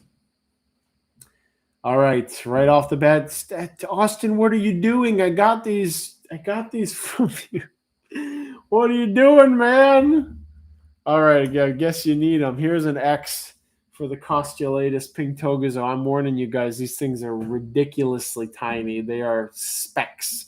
They are not nearly as big as tuberculatus. I'm telling you, but you can see them at least. All right, going once on the pink Togazo. Going twice. Sold.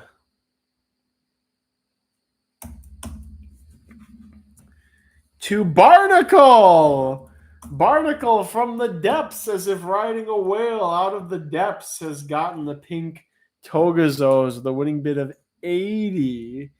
80 from Barnacle. Whoa, did not see that coming. And they don't need that. They eat mostly substrate anyways. And finally, we have one group of these. They've clawed their way back over the summer. I think they like a little more. I think they like a little more drier air, frequent watering style husbandry. So they're clawing their way back from the brink. But I still have a good colony of them.